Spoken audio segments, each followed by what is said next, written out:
Hello and good morning. Welcome back to Anglesey for part 2 of the Race of Remembrance 2024. The rain has been and come overnight, and we're due to have more today when the racing gets underway at 9 o'clock with further showers just after the memorial service at 11 o'clock. And we are here live on the pit lane. It's myself, Robert Lewis, and my colleagues Scott Woodwis and Paul Trustwell we'll be handing over to shortly. But before we get started, Scott, we've got a pair of magnificent gentlemen here from Mission Motorsport doing an absolutely fantastic job on the two cars so far. Gents, I'll let Scott take over. Tell us a little bit about why you're here, where you've come from, and what you're getting out of this event so far. So first of all, we've got Dave here, and just from Operation Motorsport, tell us what car you're working on, your background, and what's brought you here to Race Remembrance.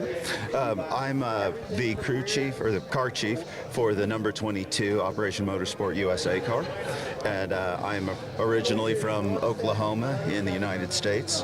I was a U.S. Marine Corps veteran for 6 years and a major in the Oklahoma Army National Guard for another 16, and I came here to show that, you know, once you get out of the military, I show to myself that I still have a purpose, that I still have work that I can do, and I can still be of service to somebody.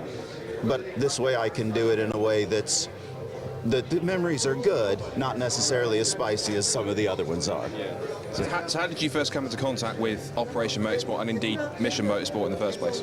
So I joined an iRacing sim league, and one of the guys in the sim league was an Operation Motorsport beneficiary and was telling us all about it, telling us about the program. And I signed up and said, hey, you know, there's so many guys that have it worse than I do. If they call and say, hi, how you doing, that's all I care about. But they called me up and they said, no, your needs are just as important as anyone else's. And they really reached out to me and made me feel welcome. They made me feel like I have a home, like I have a team that I can be a part of, that I can be just as proud of my service here as I was of my service there. And it was just fantastic. So, of course, being part of the military is part of being one massive team anyway, in that sense. So how much did you feel really at home straight away from joining these guys who've been in similar situations to you, and the fact that you had so much camaraderie, not just on the field but also away from that, now at the racetrack and in the garage? So the type of people who join the service are the type of people who work in the paddock on the race team. We make the same dirty jokes, we make the same comments, we have all of the same skills. The only difference is when I was in the military, the wrenches are a little bit bigger and the trucks aren't as pretty as the cars. That's it. That's the only difference. So it walked right in the door and it just felt like home. Excellent. Well, it's great to have you here. We'll come back to you in a second, but Rob, you've got his Canadian counterpart with that right next to you. Certainly. Introduce yourself to the world. We've got people from around the world listening.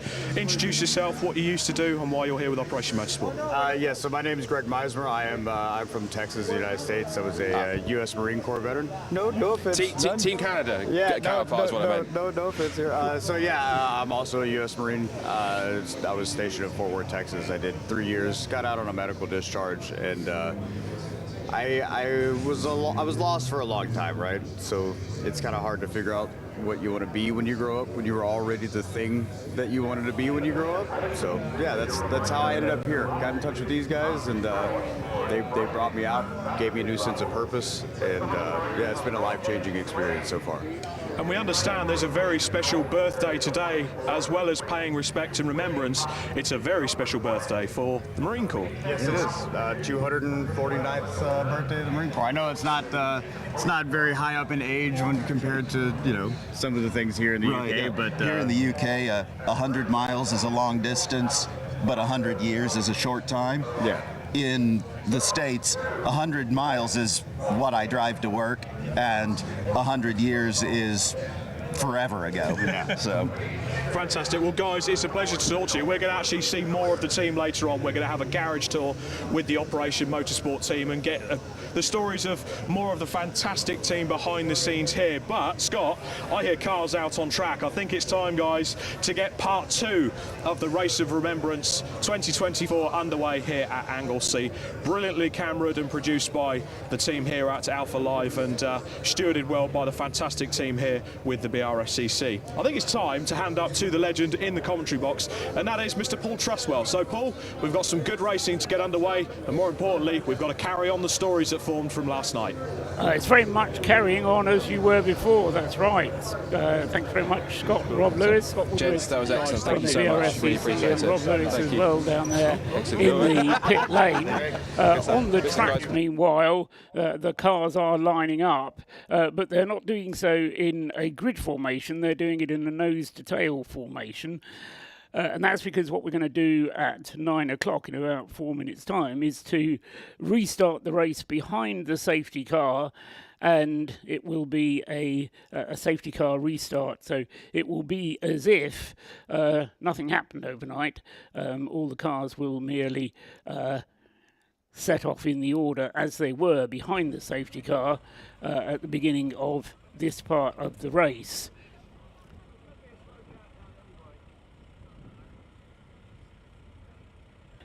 So cars being lined up. As I say, this is not the race order, this is merely the order in which they came through at the end of last night's racing, which ran through until 10 o'clock at night. We had a safety car situation to bring the field under control, and we're going to get another safety car situation now. What you need to imagine is this is not a grid in the sense of 2x2, although they are lining up 2x2 now. This is more like the queue for the ferry. Remember when you go on the ferry, they line all the cars up, or on the Channel Tunnel or whatever you use for such things. All the cars on the left will go away first, and then all the cars on the right will be flagged off as soon as all the cars on the left have gone through. And then, as I say, we'll have one lap behind the safety car, and then we'll be back underway until 10:30, which point we'll suspend the race once again. Everybody will park on the start-finish line, and as many people as possible, we hope, will then make their way down into the pit lane for the Remembrance service, the main event of the Race of Remembrance, being the Remembrance service. Whoever you are about the circuit, whether you're marshalling, spectating, then please make your way down into the pit lane for that Remembrance service. A very moving service it will be. Once we've got that out of the way, then we'll get the call to let's go racing, and the drivers will then get back in their cars and we'll set off once again. So the only rule that has been in place overnight is whoever was in the car when the race was suspended last night has to be in the car at this stage. So there's been a lot of work done to the cars overnight. Obviously they'll have refueled them. In nearly all cases they'll have put new tyres on, and there may well have been various other rebuilding work done overnight. So in some cases we have virtually a new car. However, we do not have the Rob Boston Racing Lotus Elise, car number 119, beg your pardon, which was in with a shout at the top of the field in the early stages of yesterday's race, but then sadly caught fire due to a punctured fuel pipe, which they think was punctured by a bit of debris getting into a radiator duct and then being kicked up and puncturing that fuel line, and that set fire to the car. At one point last night it would seem that Rob Boston was prepared to work on the car and get it out, but apparently not. So we haven't got Rob Boston Racing Lotus Elise, but I think the rest of the 54 cars are out there and are setting off now behind the safety car, with the current race leader, Alex Smith, at the wheel of the number 7 RAF Motorsport Audi TT, leading the way. This car, a bit of a surprise. It's a exercise by the RAF Motorsports Association to demonstrate what can be done with sustainable fuels. It runs on sustainable biodiesel. Quite a story behind this car, because it's been brought to the track in a truck that runs on sustainable biodiesel. The car itself runs on exactly the same fuel as the truck runs on, and it's managed to get 4 of its 6 pit stops out of the way. We'll talk about pit stops later on as the race develops, but the rules state that each car has to make at minimum 6 mandatory pit stops, each of which have to be of 4 minutes in duration. During those pit stops, they can refuel, they can do driver changes, but if they do any pit stop which involves a refuel or a driver change, then the car must stay in the pits for 4 minutes.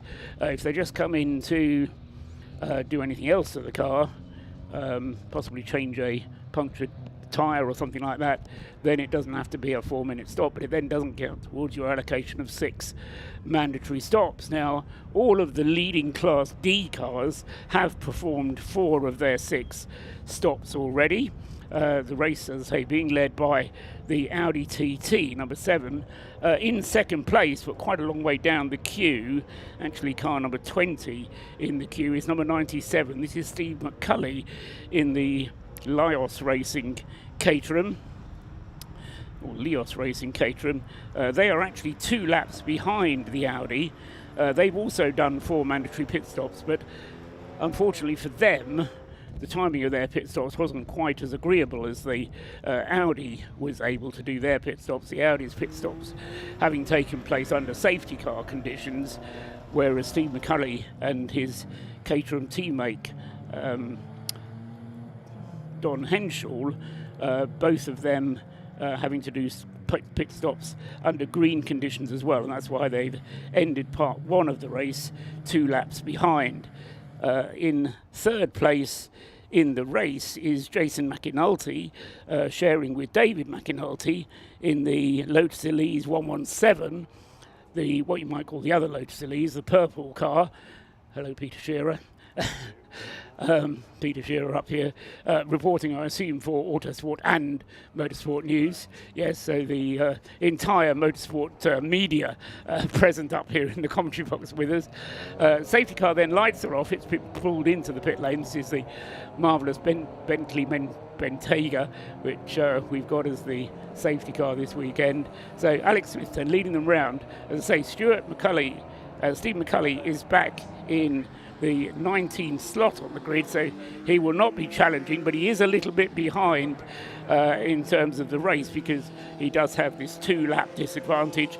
In third place, Jason McAnulty, as I say, with the purple Lotus Elise just coming through now as the lights indicate the race underway once again.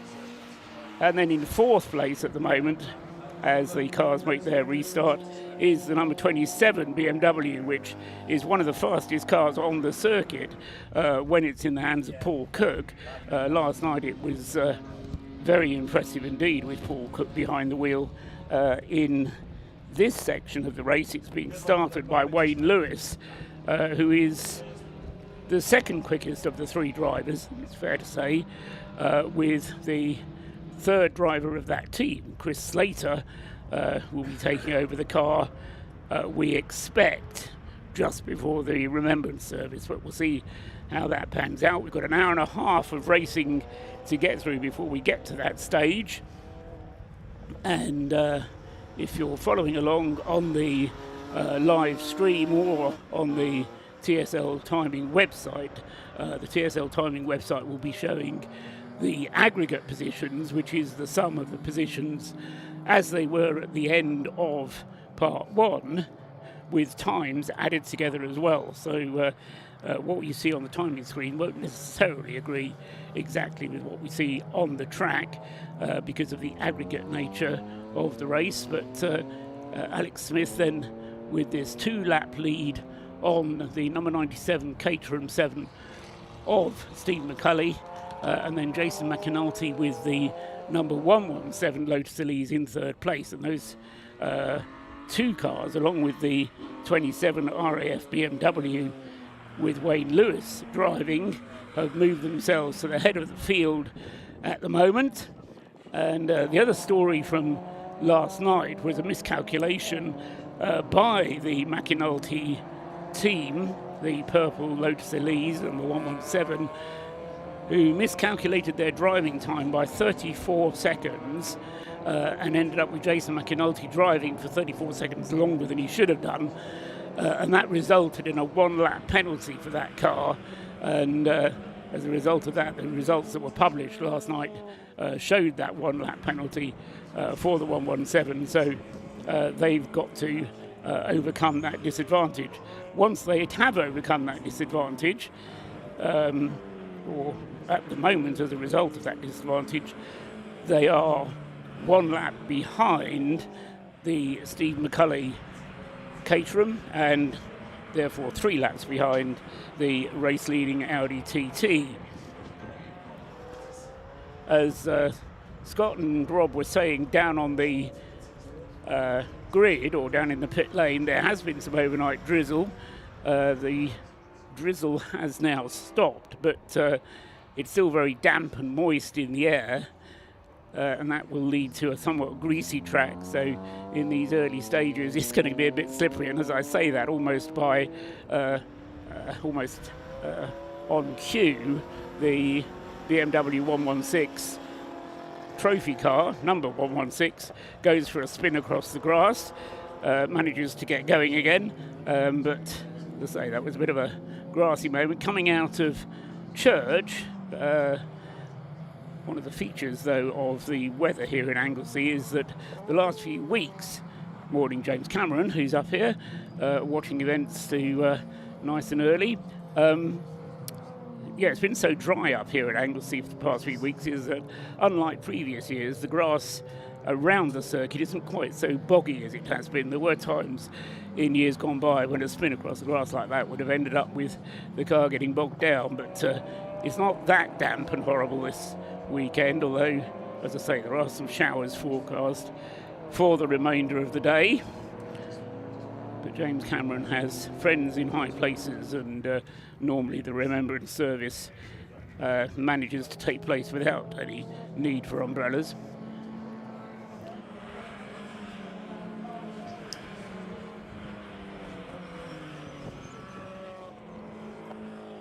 So the race settling into a pattern. As I say, most of the leading group, Class D cars, the cars with the most powerful power-to-weight ratio, they have all completed 4 pit stops. Different situation in the smaller classes, Class C and B, but we will come to that in a minute. In the meantime, we can go down to Rob Lewis, who's down in the pits. And so what can you tell us, Rob? As you can see down in the pit lane, car number 14 is serving a drive-through stop-go penalty already. Sorry, a stop-go penalty as opposed to a drive-through. This is left over from last night. The team were adjudged to have caused a collision. So the team are now serving their time penalty, and away they go for the rest of the race. The team frantically telling them to tag out on the Hue tag system that they have here. We'll explain a bit more about that, how that works later on. Other stories from up and down the pit lane. The Rob Boston Racing team were looking to get their Lotus Elise back on track after the fire that was occurring yesterday. The Audi TT may have been leading proceedings, but the team were up until 4:30 last night trying to fix small niggling issues that they had with the car that they nursed towards the finish line. And Scuderia Polo Rosso. We spoke to them once the broadcaster finished last night, and they finished the race with a puncture. No other damage, miraculously enough. James Matthews took that car around for the last 15 minutes of the race, 10 seconds a lap off the pace, and thought it's better to shed 30 seconds off of his race time than get into the pit lane, change a wheel, and cost the team more time. There's more stories up and down the pit lane to come. None other than the Jaguar that was also involved in a bit of an altercation with another car yesterday. They broke a track rod end on that car, and none other than the Brscc came to the rescue with their Jaguar XF Sport Brake safety car. They've borrowed parts from the safety car. It's currently parked with no track rod in it at the end of the pit lane, so the team can carry on using that Jaguar in this race. So they've got straight front wheels, but as for the safety car, well, they might need the bits back later on so Scott can get home. I'm going to find out some more stories up and down the pit lane. For now, it's time to head back up into the commentary box to Scott and Paul. Yeah, just to add a bit of background to that, Scott Woodwith, who's joined me up here in the commentary box, was given the keys to the Jaguar safety car, drove it up here from Kent on Thursday, you were intending to take it back tonight, Scott. Yes. That was the original plan. Yes, morning everybody, but didn't see us on the beginning of it. It's a car which is regularly ferried around in my hands from circuit to circuit, depending on what's required. And yes, it was a slight surprise that it was needing the track rod was being needed for to replace the Jaguar, but it's the spirit of the event, so it's RRR 2024, so you do what you can to help, and all good. So there's plenty of other colleagues that I could get and did get a lift to and from the hotel from, so it's all good on that sense. Yeah, the car is out there and circulating in the hands of Lewis Ward, then the AFCN Motorsport entered car, and it's positioned fairly well down the field as a result of missing best part of half an hour of the race yesterday, and so we'll see how much it's going to be able to recover over the course of today's racing, ending up after part one in 49th place overall, but a magnificent car, physically as a car, but also splendidly resplendent in its pop bang colour paint job, which is a literal paint job. It's not a wrap. It is a paint job, and if you get up close to the car, you can actually feel where the paint has been applied, and with various people's names inscribed on the car as well. So that's the Jaguar, which is participating in this part of the race. The Rob Boston Lotus Elise, as Rob Lewis was just telling us, sadly not participating in this part of the race, and therefore is, I think, the race's only retirement thus far. Another board being shown down on the pit lane for another stop and go penalty for a car number 14 there, which is just done. So having done one stop and go penalty, they've now got another stop and go penalty for the number 14 Mazda. Wonder if they did speeding in the pit lane or something. It's sometimes what happens as drivers get distracted. The thing we haven't done yet, is to talk about the battle in Class C, yes, which is the battle between the two Mazdas, which are just crossing the start-finish line at the moment. Will Blackwell Chambers at the wheel of the number 69 Clapham North MOT Mazda that he's sharing with George Grant, along with a stint from Rob Boston himself last night, although I don't think Rob's scheduled to drive the car today. But that car is leading in Class C, and in second place in Class C is the number 91 Stuart Humphrey Racing Mazda MX-5 Mark III, the green and white car with the EBC brakes on the side, and that car is in second place in the class, but has an advantage because it has done 4 pit stops, whereas the Clapham North MOT car has only thus far done 3. Down in the pits, Rob's got more news for us, so down to you, Rob. Lewis in the pits. Once again, guys, just a quick update. We spoke about car 14 coming in for its timed stop-go penalty, and the team screamed at the driver, as you heard on the broadcast, "Hugh, tag out, Hugh, tag out." So guess what the driver forgot to do? They didn't Hugh tag out. They've had to come in, another stop-go penalty for them. Such a shame already. Car 14 pulled back with 2 time penalties. And with this Hugh tag system, it's so key that you get it right. The way it works, all of the racers have a little armband on there with a red block.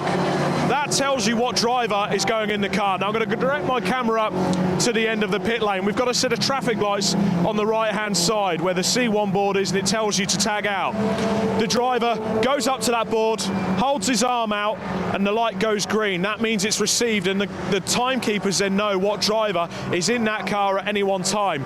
That means they can take care of how long they've been in the car, how long the stints were, and make sure everything is tickety-boo in terms of the drivers, the stints, everything's nice and legal for the driver times. But car 14 forgot to do it, committed the cardinal sin, and I'll pan the camera round to car number 119, and the pit lane goes in raptures. The Rob Boston Lotus has now rejoined this race after the fire last night. Back up to you, Paul and Scott. Yeah, that's big news indeed, because having not seen it on the grid, I was hardly expecting to see it in the race. So prompted by my no doubt saying that it was the race's first and therefore only retirement. You manifested it in here, back on track now. Just to spite me, just to prove me wrong yet again. Rob Boston's good at doing that. So the point about the Class C battle, in which Rob Boston and his team are also involved, is that the Will Blackwell Chambers car has the advantage on the track, but owes us a 4-minute pit stop, that car having done only 3 of its mandatory 6, whereas the Stuart Humphrey racing car has already done 4 of its mandatory 6 stops. So it's going to have to do an extra pit stop, the Clapham North car, and that will cost it 4 minutes in the pit lane. Provided the circuit is green, it will cost it 4 minutes if the safety car comes out as well, but if everyone else is going more slowly, then your 4 minutes is less expensive.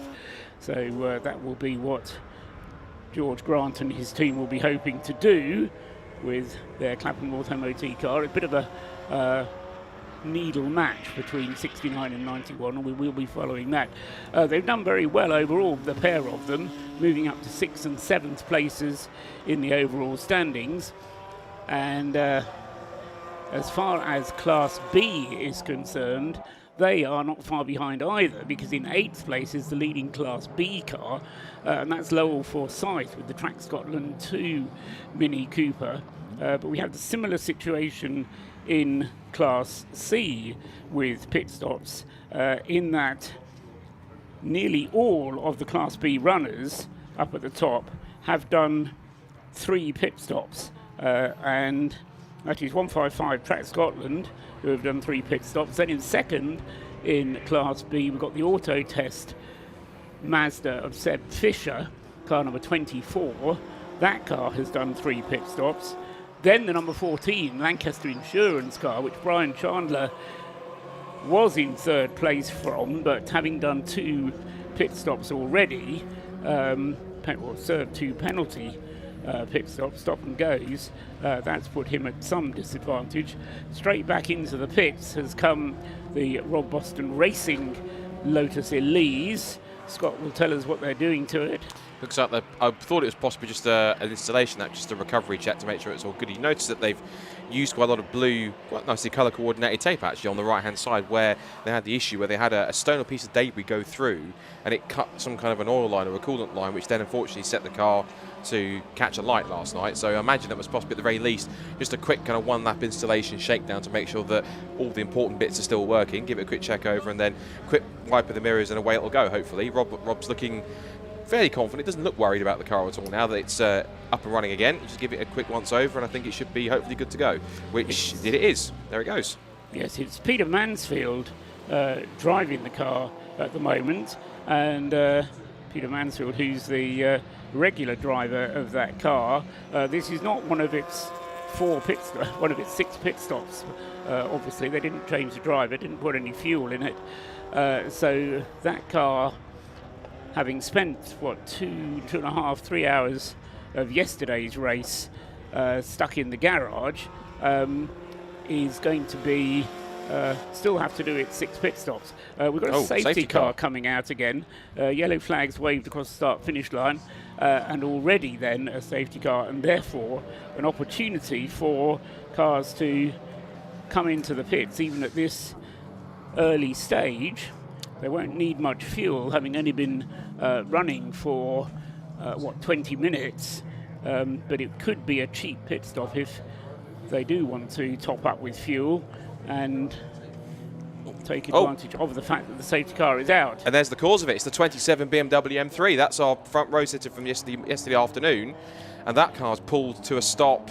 Not quite sure exactly where, but it's pulled up to the barriers, and that's mechanical by the look of it. So unfortunately, the M3, that's the 4th place car, which had Wayne Lewis at the wheel of it, I'm afraid, has decided to grind to a halt, which is not the way they wanted to start their Sunday morning. No, absolutely. And so Wayne Lewis, 4th place at the moment. That car led the early stages of the race in the hands of Paul Cook. Paul, having been incredibly quick in the early stages of yesterday's race, having pulled out a margin of very nearly a minute in the first hour or so of the race, Then the safety car came out. That squashed everybody up again, down to about 15 seconds. He pulled out another minute very nearly, and then the driver changes starting to take place, and the car very slow in the pits. I say very slow in the pits, though. We're doing 7.5 minutes to do fueling and a driver change on that BMW. They then got it down to 6 minutes for their second pit stop, and then their third pit stop was down more around the 4.5 minute mark, which is where it should be. But as a result of those longer pit stops, the BMW dropped to 4th place in the overall standings at the end of yesterday's 7-hour portion. Is 4th now, or at least it was 4th when the safety car came out, but having been parked up against the barrier for the last 2 laps, it's already dropped to 6th place behind the Clapham North MOT Mazda of Will Blackwell Chambers. A couple of the Citroens coming in for their pit stops to pick up a little bit of extra fuel, and I would expect some of the Class B cars to take this opportunity to come in as well. In comes number 19, the Mazda MX-5 of the RAF Infrastar supported team, and that's the Fraser Gillen Lloyd Huggins driven car. That's not one of the leading runners in Class B. Recovery still going on with the BMW. I don't think we established quite where it had come to rest, did we, Scott? I think, looking at our producer's cameras, I think it's up at the top of the hill, right down near the hairpin, by the looks of it. It's right near the barrier. Either that okay. or... I think we can find out some more information on what's going on down in pit lane. We just head down to our intrepid roving reporter, Rob Lewis, who will give us more details on what he has next. A bit of drama in the RAF pits at the moment. I've managed to grab Chris Slater for a quick chat. You've got drivetrain issues on one of the cars that's pulled off, I understand. Yeah, we had a really good day, apart from pit stops with M3 yesterday, but he was just complaining that the clutch pedal didn't feel right as we went out this morning, and we're just waiting for him to be picked up by the guys that do an amazing job. So we don't know the exact problem, but we're just planning for a clutch and release bearing, slave cylinder change, and hopefully we can just play the raffle and pull a good ticket. Speaking to a couple of the engineers involved, they actually think that with a clutch issue you can normally drive through it, so they're suspecting possibly a prop shaft or a drive shaft issue as well. Yeah, I mean, if it's a gearbox, that's good because it's quicker than changing a clutch. We've got a gearbox, we've got a prop, but it's on a spare car that we've got in the garage. But yeah, worst case scenario will be clutch and clutch or slave cylinder. You've also got another car that's currently, well, it could potentially be on the naughty step. The team manager's been called to race control. Is there anything you're aware of? Only that I think it was car 18. So, yeah, I heard it at the same time as you did, Rob. No, nothing over the radio to suspect? My ears aren't tuned in.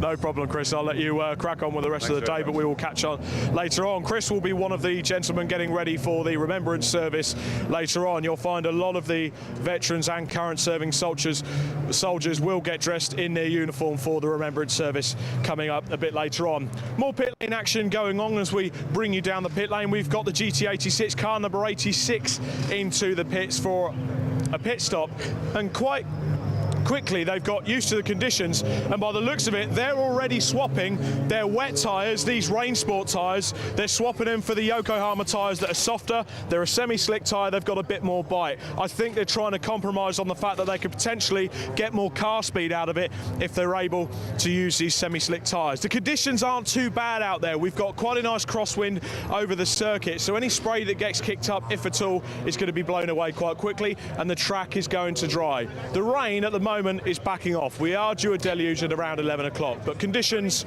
looking a bit better this morning. But now, back up to the box. That's very optimistic of Rob Lewis. Somebody just whispered in my ear reports from one of the cameramen that the drizzle getting heavier. So such is the vagaries of the North Wales coastline.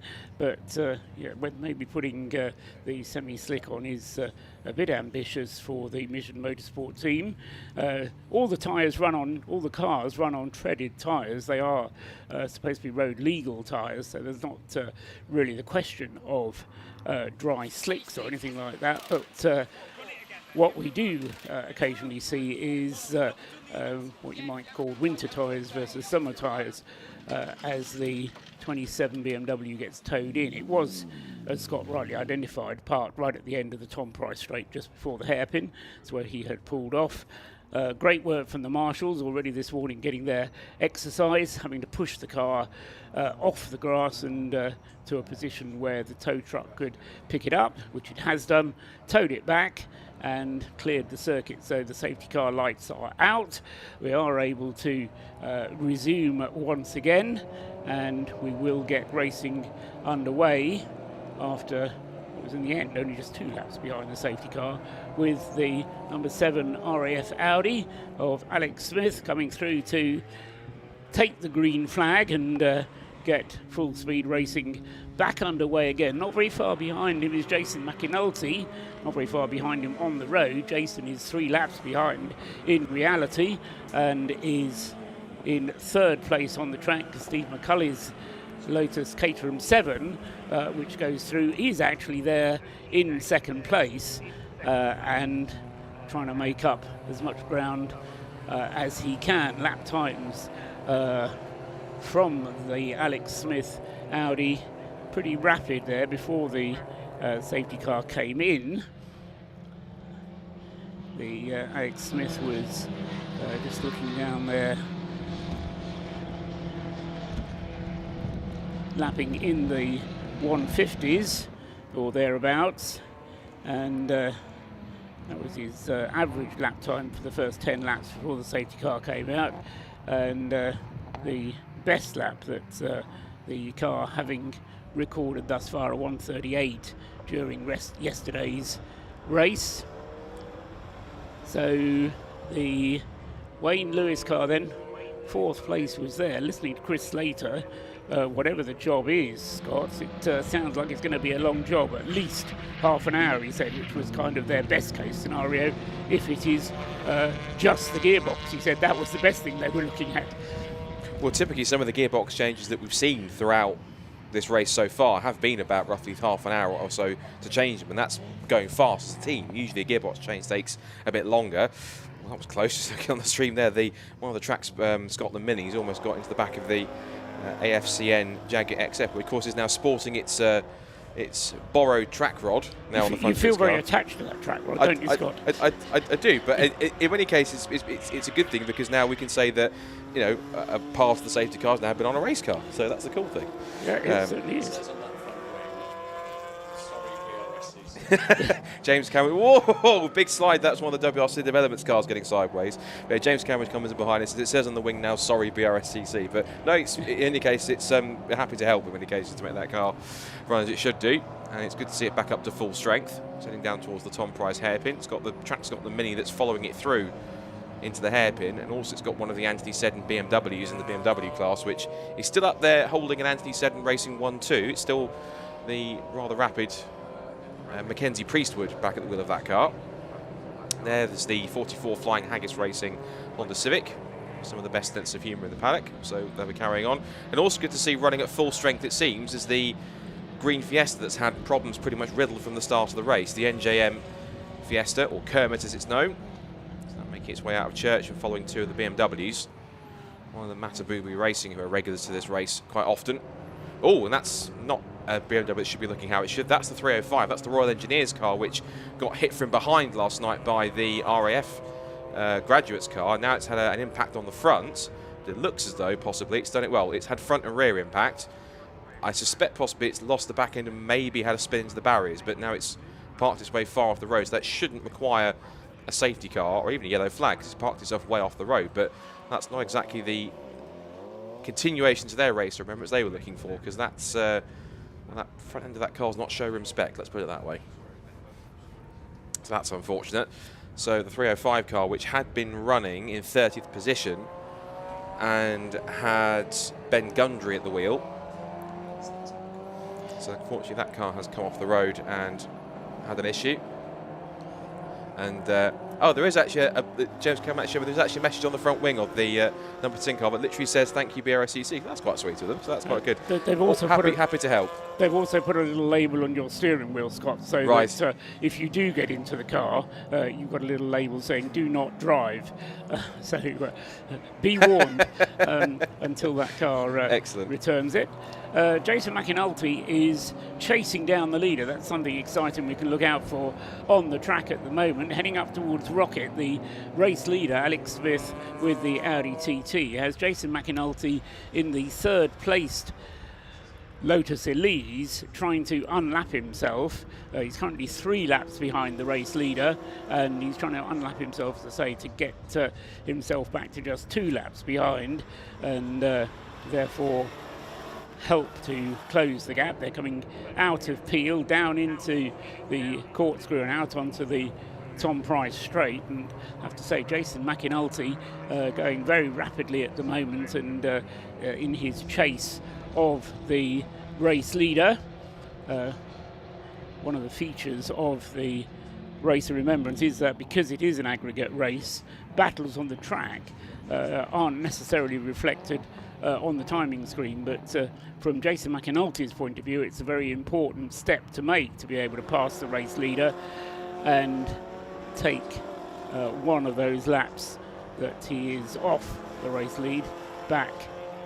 And there he goes. In fact, as they cross the start-finish line, Jason McAnulty just dives up on the inside of the left-hander at target and goes through into now being only 2 laps behind our race leader.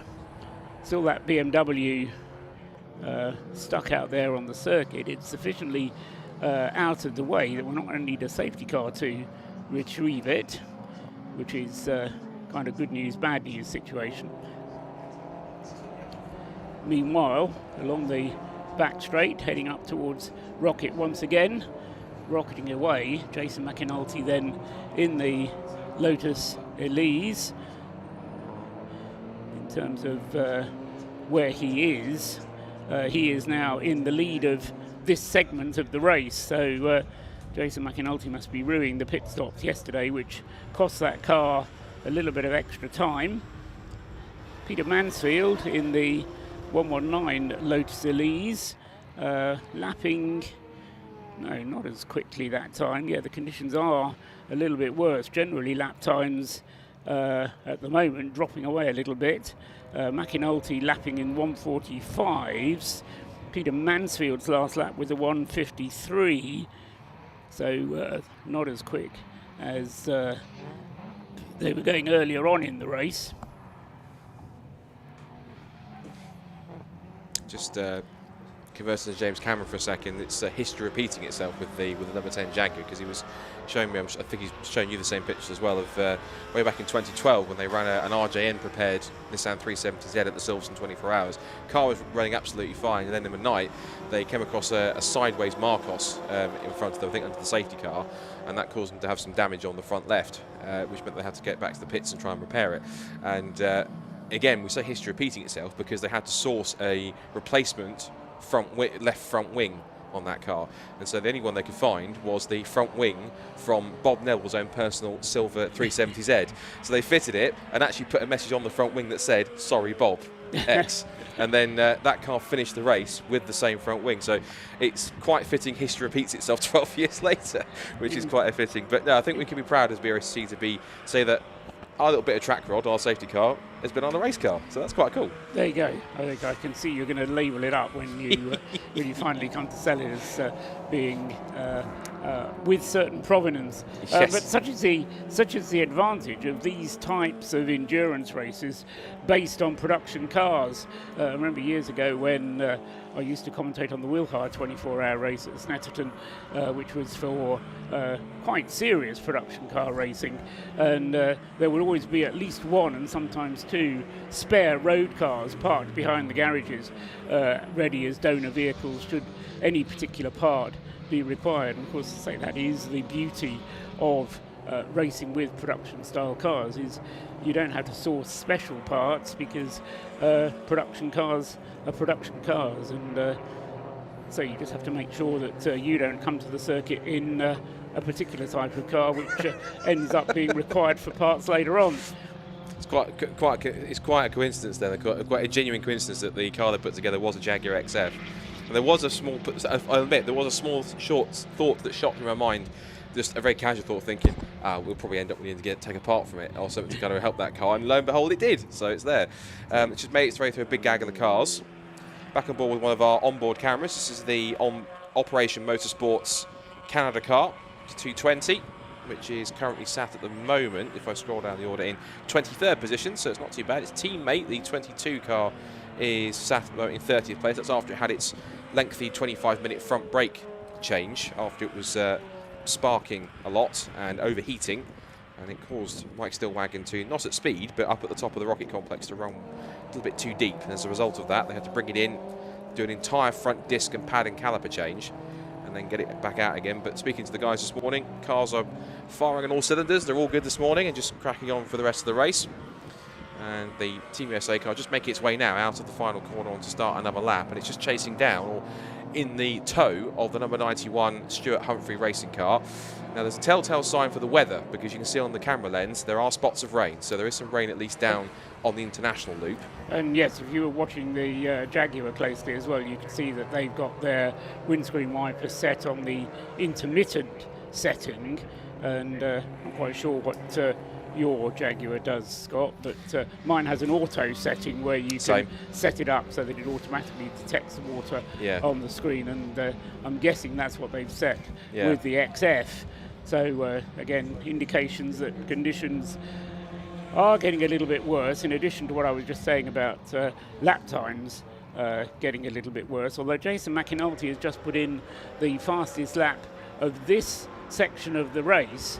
He did a 1:42.588 on his last lap around, which is not as quick as the fastest lap from yesterday's segment was. That was down in the 1:36s for Paul Cook's BMW, but a 1:42 there, an indication that conditions are not getting significantly worse, shall I put it that way.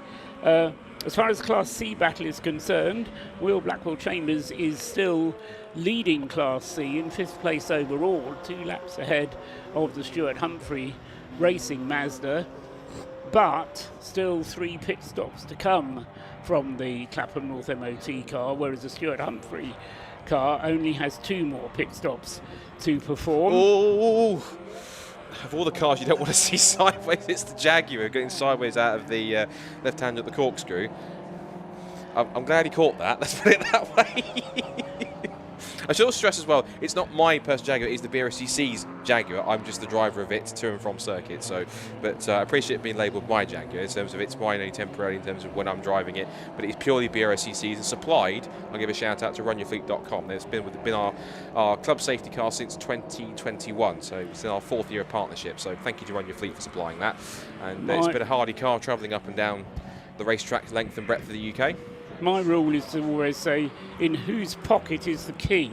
Well, it's not usually my pocket, it's around my neck on a lanyard, so right. When I'm driving. Yes, but okay. This way, I'm glad that whoever's at the wheel of that Jaguar caught that side, because I was a bit nervous for a second when that happened. I'll tell you what, in some ways what you want is an early mechanical problem for that car so that it gets parked in the garage and is then safe for the rest of the race squad, but let's not hope that. Certainly the 2 cars, the Operation Motorsport Canada car, having a nice little dice with the Jaguar. A couple of cars that you don't often see racing against one another, Toyota and the Toyota GT86 and the Jaguar XF, about to be lapped by the Lotus, the Audi TT of the RAF team, the black and red car. You're just coming up behind them as they go up towards Rocket at the moment. There goes the race leader, that's Alexander Smith, flashing his lights at the Jaguar and at the Toyota GT86 as he turns through there. So Alexander Smith is able to continue on his merry way. The pair of them have already been lapped by Jason McAnulty's Lotus Elise, which, as we were saying a moment ago, set the best lap of this segment of the race, and is continuing to reduce the gap therefore between himself and the race-leading Audi. This Audi, I said at the beginning, is running on this sustainable biodiesel, has very, very good fuel consumption, and could probably get through the race quite happily on 5, if not 4, mandatory pit stops, but regulations state that it has to do 6. So the big problem for that car has been the way it's had a tendency to eat up its front tyres, it being a front-wheel drive Audi, turbo diesel, and say so much torque does tend to eat up the front tyres. But these cooler, damper conditions playing into the hands really of the RF Motorsport team and allowing that car to run at pace, maybe not quite as quick as Jason McAnulty's Lotus, but overall running at a good pace and having the flexibility to then make its pit stops as in when it chooses, rather than some of the less frugal cars, less economical cars, which need to space their pit stops out in order to get the maximum out of each tank full of fuel. Another battle on the track which might be interesting to look at is the battle between the two white Mazda MX-5s. Will Blackwell-Chambers there being caught and threatening to be passed by Adam Zieber's Porsche Motorsport Mazda car number 2. There they are on the screen now, the 69 Mazda Clapham North MOT sponsorship on that, just coming out of the banking down into Church. Flat out right-hander in a Mazda, maybe a little bit of a lift with these damp conditions, but then having gone flat out through Church, down the back straight they go and up towards the braking area for Rocket. They've got to be on their toes as well, because there's another faster Class D car coming up to lap them. The Class C cars at a slight power to weight disadvantage, up to 180 brake horsepower per tonne for the Class C Mazdas, whereas the Lotuses, Caterhams and the E46 BMW all developing more like 250 brake horsepower per tonne in their cars. Just seeing on the inset there on screen, the number 96 Jaffa Cake Racing Mazda MX-5 is in from 12th position, 5th in Class B. That's got Danny Grist at the wheel coming in. So he'll hand over to one of his teammates very shortly. So it looks like a scheduled stop for them. Up to the end of the Tom Price straight goes the car of Will Blackwell-Chambers, the Clapham North MOT Mazda, and as I say, the Adam Zieber car, which was closing on it, now has, he's dropped back because he's still close behind, but the two white Mazdas making their way through the traffic and coming up now to lap one of the older cars in the field, the 101 Mazda MX-5, the one without a roof. Arguable the aerodynamic concepts behind either running a Mazda with a roof or without a roof. Slightly more comfortable to drive with a roof, and there are also suggestions that it's more aerodynamically efficient if it does have a roof, whereas the airflow gets a little bit interrupted with the roof down, as we see on the 101 green Mazda. This car, the 101 car, as we said yesterday, having participated in every single Race of Remembrance of since we've had them, 10 years. The BMW from the Royal Navy there having another spin, not revelling in the damp conditions quite as much. That's the second moment that car has had this morning, already having careered across the grass on the exit of Church early on. Car 116 currently in the hands of, pause while I look it up, Sebastian Unwin. Yeah.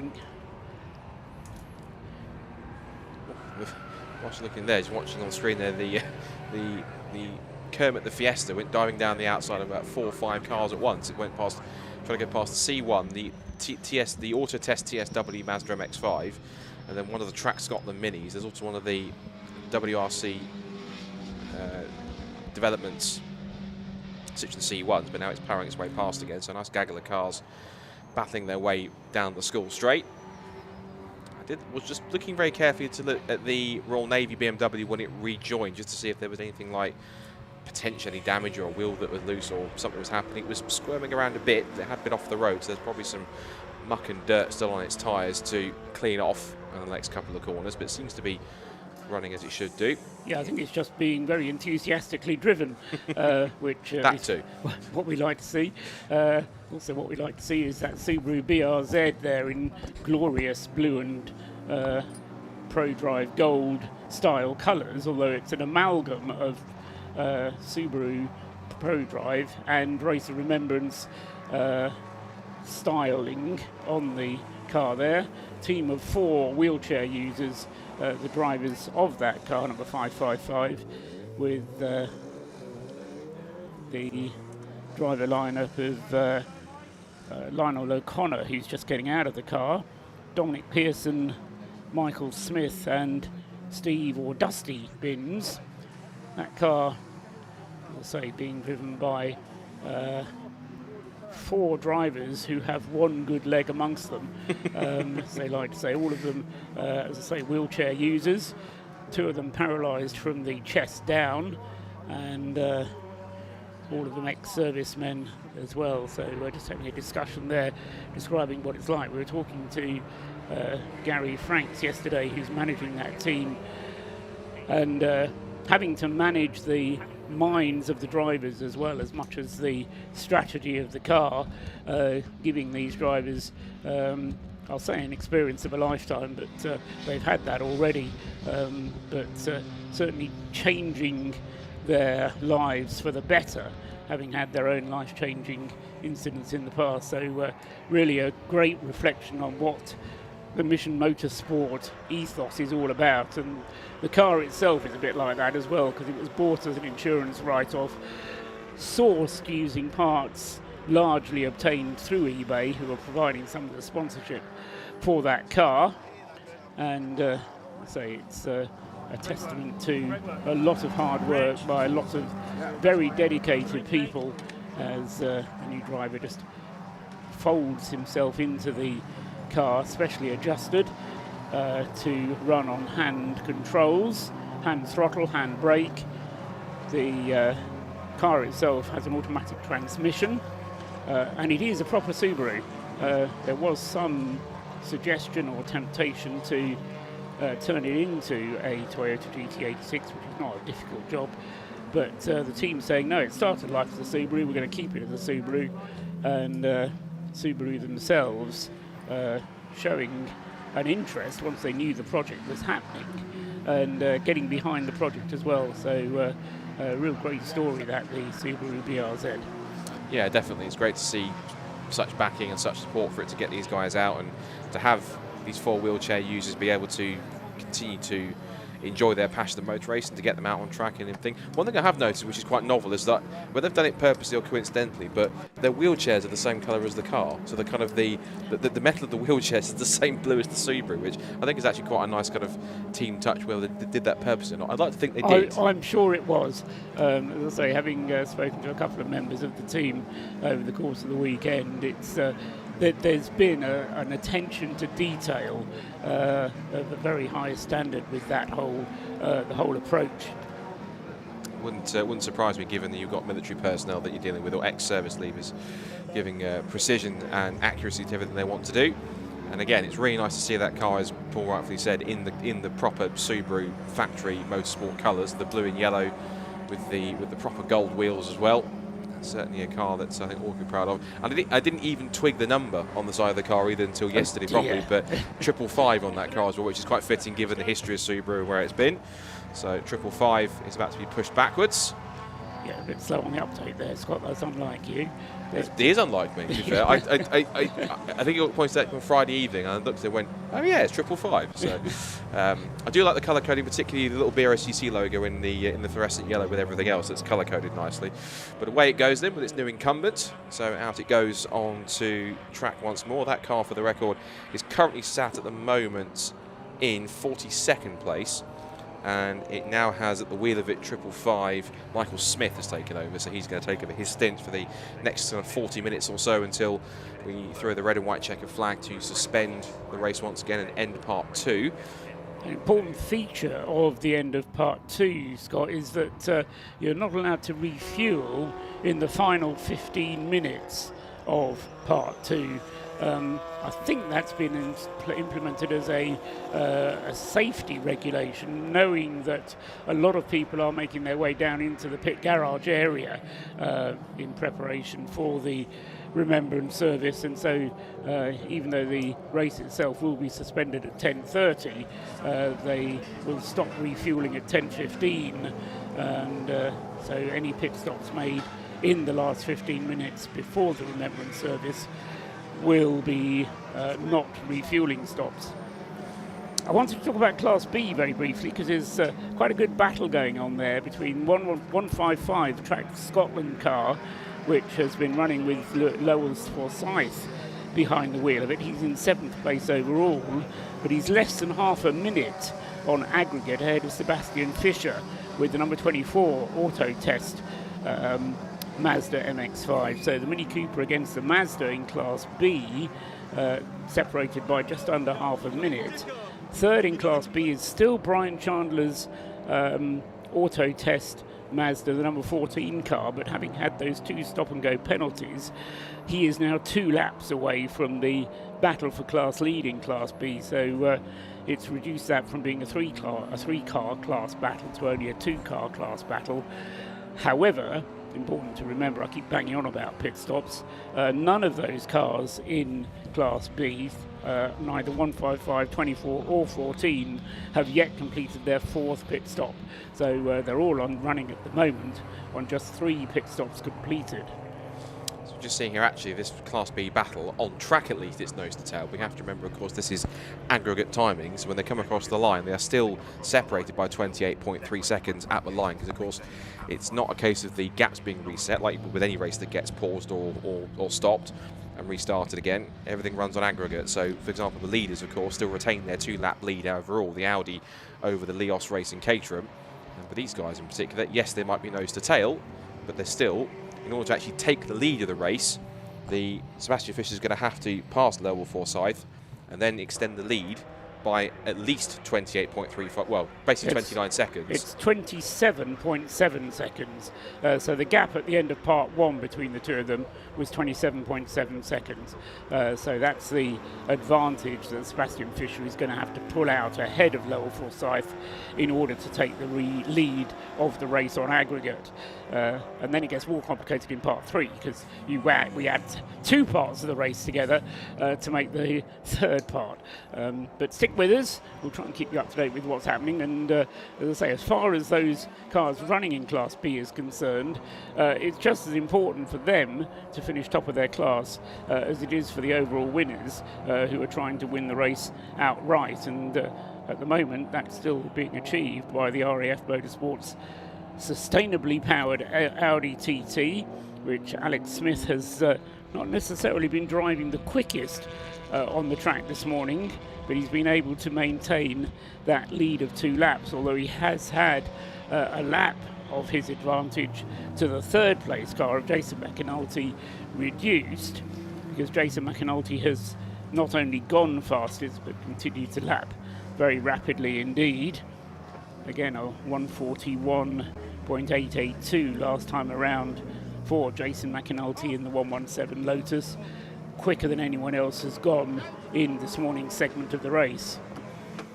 A couple of our BMW 116s calling to the pits. We've got one of the Yggdrasil cars, the BMW Art Machine. Oh, and then we've got a car off the road. That's car 19 off the road. Yeah, the Mazda MX-5 there from the Mission Motorsport entry, wandering all over the grass at the exit of Church, but I say it's remarkable the way the cars have been able to get back on the track again after those grassy moments. You'll remember, Scott, when we've had very wet years here at Anglesey last year, when you get a car off on the grass and it would immediately just disappear in a ball of spray and get bogged down in the mud and not get going again. But the groundwater level, it's fairly damp this morning, but the groundwater level not nearly as severe this year as has been in some of the previous years. No, thankfully. And of course, when you get onto wet grass, particularly if you're going at speed, rather than slowing you down on wet grass, you speed up. So essentially, it's genuinely like skating across ice. You can't stop the car, so you can almost almost the brakes become almost futile. You're thinking, just please stop, and you're relying on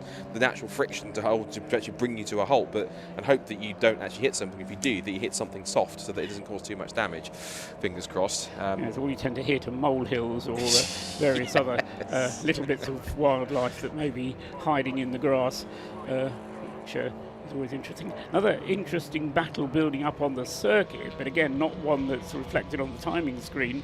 Steve McCulley in the second place Leos Racing Caterham is closing in on Alex Smith's Audi TT, and it's not going to be very long before he catches that Audi TT, so that'll bring the lead gap down to 1 lap, although it'll be 1 lap and a lot rather than the 2 laps that's currently being shown on the screen. So Steve McCulley then, one of the original beneficiaries of Mission Motorsport's Race of Remembrance, having been involved not as a beneficiary now, but originally got racing through Mission Motorsport's efforts, and now a long-time competitor in his own right, worked his way up through the Caterham Academy, and having got to the top of the Caterham Academy now, running his own car, 2-driver effort with himself and Don Henshaw. They're just coming into the bus stop now, nose to tail then, the race-leading Audi TT. The Audi TT you generally think of as being a fairly small car when you see it on the road, but with a Caterham up its rear wheels, as it is at the moment, the Audi suddenly looks a bit bulky, a little bit overweight almost, one might be tempted to say, but up to the banking they go. Back down again, and it is the Audi still in front, and the Caterham actually dropped back a little bit at the banking there. Coming down into Church once again.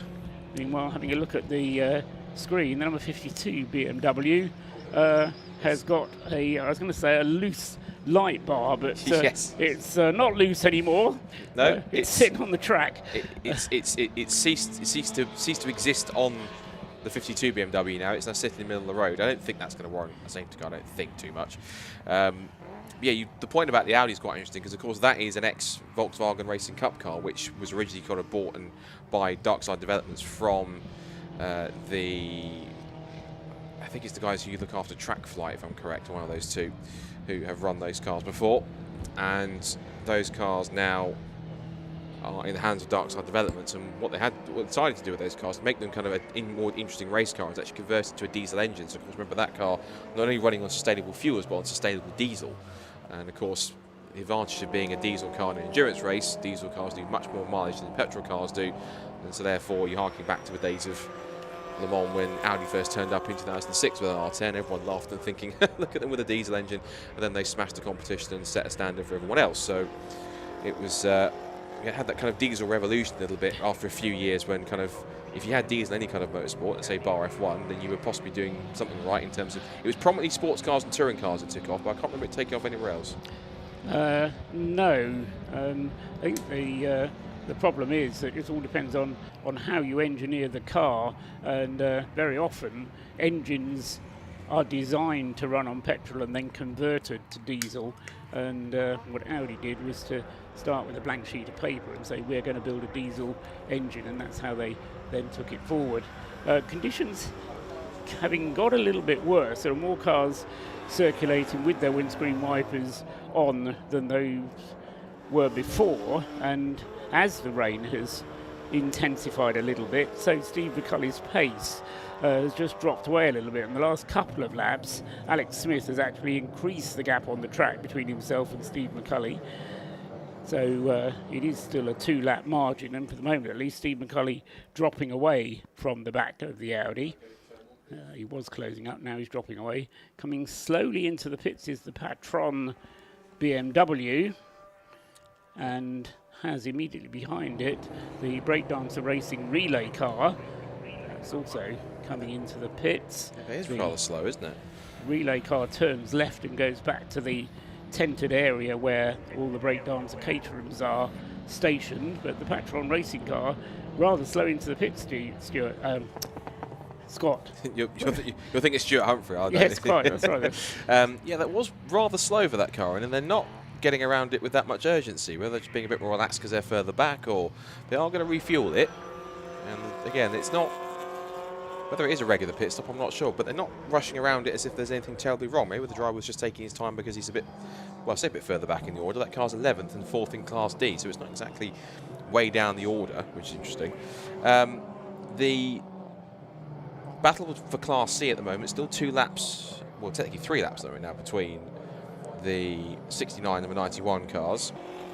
And lap time wise at the moment, we've got that. Now, I've thought of extra aerodynamics, and that's certainly one of the C1s taking it to the extreme. It's not the first time I've seen a race car like that before, but that's the 303 Citroen C1 with some rather inadvertent new rear downforce, which I don't think it was intending, but it might be beneficial in these conditions. Yes, echoes of Mercedes at Le Mans in 1955, which had a little air brake that came up at the back of the car. He'll be aware of what's going on there, and I think he's, as they come back down the hill there, I think he's indicating he's going to come into the pits with that car to have that, do you call it a boot lid on a Citroen C1? It's more of a hatchback, isn't it? Anyway, Yeah. It's flapped open, he's putting it into the pits. The other echoes, which will have been before your time, Scott, is the old Fiat 500s, which used to run in the Mille Miglia back in the 50s with the engine cover raised, which was ostensibly for cooling, but somebody clever discovered they actually went a little bit quicker because they were generating downforce without realising it. Yeah, the Abarths that had those. Definitely, it was before one time, but I definitely do know exactly which cars you mean. Black and white pictures of it. Not just that, I've seen other places, but colour pictures. I definitely know which cars you mean. Absolutely. Routine stop, I'm guessing for that's the Trac Scotland. No, that's the other one. That's the Fiona Kindness car, I think, in the pits, number 55. Yeah. The shot we saw there wasn't even a Mini. It was a Mazda MX-5. It was the light blue one, number 11, I think it was in for pit lane. Yeah, Peaky Blinders is in for pit stop from 26th and 7th in Class B at the moment. But yes, one of the Trac Scotland cars was in for the pit lane. It was the blue Mini, so it's the 55 car that was in. The 155 we saw in pink on track, at least battling for track position with its current main rival in the class. There is the next of the relay collections to go off. The 54 BMW, I understand, has just gone off the road, which is why we're focusing on screen.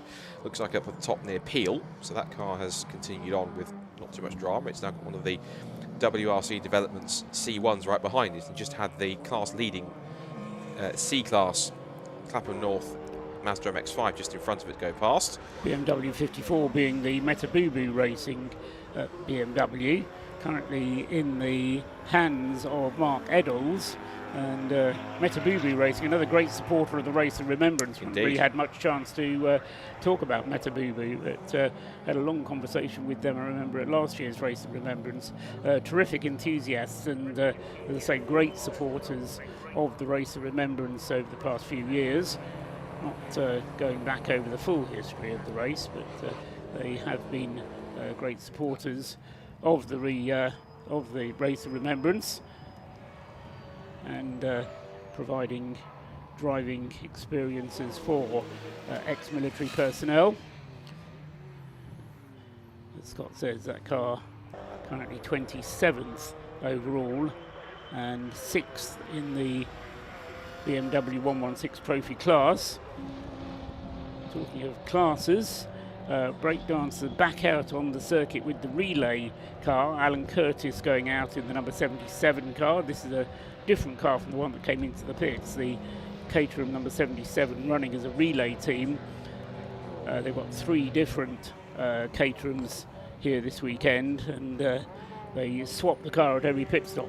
Doesn't mean the pit stop's any shorter. They still have to spend 4 minutes in the pit, so they don't get an advantage that way. But it does mean if they want to, they can work on their car whilst the other car is out, should that become necessary, although Caterham's perhaps one of the cars more suited to endurance racing, former winners of the Race of Remembrance. But that pit stop has elevated Will Blackwell-Chambers in the 69 Clapham North MOT Mazda up into 4th place overall in the leading Class C car. But still waiting to see when they're going to make their final 3 pit stops. We've got under 25 minutes of this race to go, and they then have to make 2 more pit stops after after that in the remaining 3.5 hours that we will have of the race after the Remembrance service. So somebody down in the Rob Boston garage there, working with Clapham North MOT and George Grant, will be trying to work out when those pit stops are going to have to happen and how they're going to maintain their advantage over the Stuart Humphrey team, which has 2 BRDC members slashed in the pit, scattered away in the pit, Alex Capadia and Martin Rich, waiting to take over. So both vastly experienced, driving prototypes, GT cars, and not necessarily experts at driving a Mazda. And to be fair to Stuart Humphrey, Stuart is actually the team leader and team owner and the quickest of them, 3 of them. So despite Alex Capadia and Martin Rich's experience, they're not necessarily as quick as Stuart Humphrey is. That's just knowing the car inside out and knowing how to get the best of it. Absolutely. The best example I can give of that in maybe a Brscc context is the Mazda MX-5 Super Cup, which of course is Mark III MX-5s. And that championship has had drivers who have come in and won championships at club level and been plenty fast. But it still takes any newcomers who are still relatively quick, regardless who it is, at least a season to click with the car and get towards the front. So it's these cars that you can be as quick as anything in a prototype that you might be used to. But in an unfamiliar car, against some of the more regulars that will race them day in and day out, you know, some drivers will have to still build up their way of driving it and getting used to the driving style on that side of things. Absolutely, many different possible examples of that. Yeah. We can go down to the pit lane though. Rob Lewis has another interview lined up for us, so down to you, Rob. One of the emerging stories that came from the C1 class was both Silver Lake cars absolutely rocketing away in qualifying before having a few issues yesterday during the race. One of the issues was while Greg Rose was at the wheel at car 558. But Greg, you had a bit of a mishap as you were getting up onto the banking. Tell us about it. I got up onto the banking, but when I got to get down, when the tow truck arrived, I fell down the banking and fell heavily on my shoulder and head, which then put me, I went to see the emergency people, and I may have done something to the collarbone, but the muscles are a bit inflamed at the moment. Are you racing for the rest of today, or is that you out? No, I can't reach the steering wheel, so that's me out for the day. So that's you supervising. Alan Preble's just gone out in car 558. With these issues, it's set the cars back a bit, but 558's flying. At one point, you were, what, 7 seconds quicker than the rest of the field? Yeah, we had George in the car this morning. He took over after my mishap last night, and so he started this morning, run for an hour. Alan's in the car now. We'll run to the service and then run after that. Get as long as we can, put George in the car for the end. We just got to keep pushing, see where we end up. 458 as well, the Gen 1 car, probably its last hurrah for the year before you go to a pair of Gen 2s for next year. That's been going great guns as well. Yeah, it's been going really well this weekend. We put the same setup on both cars and it seems to really work well. So what's the plan for this afternoon? Chest down them pesky WRC cars? Yeah, try and get see where we can get with them. Yeah. Right, we'll leave you to it before Chappers does too much more mooning in the background, Greg, but good luck for the rest of the race. I didn't see any of that, so we're good. Thank you. Fantastic. So everyone is just getting prepared down here with the last pit stops, because with the way the driver stints work, you can't just change drivers and then get back into the car to resume the race after the service. So the teams have got to use a bit of nous. So we've seen a lot of pit lane activity down here at the moment. One of the REF Mazda MX-5s, car number 19, has come out after a bit of repair work. That's getting ready to go back out onto the service. But a busy pit lane here as well, and the stage is here ready to be set up for the Remembrance service that'll be coming along shortly. But for now, time to head back up into the commentary box to Paul and to Scott. Yeah, just over 20 minutes of the race to go before the second suspension, which, as you were watching, if you were watching last night, is achieved with the use of a red and white checkered flag.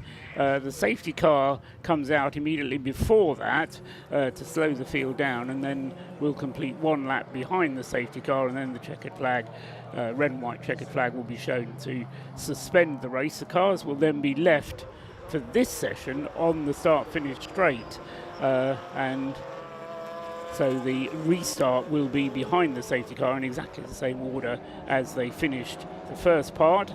as I say, no refueling is allowed in the last 15 minutes, which gives them just under 5 minutes still to make a refueling stop. So I think at this stage, most of them will be staying out until the Remembrance service. And as Rob says, the driver who finishes the section of the race now will have to start the car afterwards. As far as the Citroën class is concerned, very much WRC Development's benefit at the moment, with their car number 586 leading the way at the moment, with Robin Welsh in the lead car, number 586, and then 386, Colin Gillespie is in second place. He's 2 laps adrift in second place, which is exactly the gap that they had at the end of part 1 last night.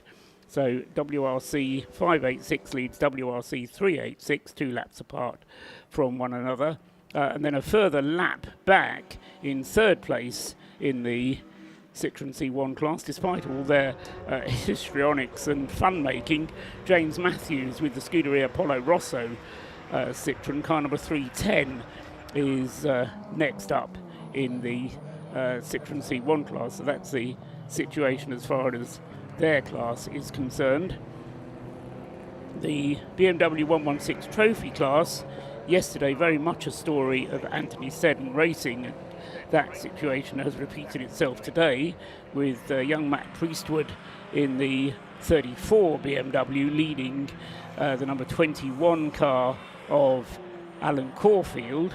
Those two separated at the moment by just 1.6 seconds, so nothing to choose between the two Alan Caulfield BMWs. Yesterday, it was the other way around, wasn't it? 21 finishing ahead of 34. So yeah. Matt Priestwood has overcome the disadvantage that he was at yesterday in that BMW trophy car and has got himself now back to the head of the field. So a little bit of an inter-team battle there, intra-team battle between the two Anthony Seddon racing cars.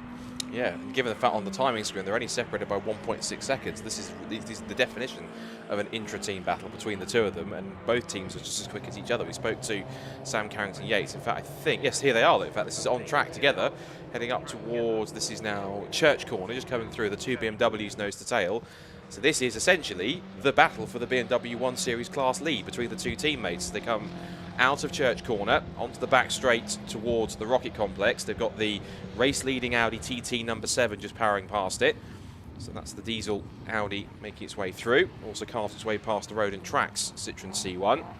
But yeah, this is another battle that's been fascinating all the way through to watch this one, and it's mainly been between these two teammates, two cars. You've got, at the moment, the young Mackenzie Priestwood, who is... No, sorry, it is Mackenzie Priestwood. It's 34. Yes, Mackenzie Priestwood, showing that car with Lewis Tyndall and Toby Riley. And out the wheel currently for 21 is Alan Caulfield, who's showing that car with Harry Ormerod, Sam Carrington-Yates and George Healer. So some strong driving talent in both of those cars. And definitely, it's almost kind of hard to pick which one's going to be the favourite. And I think this will be a duel that will go all the way to the checkered flag. And it's not really going to be settled, I think, until we get to the final stages of the race when we get to part 3 later on. Yeah, it's very much a case of who they've got in the car at the time. Matt Priestwood is clearly the quickest driver in the Anthony Seddon Racing team. And we've got a slow BMW going down the back straight. It's not going down the back straight. That's the 116 BMW again, I think. And I think that's been off because there's debris on the edge of the circuit, I think. Yeah, it wouldn't be the first time that car has been off, because had a moment at Church at the beginning of this session. He's got going again and is heading up towards the Rocket Complex, the Royal Navy Motorsport entry. Only one entry from the Royal Navy as opposed to the Air Force, who's come mob-handed to Anglesey this year. I think they've got 5 cars or 6 cars entered by RAF Motorsport over the course of the weekend in the Club Sport Trophy yesterday and in today's races. And of course they've also got the car that is leading the race overall with the Audi TT. Still 2 laps comfortably the margin, but 2 pit stops still to come from all of the leading 3 cars. 3 pit stops still to come from the 4th placed Clapham North car with Will Blackwell Chambers at the wheel. The breakdancer relay team have actually completed all their mandatory pit stops, but because they run a relay team, they're kind of doing more pit stops anyway. And then in 6th place overall is Stuart Humphrey in the second of the Class C Mazdas. That car with still 2 pit stops due to it. Just in a nervy moment, I think, for the class leading C1, the 586 WRC developments car with Robin Welsh at the wheel, the man who looks after the C1 Racing Club. Not quite covering himself in too much glory, running wide of Peel Corner, but he gets it back on the road unscathed in front of a rather bemused couple of cars around him. We are inside the final 15 minutes, which means that, as far as I understand it, no refuelling is allowed. So, that's correct. So ultimately, if you haven't made a fuel stop yet, tough. You're going to have to do it when the race gets back underway after the service, but keep going on that sense. There's the Patron Racing BMW. There's also the Rob Boston Racing Lotus still pounding round. Pace-wise, it's in the 149s. Peter Mansfield's current wheel of that car and tracking its way through. It's got the 155 Trac Scotland Mini just going around the outside of it as it's being boxed in by the Lotus being boxed in by the Mini to its right, and right in front of it, it had the 303 Citroen C1 that came in that had the rear, well, window really, rather than boot lid. It's a one complete piece of glass rather than a metal and glass for the rear boot, I think. And with more stories from pit lane, let's head back down to Rob Lewis, see what he has. Well, as you can see down here in pit lane, the rain has arrived. We were due a deluge around this time, just in time for the service. But we have the likes of car number 90 here, one of the BMW 116 cars. They've already changed onto wet tyres. And it breeds a question. The cars are stopping for the Remembrance service soon. They can't change tyres out there. They can't work on the cars. If you're on a semi-slick tyre, on a grippy track tyre, do you leave the car out there and take the risk, hoping the rain dies off? Or do you come in, get a wetter, grippier tyre on there, do the service, and then resume once we know the rain could possibly get heavier? But as from our view, the Irish Sea has disappeared, so the rain and the weather front has come in, and it is pouring with rain down there. We're expecting to see the spray coming from the cars within the next 2 minutes, so the weather is now being an absolute game changer here for the rest of this race. Back to you. Certainly was last year when we had a rain from the start of the day. So hopefully it doesn't come down too much, because we'd like it to be not too wet for the Remembrance service. I remember last year when it was wet from the start, and then quite conveniently the rain stopped and eased off for the service, and then started again afterwards. This is my 7th race of Remembrance, and every single year the rain has stopped during the race of the Remembrance service. Not saying anything, just that's what happens. I know James Cameron has friends in high places, but whether they're quite that high up, I don't know. I know he meets with politicians regularly, but it is Sunday after all, and a very special Sunday amongst the military community, which we will be celebrating here in Anglesey within the next 15 minutes or so. The race, as Scott says, 11 minutes and a half still to go. Windscreen wipers now on pretty much all of the cars, although somebody needs to tell Alpha Live to wipe their camera. It's a static camera that's gone out of focus, so it's focusing more on the raindrops that are on the lens than it is on the circuit. That's how wet it is. Here's a car which I think probably should be revelling in these conditions. The little Fiat Panda, that's one of the most popular cars. Spoke to Dean Lomas this morning, said, yeah, apart from its alternator problems last night, all good, everything. They're actually going to fill this car up pretty much to the brim, so much so that it was almost coming out of the top of the insert part when you refuel it. And simply they were going to go through the entire stint without needing to make a fuel stop, which should be quite doable given the small Fiat Panda's got a small and rather frugal engine, so that car should be all good. Indeed, given that these are all based on road cars, you would expect that they can do an hour and a half, which is the period of this particular segment of the race. You wouldn't expect to be stopping your road car every hour and a half to go into a petrol station. I know some people are fairly aggressive with their use of the throttle, but depends on the car. Well, yes, quite. Yeah, most cars these days are fairly fuel efficient, so I don't think we've had any, or if we have, they've been further down the field. Certainly amongst the leading 10, 15 cars, we haven't had any refueling pit stops in this segment of the race, despite the single safety car period that we had. But let's say with the rain intensifying at the moment, the pace will drop off and allow cars to achieve better economy in any case. So Alex Smith then at the wheel since the beginning, and indeed was driving the car last night as well, up to 10 o'clock at night, has been in the car since 9 o'clock this morning, has established or kept the 2-lap advantage that he's had over Stephen McCulley in the Caterham. In second place, Jason McAnulty has managed to get himself past the Audi TT in his Lotus Elise, and has been lapping pretty quickly, faster than anybody else in this particular segment. And indeed, if you would treat this segment as a race in its own right, then Jason McAnulty would be 35 seconds ahead, because that is the distance on the road between Jason McAnulty in the Lotus Elise and the Audi TT in second place, or in the lead. So, but in terms of today's race, Alexander Smith is 35 seconds now behind Jason McAnulty. So the Able Care ES Motorsport Lotus Elise, the class of this morning, but lost time during yesterday's race, and so still has a 2-lap disadvantage to make up. They've completed 43 laps in this morning's segment in the hour and 22 minutes that we've had of today's race. At least the leaders are on their 44th lap now. Just waiting for Steve McCulley to come through in the number 97 Leos Racing Caterham. He'll be the next one through of the leading group. Just quickly come out, have a look out the window, looking where the corkscrew, and just saw a sideways NJ4 Fiesta down through the corkscrew. Kept it going, but was full on the 45 degrees going down the hill, which was quite an amusing sight. I was going to mention also, again, we talked about the fact that the Mazdas are working pretty well. This has been one of those races where the Mazdas pretty much have kept themselves out of trouble, and we've got 4 Mazda MX-5s in the top 10, particularly the fact at the moment, considering the demise of the issues for the 27 BMW that's forced it down the order and forced it to be repaired and back to the garage, that the Class C leading Clapham North car has now risen to the dizzying heights of 4th overall, which is quite an impressive run for them at the moment. I don't think they're going to have, unless, again, touch wood, any of the top 3 cars have any issues, and the Mazda itself continues on without any troubles. I don't think it will get into the podium places, but it will stay there. And of course, we have to take into account it still has pit stops to make, so it will lose a bit of time once it starts making those mandatory pit stops that it needs to do.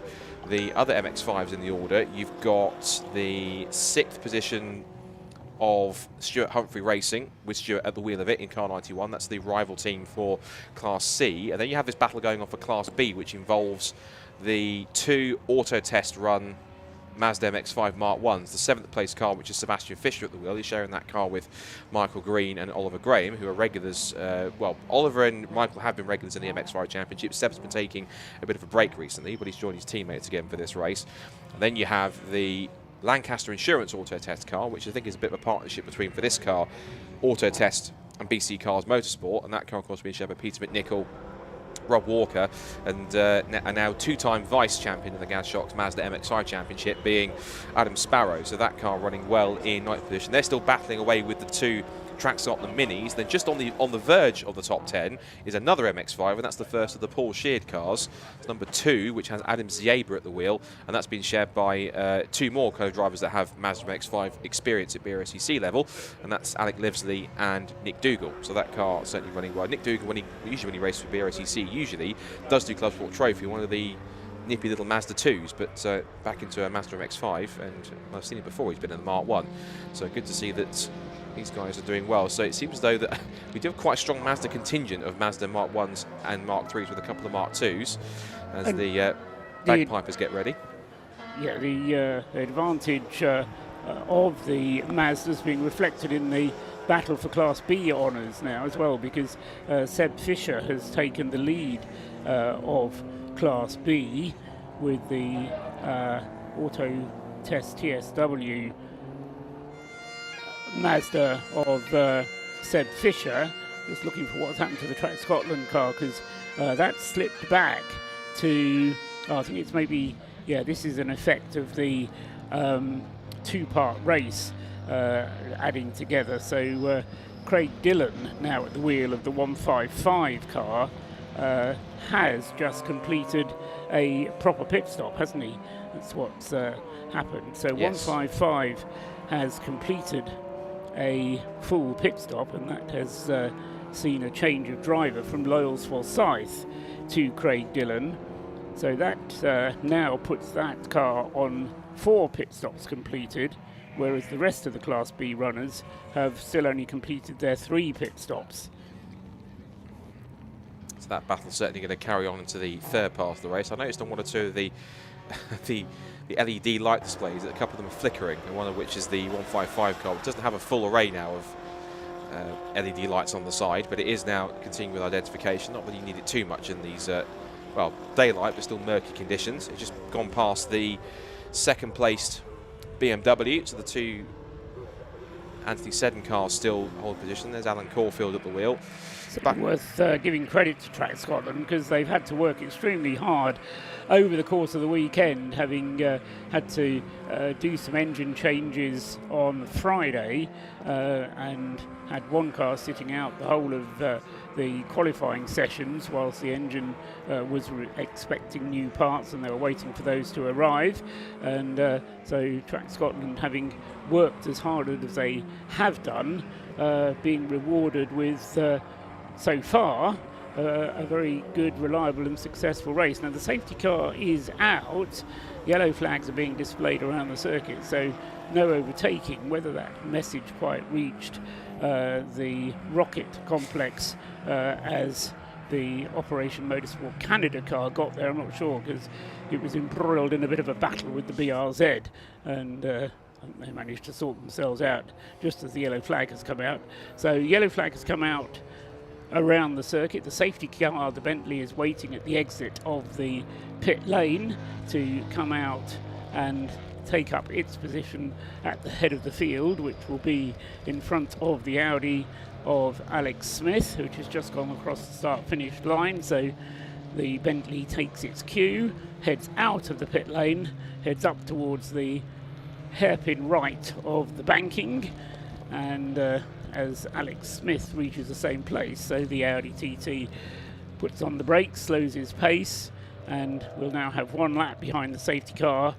Marshall's down on the start-finish line, ready with the red and white checkered flag, and so all of the effort of the last hour and a half, I hate to say this, but it's all been wasted in a sense, because the well, it depends on the gaps, doesn't it? In terms of if people are close exactly. and change positions. So it might have been profitable. It might have been possibly time lost. Yeah, but in the case of Jason McAnulty, who, as I say, had established a lead over Alex Smith of some 30 seconds before the safety car was deployed, all of a sudden he finds himself going around. Well, it does get him back onto the lead lap, doesn't it? So from Jason McAnulty's point of view, it now puts him only 2 laps behind the race leader and on the same lap as Steve McCulley. Yes. So from that point of view, that has helped. There he goes across the line now, actually, is Jason McAnulty.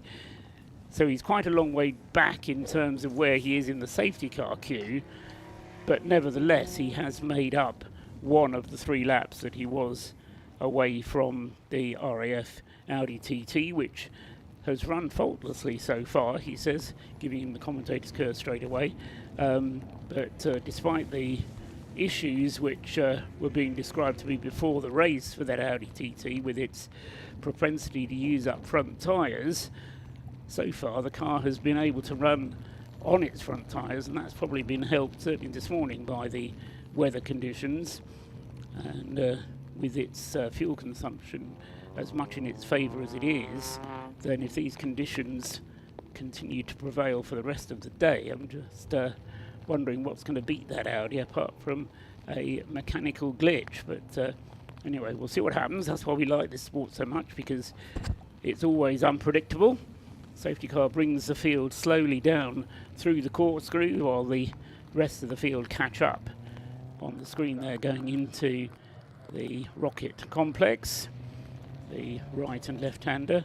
Oh, Jason McAnulty coming grinding to a halt altogether there in the 117 purple Lotus Elise.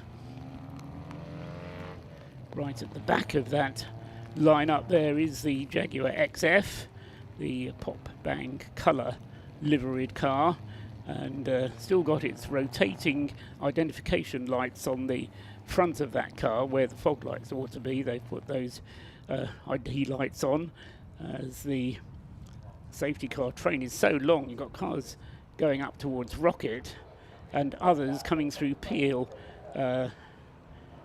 such as the reliability shown by all of the field. I don't think we had 55 cars start eventually this part, and we still have 55 cars running, so a race of remembrance to remember without any retirements potentially in prospect. Again, predicting what might happen with 3.5 hours of the race still to go. The red and white checkered flag held out by a rather damp start-finish marshal, but crossing the line then is the number 7 Audi TT. Second in the row behind there is the Stuart Humphrey Mazda, and that won't have helped it because that will have given the Will Blackwell Chambers Mazda, Clapham North Mazda 69, another lap of an advantage, which despite that Mazda, the Clapham North Mazda, having to make another pit stop, that will help the Clapham North team. So from a strategic point of view, fascinating the way that this race pans out. You need to, I think Rob Lewis used the expression, use your nonce a little bit to get the best out of the way that the regulations work, and in the end nobody really minds who wins and who loses, because that is the nature of this race. But in the end, you get a racing driver, you get a racing car. It's a competitive sport. You want to do as best you can, and for the leading class drivers, that means trying to make the best of any particular situation as it gets presented to you. So we will now be lining up the cars on the start-finish line and then building up to the Remembrance service. We'll go and get racing underway again at around about 11:30. But if you're watching on the stream, don't tune away, because the whole point of the Race of Remembrance is to have this Remembrance service. And as James Cameron was saying on air last night, any other circuit, provided they would conform to the conditions of the silence at the appropriate time of 11 o'clock on the Remembrance Sunday. Good to do that, and a great way to commemorate the military personnel who made the ultimate sacrifice for their country. So just to recap, Alexander Smith leading the way in the number 7 RAF Motorsport, sustainably powered by the RAF Central Fund, leading the way, 264 laps completed, 2 laps ahead of the Leos Racing Caterham Steve McCulley in number 97 in second place. In third place, Jason McInulty in the AbleCare ES Motorsport Lotus Elise number 117 in third place, also on 262 laps. And then on 255 laps, further 7 laps behind, is the leading Class C car, which is Will Blackwell Chambers in the Clapham North MOT Mazda MX-5 car number 69. Fourth overall. In fifth place overall is number 77, the Breakdancer Racing Relay Team, which has Alan Curtis currently representing their team in his version of number 77, which is car F in the 6-driver lineup. That's fifth. In sixth place is the second place Class C car, number 91, Stuart Humphrey in his team Mazda, and he has completed 252 laps compared to 255 for the Clapham North team's car. Seventh is the leading Class B class car, Seb Fisher in the Auto Test TSW Mazda MX-5, car number 24, which has completed 250 laps, 2 more than the Track Scotland 2 Mini Cooper of Craig Dillon, car 155, but that car, the Track Scotland 2 car, has completed 1 extra pit stop compared to the Seb Fisher car, so a similar situation to what we have in Class C, in that the car that leads owes us a pit stop, and the car behind in second place has that pit stop in hand. Third in Class B is Brian Chandler in the car that had to make 2 stop-and-go penalties in this morning's session, car 14. And then rounding out the top 10 is the other Track Scotland car, which is in the hands of Scott Armstrong, and he is in 10th place overall, 4th in Class B. The BMW class being led by Mackenzie Priestwood, car 34, ahead of the other Anthony Seddon Racing BMW 116i trophy car, Alan Caulfield in car number 21, and then third in the BMW trophy class is car number 80, Ollie Smith, at the wheel of his BMW, the Ellsworth BMW entered car. As far as the other class is concerned, for the Citroen C1s, Robin Welsh leading the way in car 586. From car 386, Colin Gillespie, the 2 WRC developments. Citroen C1s separated by 2 laps at the end of the first 2 segments of the race, with Scuderia Polo Rosso in 3rd place in the Citroen class, courtesy of James Matthews, who's currently at the wheel of the number 310 Citroen C1, and he is 1 lap behind the 2 WRC developments Citroen C1s. So the cars being parked in nose to tail formation all the way down the start finish straight alongside the pit wall, drivers getting out of the cars, and those cars that are open having umbrellas to afford a piece of protection to the driver's seat as the rain continues to patter down. And in just a few moments we'll be handing over control of the airways to the Race of Remembrance and to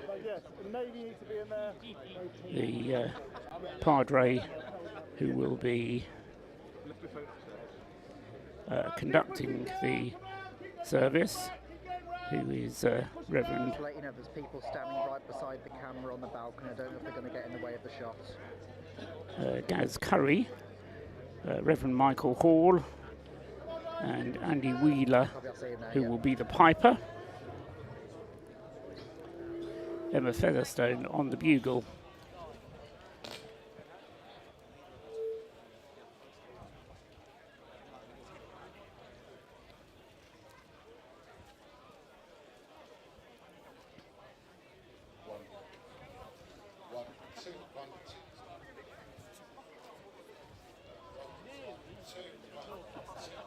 So the assembled congregation gathering down there in the pit lane, and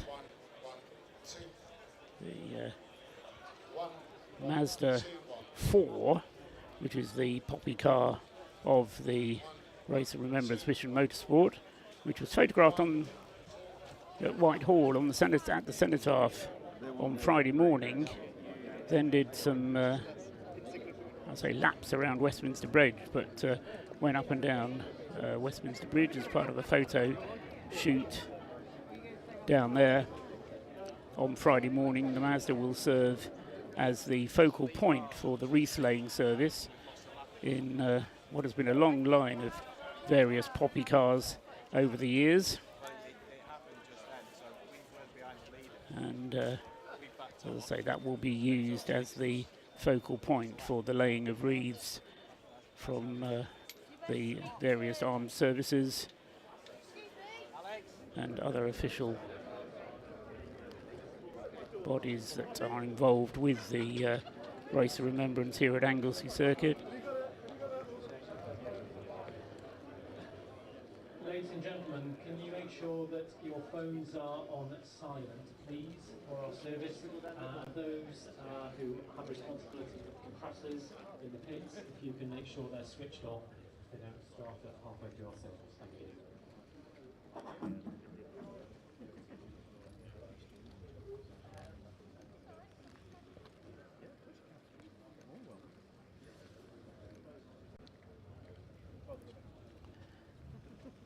So preparation's almost complete, and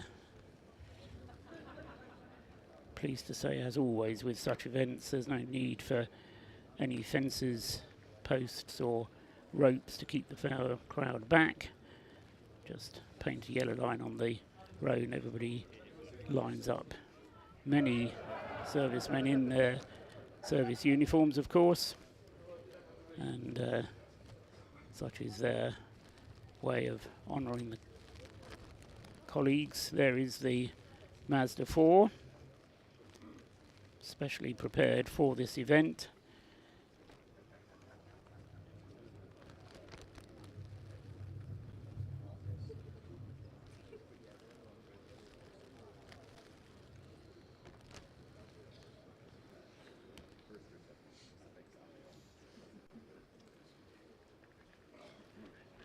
Word of appreciation to Laura Restrop, who you can see there handing out orders of service to the attendees. Without Laura's administrative efforts, then a lot of the Race of Remembrance would be a much worse place. So thanks to Laura.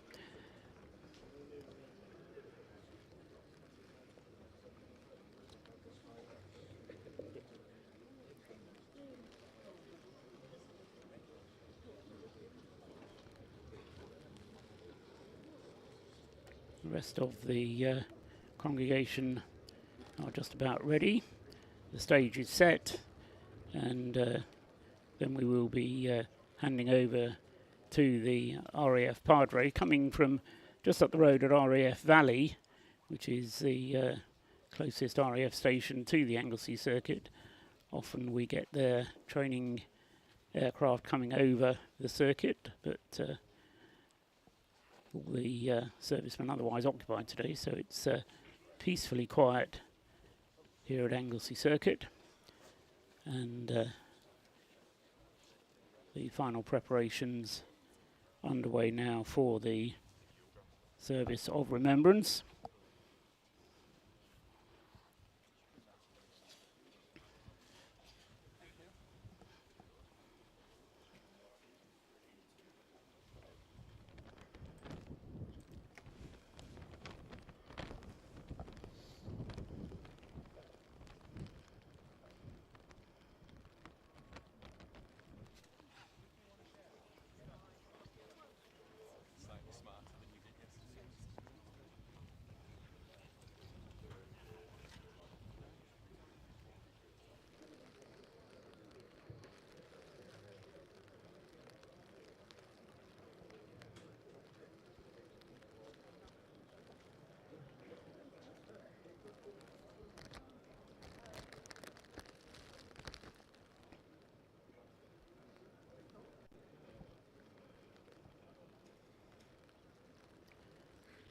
Reminder, if you're watching on the live stream, that you can donate to Mission Motorsport using the links on the Brscc website, or, as the screen tells you, sending a number 10 ROR to the 70085 in order to donate £10, 20 ROR to that same number, 70085, to donate £20 and so on to give to the Race of Remembrance, and the various social media outlets also showing various places where you can donate to this very worthwhile cause that Mission Motorsport has built around the Race of Remembrance.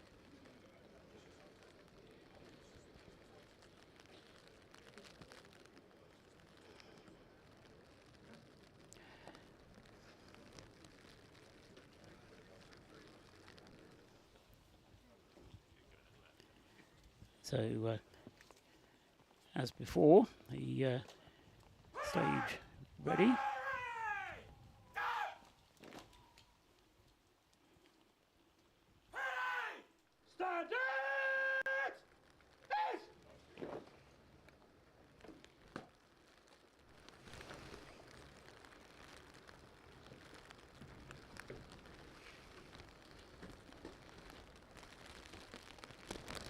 Anglesey weather has not disappointed us today, but thank you for taking time out in your busy weekend of racing to be part of this really important act of remembrance across the nations and the world.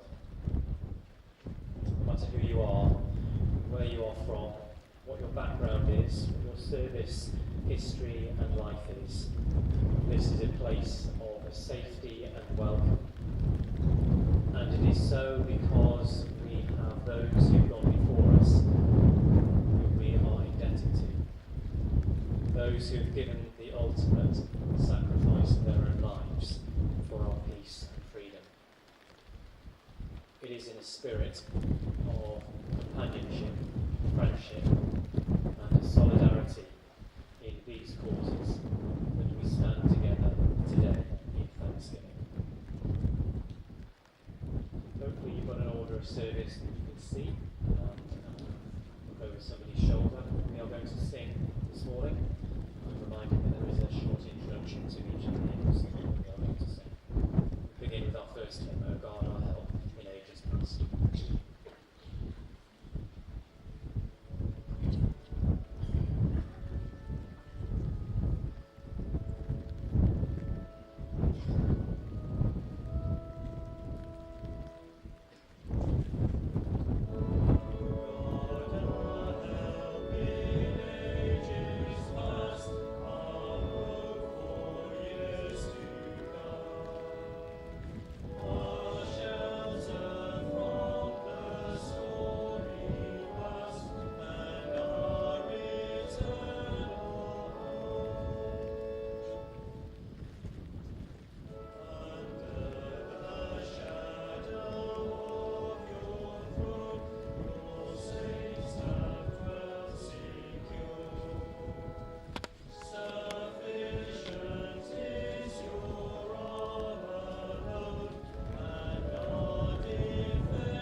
This is taken from Psalm 46, verses 1 to 3. God is our refuge and strength, an ever-present help in trouble.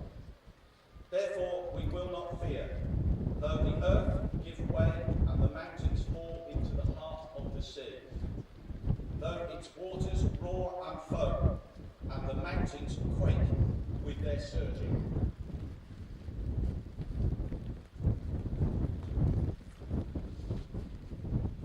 The second reading is taken from John 15. This is my commandment, that ye love one another as I have loved you. greater love hath no man than this, that a man lay down his life for his friends. You are my friends, if you do whatsoever I command you. Thanks be to God.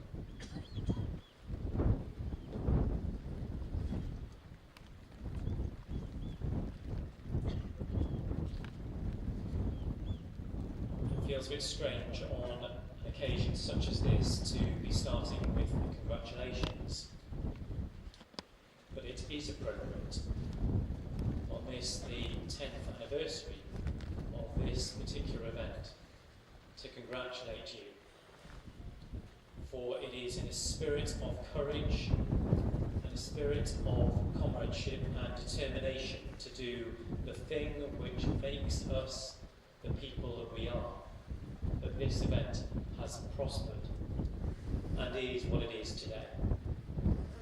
Your very presence here this morning is a testament to how important this is to your lives and the lives of so many who would be here if they could today, but are unable. It is that strong bond of friendship that has made you who you are in this place. Yes, enjoying what you do because it is fun, but doing it within the context because you know is the right thing to do. I was reminded yesterday that this whole weekend is about remembrance. That the racing is that which is the vehicle, excuse the pun, through which we remember. This is the moment, central and pivotal to what we are about and do in this place. So congratulations for continuing that tradition, for making it grow and keeping alive that spirit of friendship. It is important that you hand on to the next generation all that you have gained in your time here. But apart from congratulations, there is something else I want us to briefly think about this morning in this moment of remembrance. I want to think about passion. There is a passion in this place. It's palpable. As you come through the gates, you feel it. Maybe it's the fuel fumes, I don't know. But it is palpable. You sense the joy and excitement, the thrill that there is in being together and doing what you do. There is a passion and determination to do your very best in this place, to make things work, to see it happen, to be the best. Today, on this Remembrance Sunday, we are reminded of that passion too. Drove our forebears, whatever their beliefs or understanding, whatever their values, to give of themselves in service of humanity and the cause of peace and justice. Their passion to do absolutely everything they could to maintain freedom and peace for generations to come. It is that passion that we remember and give thanks for today. But it is also about community. It is about that place where we are more than ourselves. We are not the sum of our parts, we are so much more.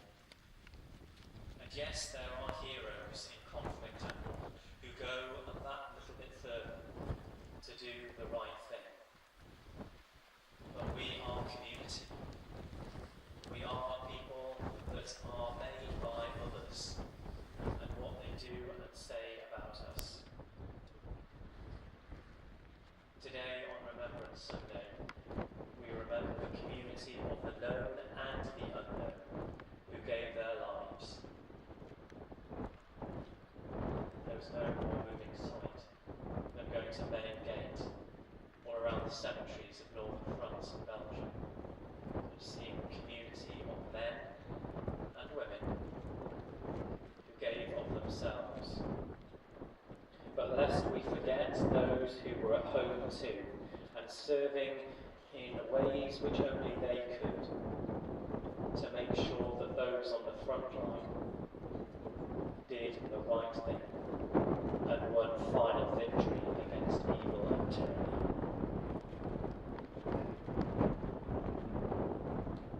Third thing that I want to briefly mention is service. Those who have been following so far will get PCS. It's not about a personal combat system, it is about a life that is full of purpose and meaning. But service is what we are all part of today, and we are no prouder than when we are in uniform and doing that which our service requires of us. Today, in our own commitment to whatever service we are a member of, give thanks for those who within their service life gave everything of themselves. Today, in that spirit of peace and comradeship, enjoying the freedom that we have today, hold on to that passion that keeps us striving forward. Keep community as we together find a way forward in this crazy complex world that we live in. Hold fast to the values of the services that we share and that we are part of. That is the hope that we have today as we remember so much loss and tragedy in the past and indeed in the present. That is the hope that will keep us in the place of peace and freedom. Thanks be to God for the passion, the community, and the service that we represent today.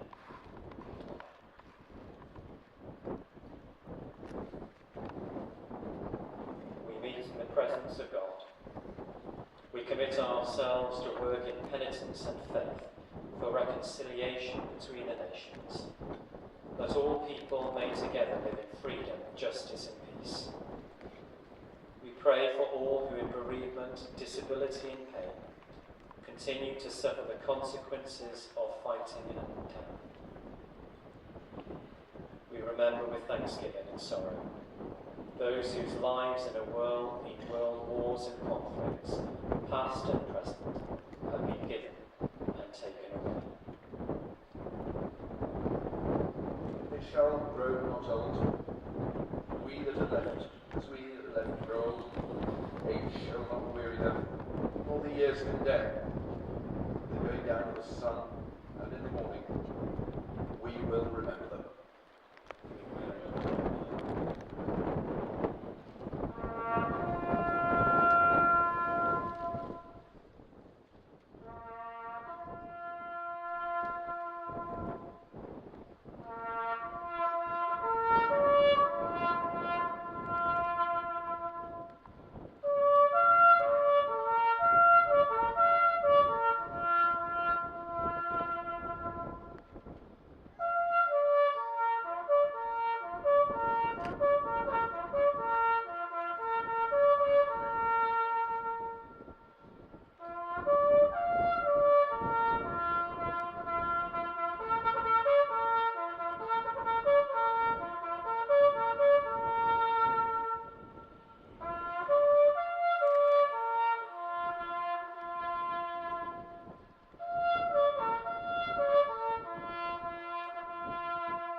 When you go home, tell them of us and say, for your tomorrow, we gave our today.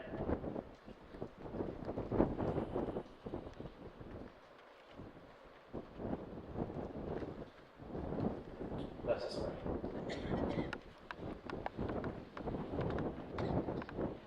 Almighty and eternal God, whose love in Christ we cannot be parted, either by death or life, hear our prayers and thanksgivings for all whom we remember this day, fulfilling them the purpose of your love, and bring us all with them to your eternal joy. Through Jesus Christ our Lord. Amen.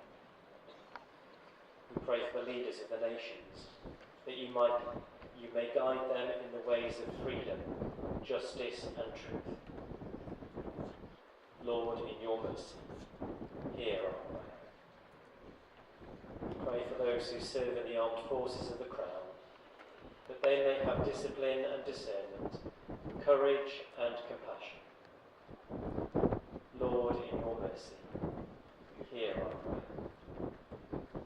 We pray for our enemies and those who wish us harm, that you may turn the hearts of all to kindness and friendship. Lord, in your mercy, hear our prayer. We pray for the wounded and the captive, the grieving and the homeless, that all in their trials they may know your love and support. Lord, in your mercy, hear our prayer. Most holy God and Father, hear our prayers for all who strive for peace, and for all who yearn for justice. Help us, who today remember the cost of war, to work for a better tomorrow. And as we commend to you lives lost in terror and conflict, bring us all in the end to the peace of your presence, through Christ our Lord. Amen. We share and sing together the prayer of Christ the Church. Our Father, who art in heaven, hallowed be thy name. Thy kingdom come, thy will be done, on earth as it is in heaven. Give us this day our daily bread, and forgive us our trespasses, as we forgive those who trespass against us. And lead us not into temptation, but deliver us from evil. For thine is the kingdom, the power, and the glory, forever and ever. Amen. We sing our second hymn, I Vow to Thee, My Country.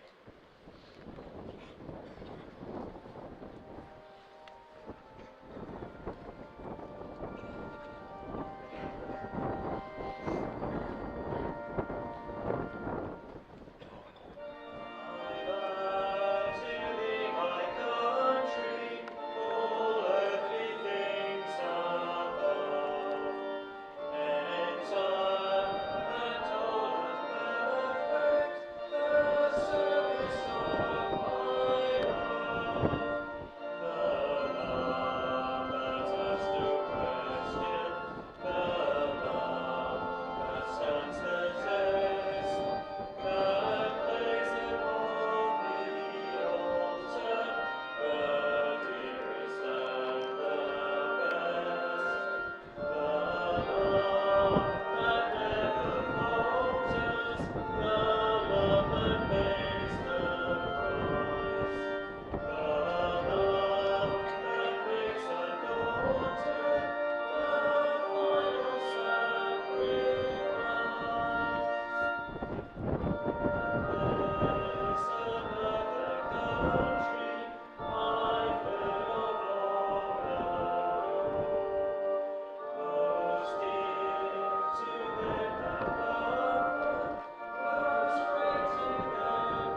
departed rest.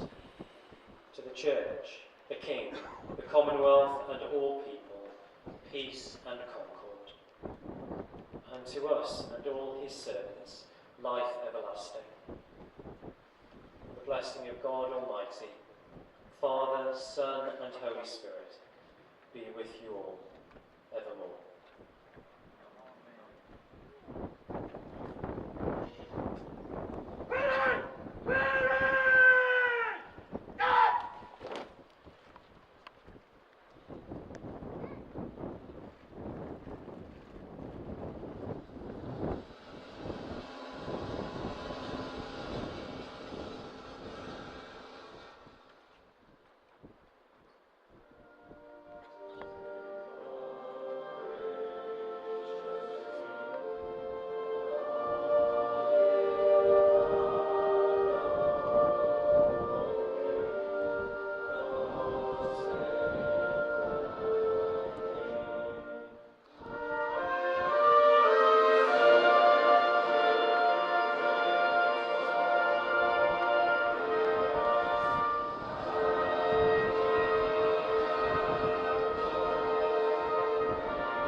Let's go racing!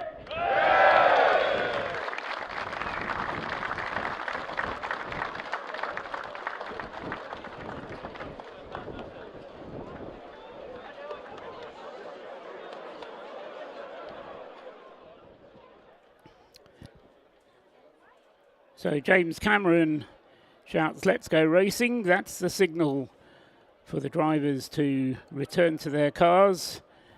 And the Mazda 4 there with the wreaths of appreciation from the various services,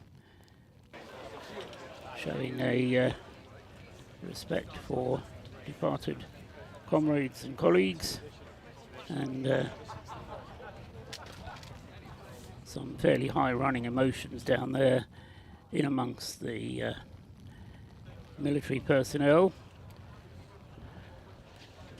And reminder, we did mention this yesterday, as far as Operation Motorsport Canada and Operation Motorsport USA is concerned, they won't be coming over next year because they're going to be running their own event over in the States at Virginia International Raceway, modelled on the Race of Remembrance here at Anglesey.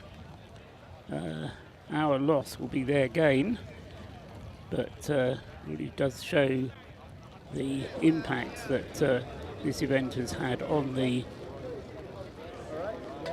military personnel and motorsport community as well, which comes together at this Race of Remembrance weekend.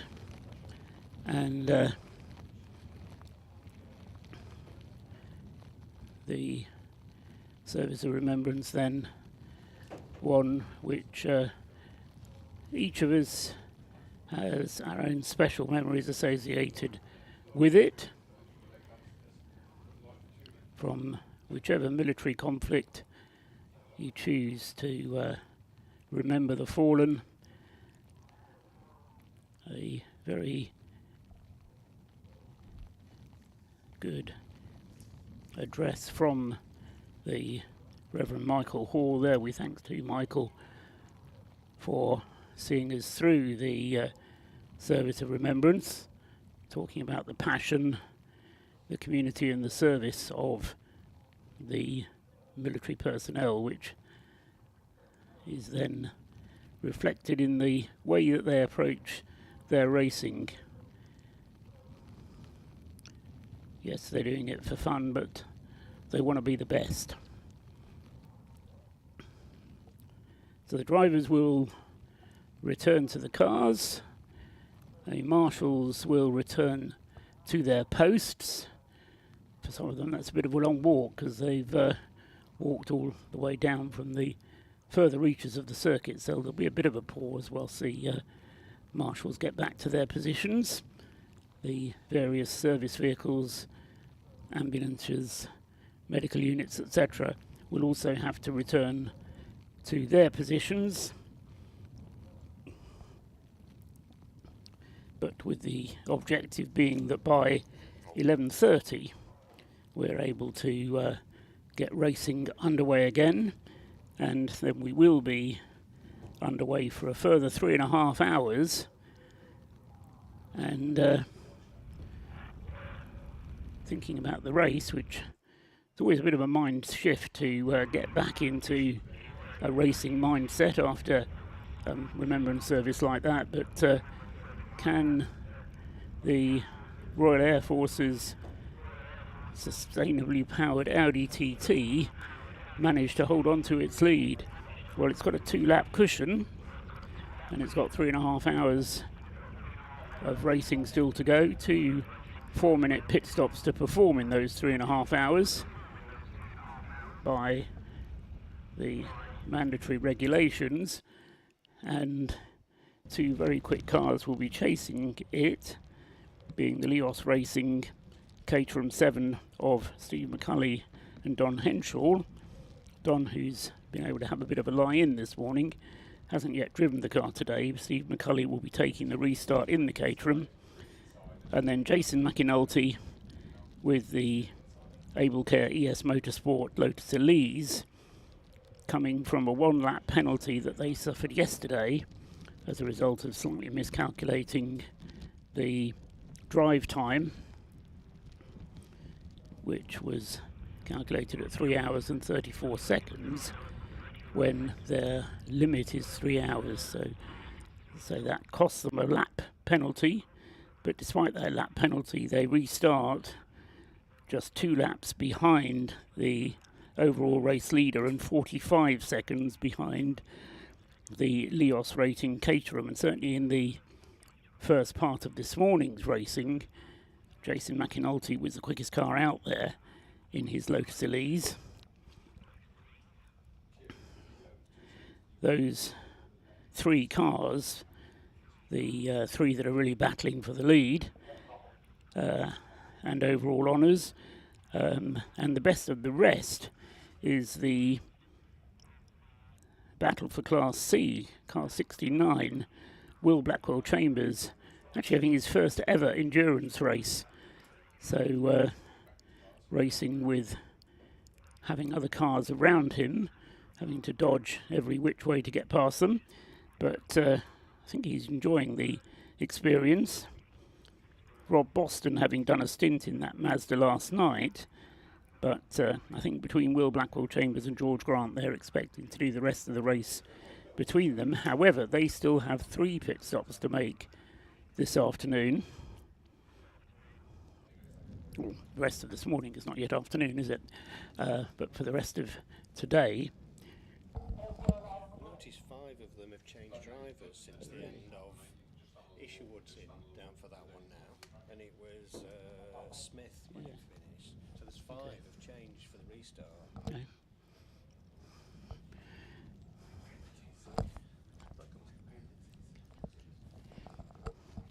So cars getting ready, and they'll be restarting behind the safety car as soon as the signal is given to do so. I was talking about the Clapham North Racing, or Clapham North MOT, well, Boston Racing Mazda MX-5 in 4th place overall, leading Class C, but with 3 pit stops still to make, whereas the Stuart Humphrey Racing car, which Stuart Humphrey started this morning, and therefore should be restarting now, just checking down whether there have been some sneaky driver changes gone on during the Remembrance service. They shouldn't have been, but Peter Shearer up here has just whispered into my ear that they may have been. Anyway, we'll keep an eye on that. Stuart Humphrey Racing's Mazda, though, has made 4 pit stops already, so therefore only has to make 2 more pit stops in the remaining part of the race, but has a 3-lap disadvantage now on the Clapham North MOT car. Now, some of that will unwind itself because the Stuart Humphrey car is further ahead in the queue, and in fact is number 2 in the queue behind the safety car, whereas the Clapham North Mazda is quite a long way back in the queue behind the safety car. Can't count in many cars how actually far back it is, but it's certainly around about halfway down the field. But in terms of total laps completed, the Clapham North Mazda has done 255 laps, whereas the Scott Humphrey car has only done 252. Class C, very much the story of just those 2 cars. Class B, which is the bottom half of the top 10, or 7th, 8th, 9th and 10th cars, are all Class B cars, and that's now being led by the Autotest TSW Mazda, which Sebastian Fischer has been driving. However, they are a car that has only done 3 pit stops, whereas the car behind, the Track Scotland car, which Lionel Forsyth has now handed over to Craig Dillon, that car, 155, has done 4 pit stops already. So in Class B, we have a similar situation to what we have in Class C, in that the leader has an extra pit stop to make in this final segment. So fascinating situation as far as the overall race positions are concerned. In the classes, similarly, Classes C and Class B, very closely matched. In Class A, we only have 1 entrant. That's the Toyota Aygo of the Flat Cap Motorsport, Mintro Motorsport team. So needless to say, they're leading their class. The BMW 116i Trophy class being led now by the number 34 Anthony Seddon racing team, who used the first part of this morning's race to get Mac Priestwood ahead of the team car of number 21, which has been Alan Caulfield in today's race. And as I say, Mac Priestwood has been the quicker of the 2 and has got himself up to the front of the BMW 116i Trophy in what is at the moment an Anthony Seddon Racing 1-2, although 3rd in class, the Ellsworth BMW car number 80 is currently being shown as 3 laps behind the 2 Anthony Seddon Racing cars, which are both on the same laps, 241 each. The Citroen C1 class being led by 586 WRC Developments car, which has already completed 4 pit stops, just 2 more to make, as has the 386, also a WRC Developments entered car, and they are separated by 2 laps, with number 586 ahead of number 386.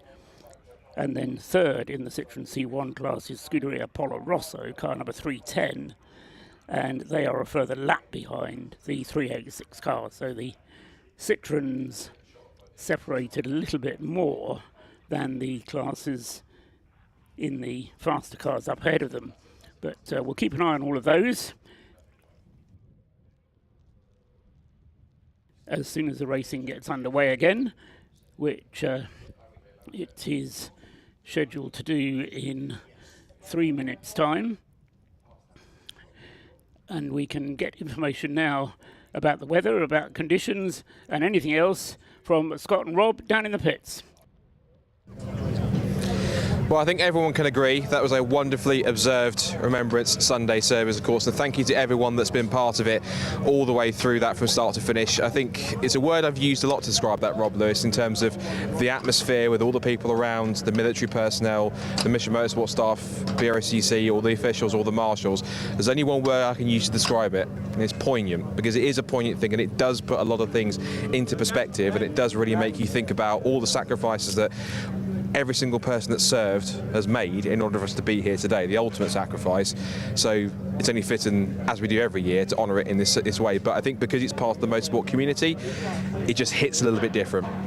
It certainly does, and you can see up and down pit lane there are so many people here that have lost friends, lost colleagues, fighting for various countries, and for all of you watching around the world, it was so poignant. You could hear a pin drop when the silences were being observed. It was absolutely impeccable. We all got caught up in it. We always do. It's such an emotional occasion here, and you could see afterwards servicemen and women hugging each other, remembering their friends, remembering their loved ones, and lost family and friends. And now we've done the service, we remember the fallen, and we've got 3.5 hours now to race on in their honour. And what a race this is shaping up to. Yeah, there's still class battles to be decided in classes B, C, and indeed also in the 1-1 series class as well. Some also battles going on, of course, in the C1s. And a 2-lap advantage at the moment for the leading number 7 Audi. Of course, that can all change if there's problems.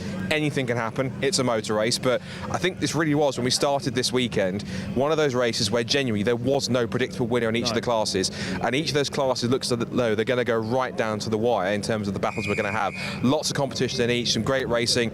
And again, we've still got 3.5 hours to really sort out exactly how this all plays out. So any thoughts on potentially which way this could go, or is it really that much of a toss-up that it's too close to call? There are so many variables in the mix here. The weather being one. It is soaking out there now. So not only have the teams got to get back in the cars with a soaking wet track, they've been sat there. The track conditions have changed dramatically even since the service.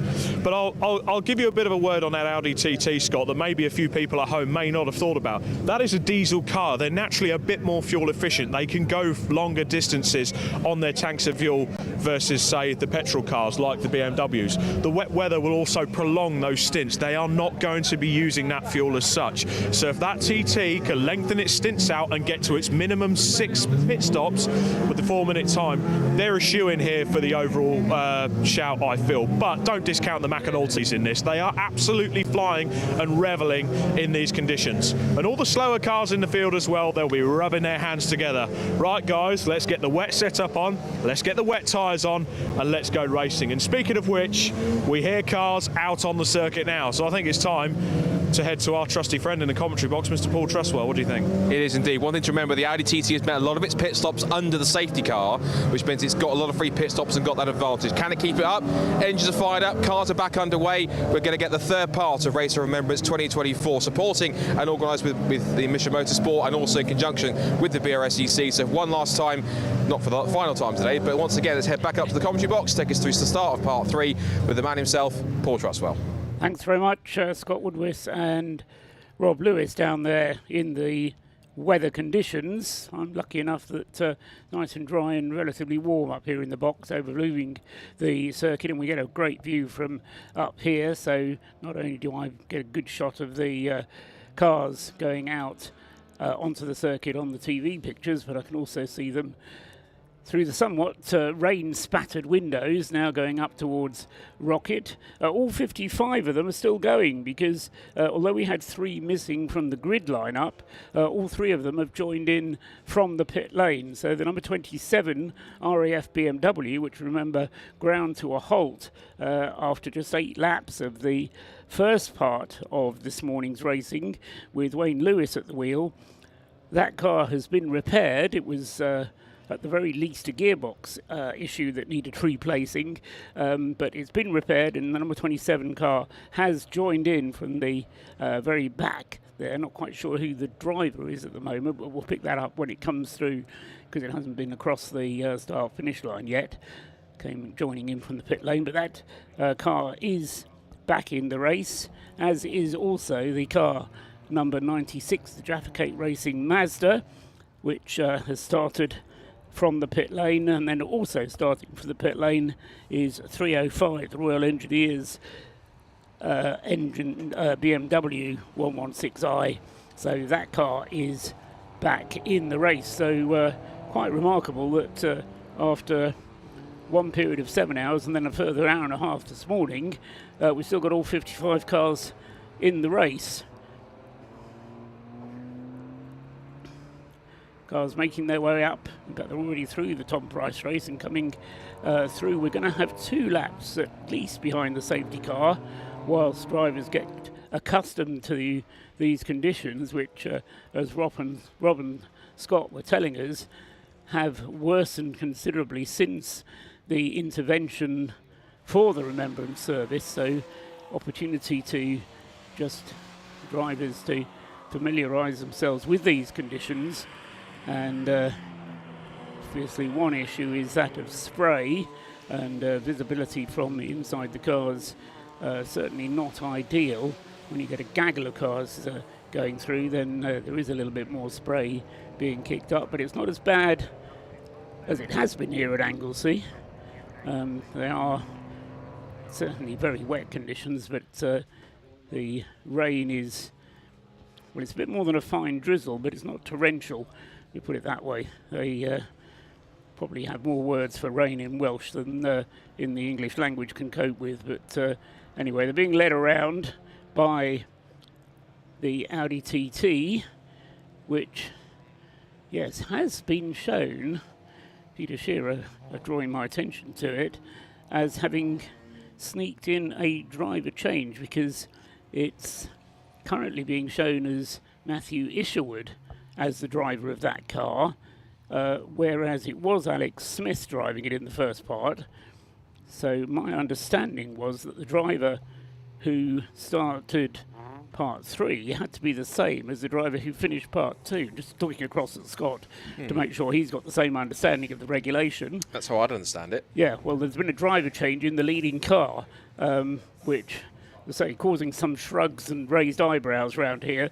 Whether it's a transponder issue or some kind of data issue on the TSL screen, and it may well update itself when they come through once the safety car has gone in and we're under full racing conditions. But the way that the regulations work certainly suggest that it should be Alex Smith still at the wheel of the number 7 Audi TT. I'm going to explore the regulations and see if I can have a look for you. No, I've already looked it up. It does say that. Oh, it does say that. So it's not something that really needs to be debated. It's not a question of interpretation. I'm sure you've... So we can go down to Rob Lewis in the pits. Let's have a word with him. What have you got for us, Rob? Already the action has started in the pit lane. Remember before, Paul and Scott, when I told you about some of the teams maybe taking a bit of a gamble, leaving their cars out there on the semi-slick tyres? Well, unfortunately, the two Metabubu racing cars, 52 and 54, took that gamble. It is simply too slippy out there. And I'll show you what I mean. The conditions out on the track are treacherous. At the moment, a lot of the cars are running these Nankang slick tyres. They have some grooves in them. They've got a better, softer compound. They're changing to these Uni-Royal Rain Sport tyres. These are specifically moulded for the wet conditions. They've got more water clearing channels in the tyre. They will be better in the wet surface and if there's possibly any standing water. But just as I say that, on the horizon, it's starting to look a bit clearer, and it is forecast to have the front blow through and clear up later on. So could this be a change that maybe scuppers them for pace later on? If the wind stays as it is, it's going to blow the rain off the track anyway and dry it out a little bit quicker. But as you can see, quite literally the whole field is getting ready to change tyres, change fuel, do whatever pit stops they need to under this safety car. So I'll ask the final question. Those cars that pitted before the Remembrance service, have they got the advantage over the conditions? Let's find out. I was going to say, we're not going to be able to tell you that, Rob, but never mind, we'll try and work it out as the this third part of the race goes through, and those cars which are coming into the pits you'll have to keep an eye on, because if they just change tyres, then it can be a pit stop as fast as you like. If they put fuel in or change the driver, then they will have to spend 4 minutes in the pits, and all of a sudden, you said they were under safety car. They're not under safety car anymore. We've gone racing, and having rechecked the regulations, a driver change is permitted with the authorization of the clerk of the course. Now, I'm not quite sure why the clerk of the course might have allowed them to change driver, but a driver change is permitted with the permission of the clerk of the course. So whether the RES Motorsport team have gone along and said that Alex Smith is feeling a bit tired, can Matthew Isherwood take over? I don't know. But anyway, Matt Isherwood is being shown... no, he isn't. he's being shown as Alex Smith. So, yes, it is merely a timing glitch. Crisis averted. So, yeah, crisis averted. So it is Alex Smith then at the wheel, as it should be. Jason McInulty at the wheel of the number 117, but George Grant being shown as the driver of the number 69 car. Now, he's yet to come through on this lap. And so the timing system may well update itself as he goes through at the end of his first racing lap. All eyes go onto the timing screen, but it stays as George Grant. Anyway, we'll see whether or not there has been some change here, or whether it's, as I say, just the timing system keeping up with itself. But like I've said, the regulation states that the driver who finishes Sunday morning has to restart this segment of the race, the final 3.5-hour segment of the race. And as I say, the aggregate conditions positions then get calculated as the result, as the sum of parts 1, 2 and 3, and that leaves Alex Smith in the lead of the race by 2 laps, and at the moment he is the fastest car out there, lapping only just under 2 minutes. So that's an indication of how much worse the conditions have become. We had Rob Lewis there explaining the difference between the tyres. There are regulations about which sorts of tyres are allowed in each of the classes, and the different categories, Citroen C1s running on these Nankang tyres. The Audi TT with its also front-wheel drive, but as Rob and Scott were explaining on the grid, with this biodiesel-powered car losing absolutely no performance with the alternative fuel, but gaining in terms of its fuel consumption. And whilst he still has to make 6 pit stops in total, a further 2 still to be made, they each have to be of 4 minutes, so it will even itself out. All of the top 3 cars have a further 2 pit stops to make. The 4th place car, Will Blackwell Chambers, now being shown as the driver correctly in the number 69 car. Will Blackwell Chambers in 4th place has only made 3 pit stops, so still has 3 to make in the remaining 3.5 hours of the race. Obviously, slower pace in the wet conditions will mean that the 4 minutes isn't quite so costly, but still certainly far from over as far as the battle of Class C is concerned, with Stuart Humphrey not that far behind in the number 91 Mazda MX-5. Stuart Humphrey driving in his own team car. Class B, that's the cars with engines producing up to 140 brake horsepower per tonne, just having a pit stop there, and that's the Class B leader, the Autotest TSW car, number 24, which started this section of the race with Seb Fisher behind the wheel, now switching over to Michael Green.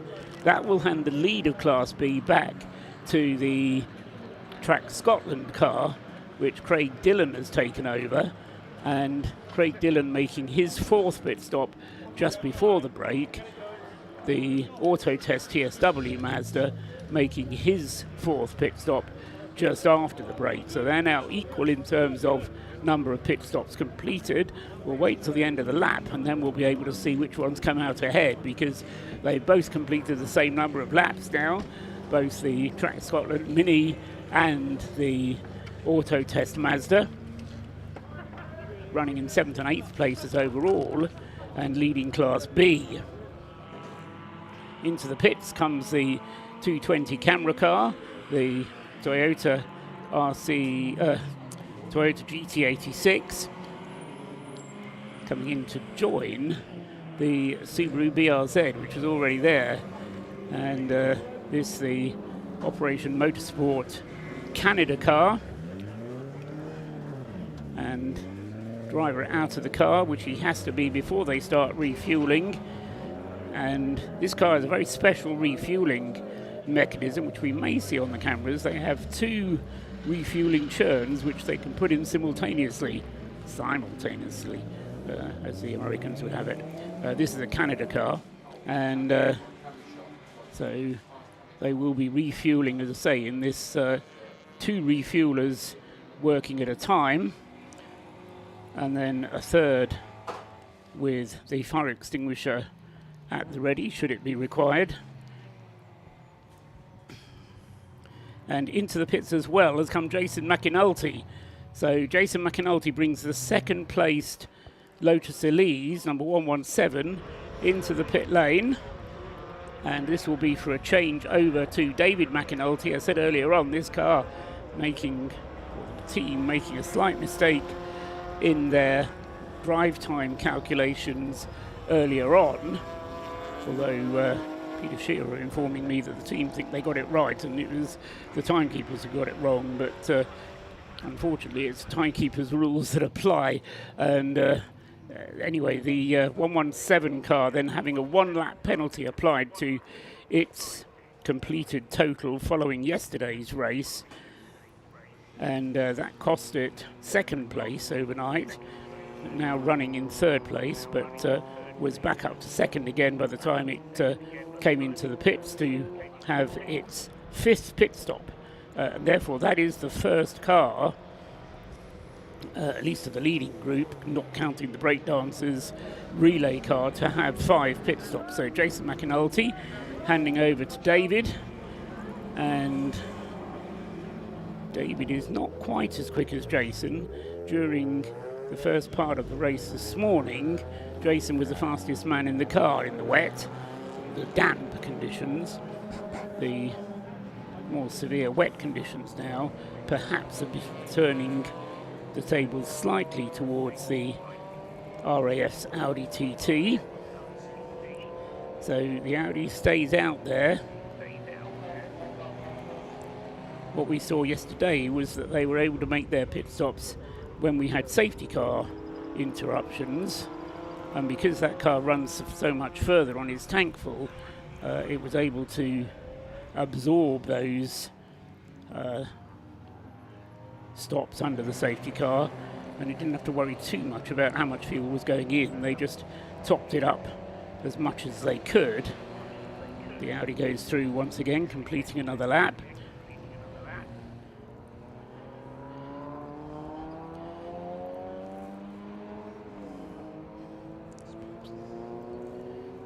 As the car on the left there on the screens, the pale green Mazda, goes into the left-hander. There's the Operation Motorsport Canada Toyota GT86 receiving service in the pits. The fuel has already gone in.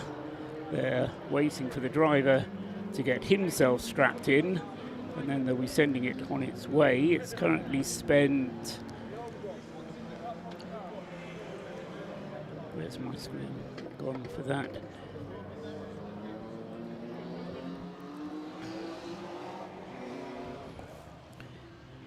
It's currently spent 4 minutes and 12 seconds, 12 minutes in the pit, 4 minutes and 12 seconds in the pits for the Toyota. A stop and go penalty in the pits for the 101 Mazda. This is the Mission Motorsport car that started it all, if you will, having competed in every single one of the 10 races of remembrance that we've had over the last 10 years, this being both the 10th anniversary and the 10th running of the event, due to the goings-on of 2020, when there was a virtual Race of Remembrance, but not one here at Anglesey.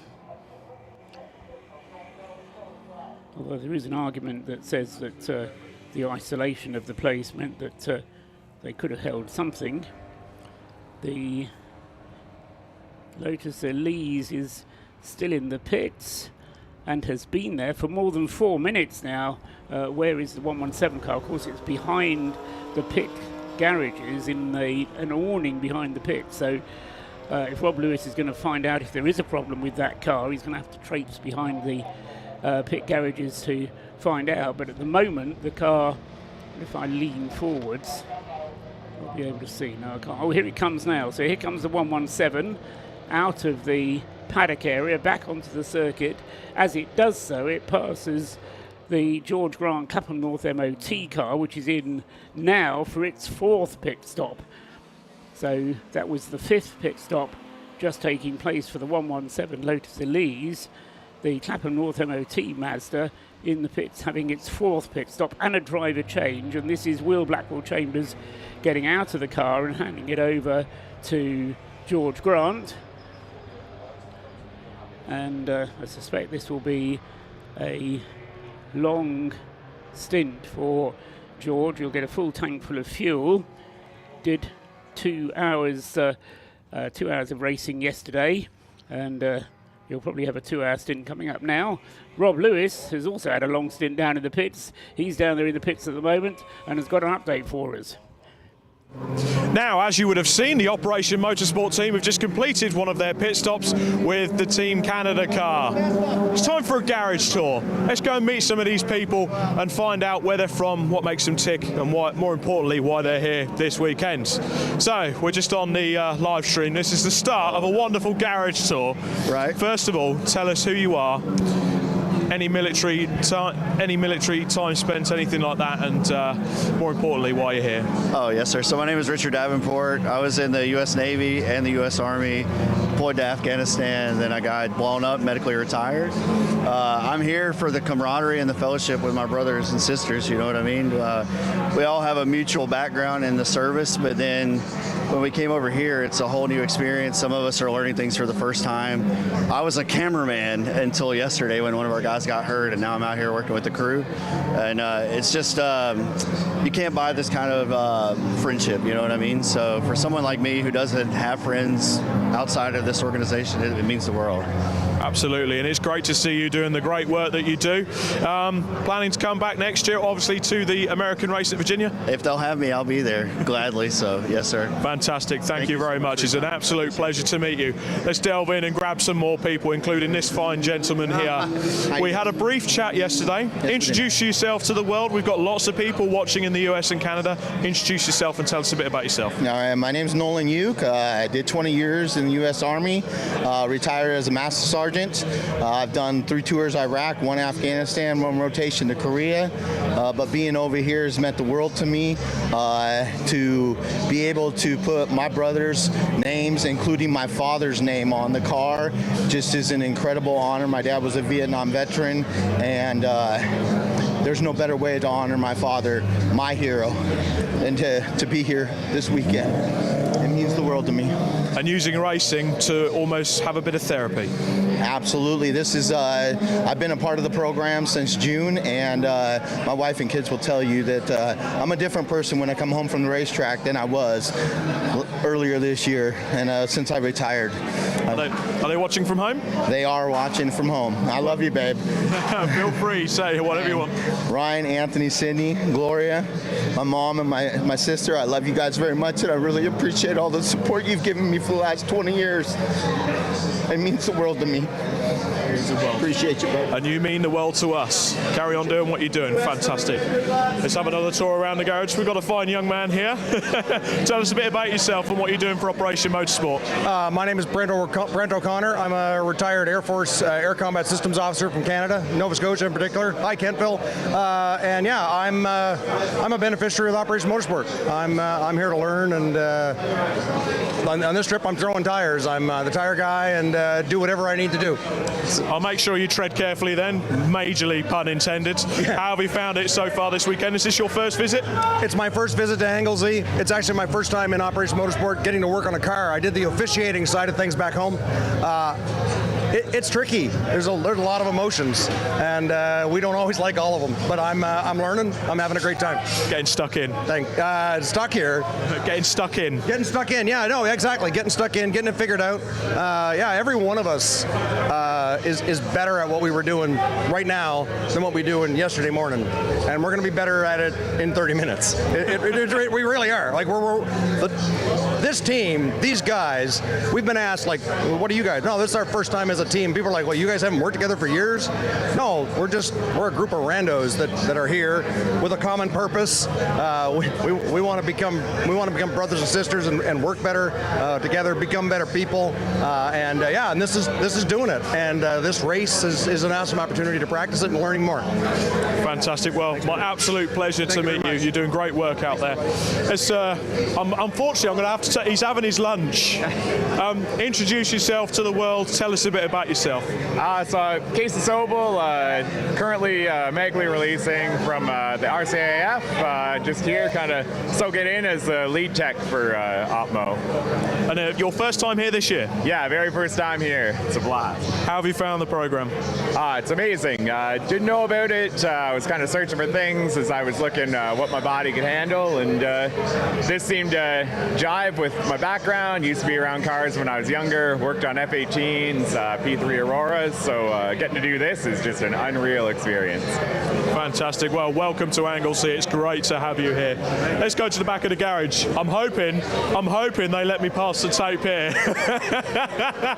I'll tell you what, I'll take the pair of you. Come and join us. So tell us a bit about yourselves and the work you do with Operation Motorsport.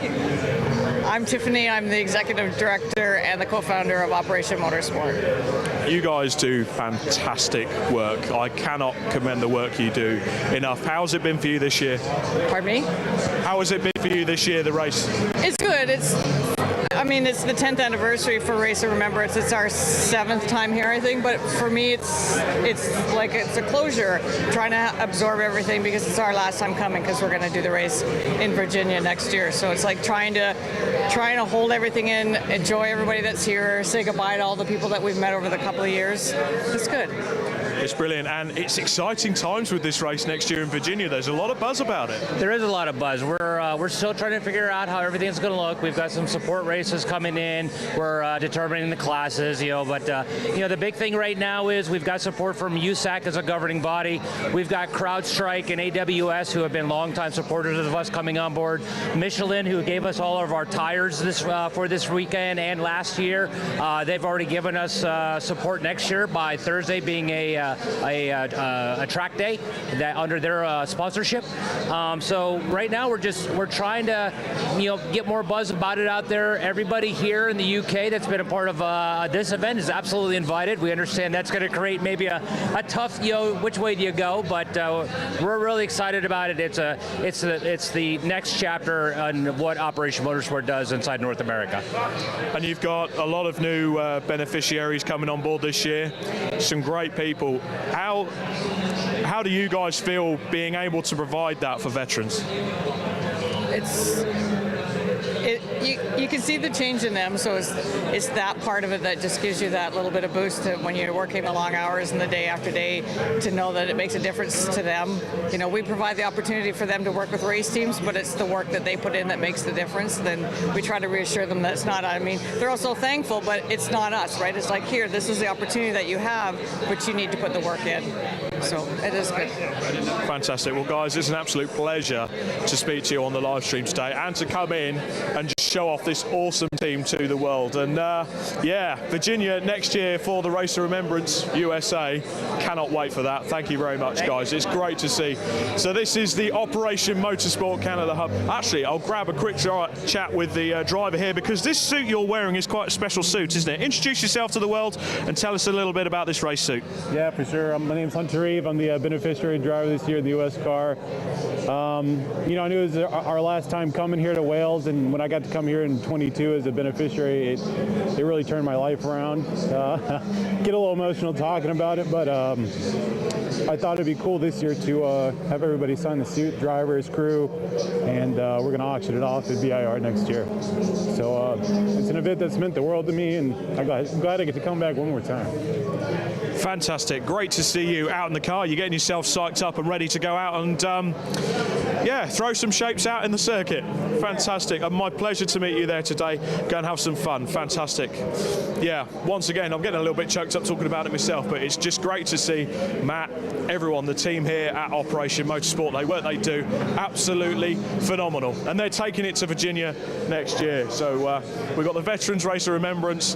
That's everything on the front there. So that's the official launch packet there. So 12-hour races, 6 classes, 2 to 6 drivers, time pit stops, all sanctioned by the USAC. And a bit of Mustang Cup action in there as well. Everyone loves a V8, don't they? So take that with you. Fantastic. I'll have a little read of this, and for now, I'll hand back up to the commentary box to Scott. It's Paul Trustwell.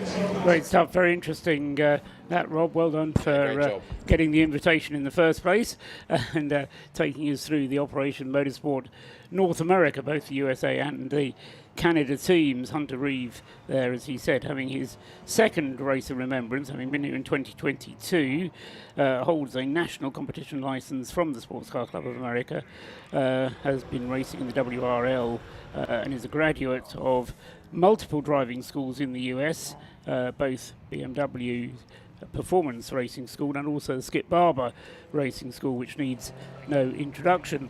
Whilst that has been going on, we've had a number of pit stops taking place. Don Henschel has taken over the Leos Racing Caterham, car number 97 from Steve McCulley, who's been driving it for the duration of the morning thus far. But Don Henschel is now behind the wheel of that one, and David McInulty has taken over behind the wheel of the number 117. So both those cars, 97 and 117, have now completed 5 of their 6 pit stops. The race leader, still Alex Smith, which means they have now been racing for a total of 9 hours. We've had half an hour of this race, so 3 hours to go on the timing, but Alex Smith then at the wheel has still only completed 4 pit stops, so 2 more pit stops to come from the Audi TT, but they now sit on a 5-lap cushion. So if they get some nicely timed safety cars, then they'll be able to get that going again. I think they might be able to get one, because that's the, well, if it can get going again, they might not. That's the Royal Engineers car that's been in the wars quite literally. It had the shunt last night when it was hit from behind by the RAF graduates car. Then it went off down at the international loop, and now it's had another excursion off the road, exiting Church onto the grass. Thankfully, the grass hasn't been too boggy and peaty and wet to get it stuck, but it has managed to get back out again. Speaking of BMWs, one of our 2 leading teams, the Anthony Seddon car, still running first and second. This is the lead car that's come in for pit stops. So Mackenzie Priestwood is in to hand the car over to one of his teammates. Also in there, just next to it in the garage, adjacent to it, is the Flying Haggis team, with the best sense of humour in the pit lane, I think. And as has been proven many times over. Tyre change going on. You don't often see tyre changes too much, at least. Or they've been, I think they're changing tyres either to go onto another set of treaded tyres or go into something that's a lot more conducive to the conditions now that the rain has abated, it seems, and the circuit will start to dry up a little bit more. So car 34 in the mix. I think what we'll quickly do is, whilst that's happening, we've just gone to 3 hours to go, so I think I might quickly do another quick rundown of the classes, how we go. So whilst the pit stops continue on, with just under 3 hours plus 1 lap to go in Race of Remembrance 2024, this is how it currently stands. We'll see what we can do. Let's do the top 5 in each class. We'll get to that point because it's getting to that time in the race. So currently leading the way overall then, starting with Class D, it is the RAF Motorsport, sustainably powered by RAF Central Fund Audi TT, with Alex Smith at the wheel, and as Paul rightly said, they have a 5-lap lead at the moment over the second place car, the Leos Racing Caterham, driven by Don Henschel right now in car 97. Third place, but charging along, is the Able Care ES Motorsport Lotus Elise, car 117, with David McInulty at the wheel. In 4th in class is the Patron Racing BMW E46 330i, but that's 11th overall and 22 laps off the lead. And then rounding up the top 5 in Class D, if there is another car in Class D, which there is, and it is the number 27 RAF Motorsports. Car is by time screen has completely jumbled itself around very, very quickly. So trying to figure itself out. Now it has. I can continue. It was the RAF Motorsport with Lewis Property BMW E46 M3 that hit problems before the end of part 2.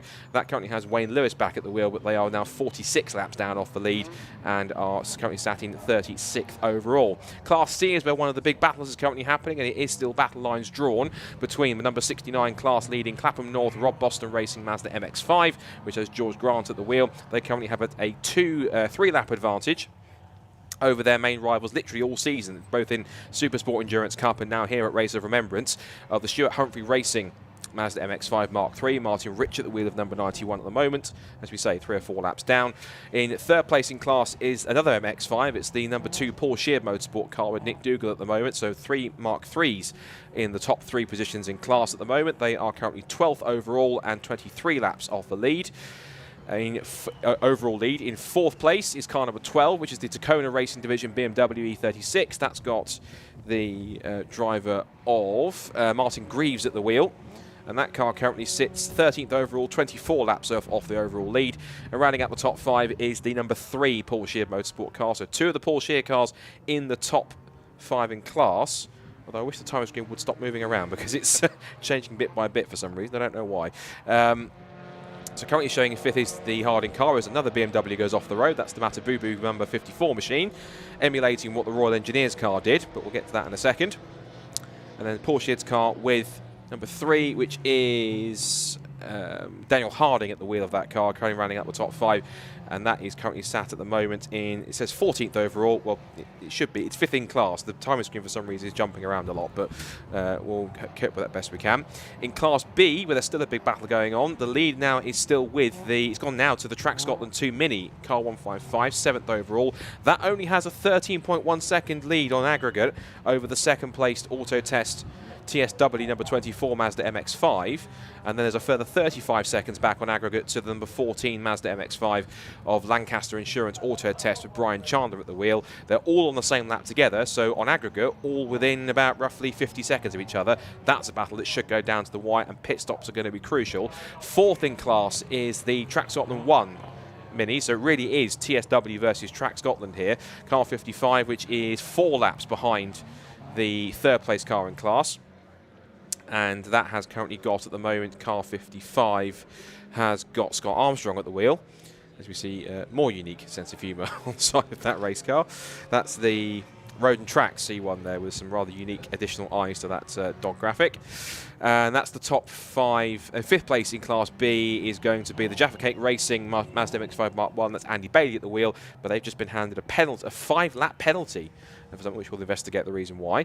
But 5-lap penalty for them, currently sitting at the moment in 5th. If that's the case, that will certainly put them under threat from the Breakdancer Racing number 8 Mazda MX-5 that's got the 6-pack of Caterham drivers with Tim Steele currently at the wheel. It's a part Ferme breach for that number 96 car.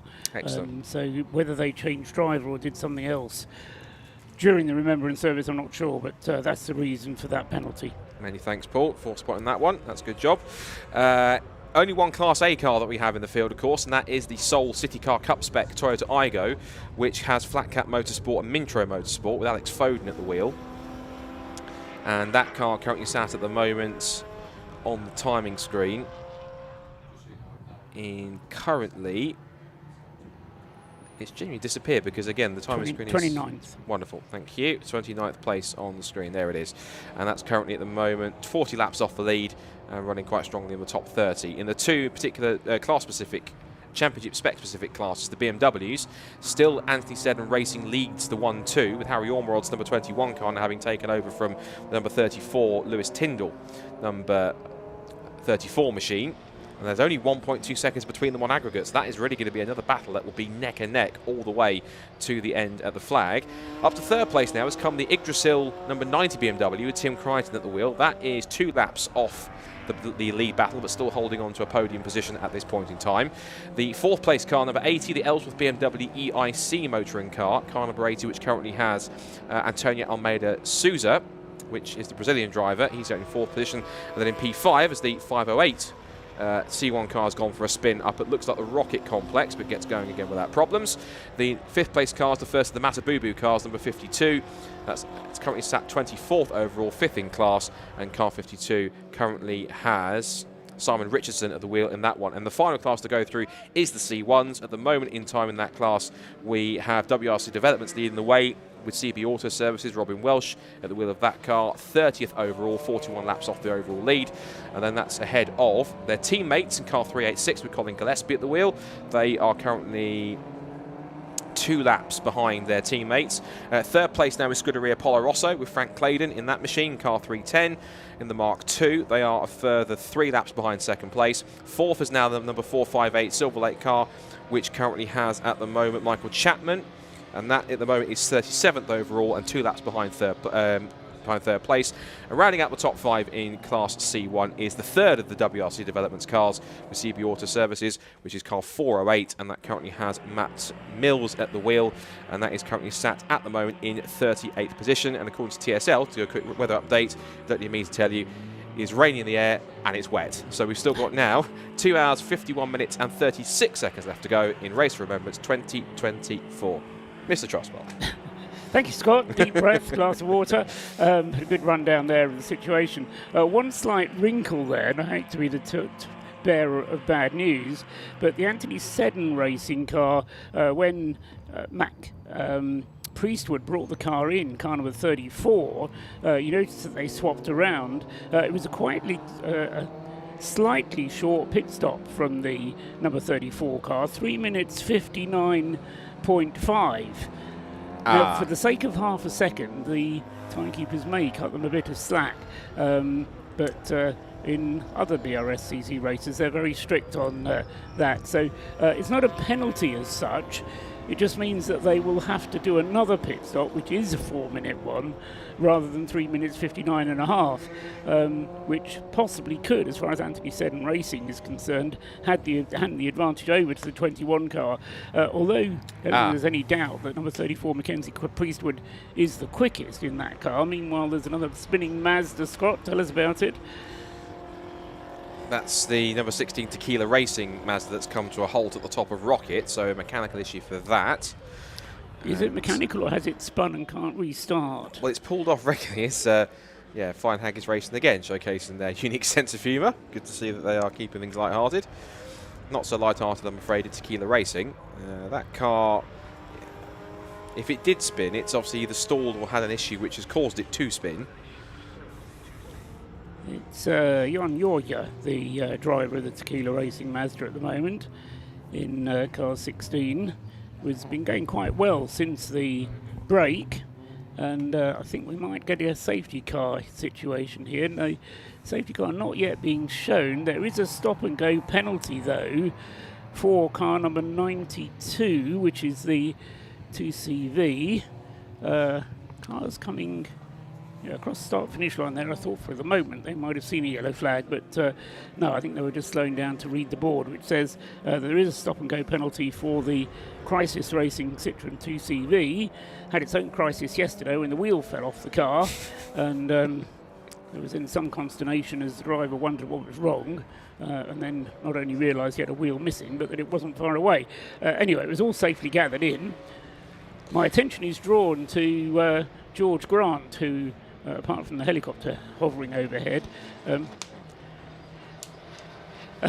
It's very possibly hello and goodbye from David Richards. Arrived and read the They Shall Not Grow Old at the Service of Remembrance, but David Richards now having other things to do.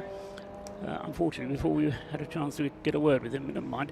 George Grant I was talking about in the 69 Clapham North Mazda. He's taken the car over from Will Blackwell Chambers, and he's driving it pretty rapidly, all credit to him, just outside the 2-minute mark last time around, but he was getting down into the 157s a little while ago, which is as quick as anybody is going, really. Even Alex Smith on his last lap only did a 2 minutes 03. Although that was possibly partly due to coming across the Tequila Racing Mazda in an inopportune time. But anyway, George Grant then has completed another pit stop. That's the other point, because he is now behind the wheel. No longer is it Will Blackwell Chambers. So car 69 has now done 4 pit stops, as has the 91 car. No, it hasn't, because the 91 car had done 4 pit stops has now done 5 because Stuart Humphrey has vacated the number 91 car and handed it over to Martin Rich. So it's Martin Rich now driving in the 91. Yellow flags at the start-finish line. Safety car is out again. Explanations, please, Scott, if you have one. I imagine it's to take care of the tequila racing. Has that car still not come round? No, it's on screen here. They pushed it off the road. It's on the grass, almost behind one of the marshal's posts, but they obviously need to get the recovery truck to get it back around to the pits to then be fixed and get it back out again. The number 92 car's also come in for its stop-and-go penalty. We believe it's for a short pit stop, so another one that was too quick to get out before the 4 minutes was up. Well, to say that shouldn't cause a penalty because it's not a penalisable offence to do a short pit stop. It just means you have to do another one later. That's what the screen says, though, doesn't it? Unless they either took fuel on or tyres or a driver change, which means I think it mandates the rules that you actually have to do so. Yes, if they do a driver change, then they have to do the 4 minutes. Talking of pit stops, the leader is in. And this is, I'll say finally the leader coming in for his 5th pit stop. 1 still to go, but the number 7, Alex Smith, having driven the car continuously since 9 o'clock this morning, we're now just over to 12:15. Yes, we had a break for the Remembrance service, but good timing, safety car situation whilst they recover the Tequila Racing car. Ideal moment to come into the pits, and so our race leader, just as Rob Lewis decides to come up to dry out, we haven't got anyone down there, so the pit stop continuing then for the black and red Audi, and this will be Alex Smith out of the car, and I'm going to guess here Ryan Parkin going in, but we'll wait to get confirmation of that if the screen will decide to show it, and if not, then we will be able to confirm that when the TSL timing screen updates itself, when the driver has identified himself to the WHO-tag system. But in any event, it is clear that Alex Smith has got out of the car. Matthew Isherwood was the driver who started yesterday, so it could be him getting back into the car, because Isherwood started, then handed it to Ryan Parkin, followed by Oliver Wayne, followed by Alex Smith yesterday. That was the driving sequence. So it could well be going back to Matthew Isherwood once they've completed this pit stop. Refueling has been completed. New set of tyres is going on to the car. And the wheel nuts being tightened. Meanwhile, the driver is getting himself strapped in on the other side of the car, whilst the pit stop continues. There's no rush as long as you don't drop anything or make any mistakes. The car having been in the pits thus far for 2.5 minutes, so still plenty of time for that car making its change. You see the driver there getting himself strapped in. The Tequila Racing Mazda still being recovered up there at Rocket. Rob Lewis, having done his stint down in the pit lane, has now joined me in the commentary box. Scott Woodward is getting himself dressed up like a North Sea fisherman. And the conditions are getting to be pretty rotten out there, but they're better than they were. That's very positive, Rob. Well said. The rain has definitely stopped, and we can see the Irish Sea again, which we couldn't before. But the Tequila Racing car. No sign of any mountains, though. No sign of any mountains. But the Tequila Racing car having a stretch of rotten bad luck. They were in on the first lap of the race when it decided to dispatch of its water pump pulley, which is less than ideal on an internal combustion engine. Not having the ability to pump the water around the cooling system of the engine doesn't do good at the best of times. So they had that to deal with. They had some early pit stops. They were making their way back through the field. The Audi being pushed out of its pit spot and trundles down the pit lane. Its time in the pits just ticking over 4 minutes, so Superb a very work. efficient pit stop. Of course, because they're not using as much fuel, it doesn't take them as much time to replenish the tank. They can get it full more quickly because it's not using as much fuel anyway.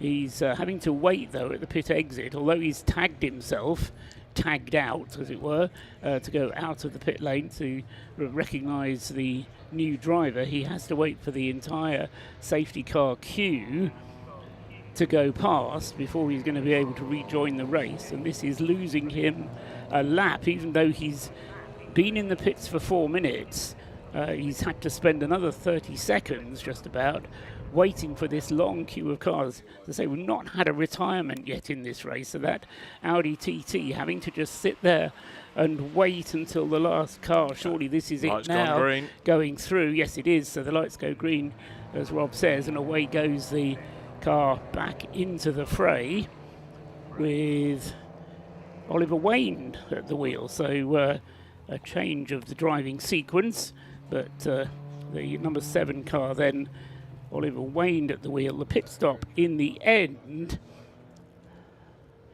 was 4 minutes and 57 seconds. That's terribly disappointing for that team because they had the job done in 4 minutes, but then spent practically a minute waiting at the exit of the pit lane.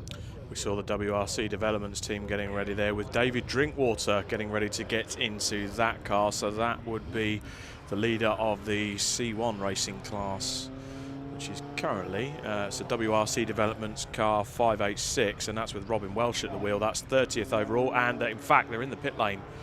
So the leader of the C1 class is pitting. Leader of Class B is Class C is also pitting because the Clapham North MOT Mazda, although it's only just been into the pits to hand over to George Grant, it's now in again. What I didn't spot was whether George was staying behind the wheel or whether they're going to do a driver change on that car number 69. But 69 then into the pits for its pit stop, and it seemed to have been there a long while, but that's actually just a distraction on my part because it's not even been there for 2 minutes yet. But the green flag is now being waved, so rather than being able to use up safety car time in the pits, the Clapham North MOT team being scuppered a little bit by the safety car coming into the pits, releasing the field, now going at full speed therefore, and the time still ticking away for the Clapham North MOT car stuck in the pits,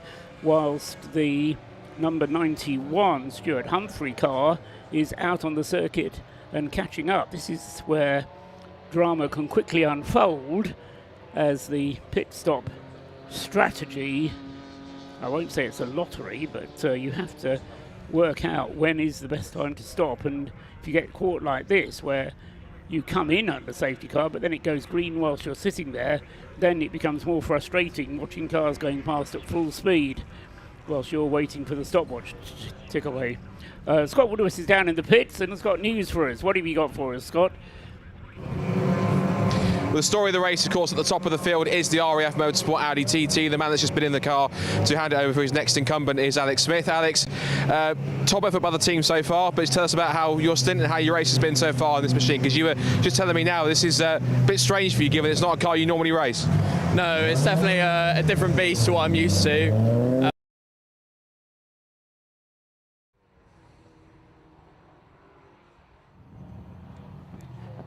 So that was Alex Smith, but unfortunately he was cut off in his prime. Hopefully we'll be able to get back to him in a second. Happens to the best of us, Strosses. Yes. So the lead for that car has been cut from 5 laps to 3 laps. It was a pretty efficient stop, as we were saying, because all of it was completed under the auspices of the safety car, but say, unlike the situation for George Grant, Stuart Humphrey Racing is still 3 laps behind, though, because of course they've done their next pit stop as well. So number 69, you stole my pen, there it is. Number 69 has now done 5 pit stops. Number 91 has done the complete quota. No more pit stops required for the Stuart Humphrey Racing Team.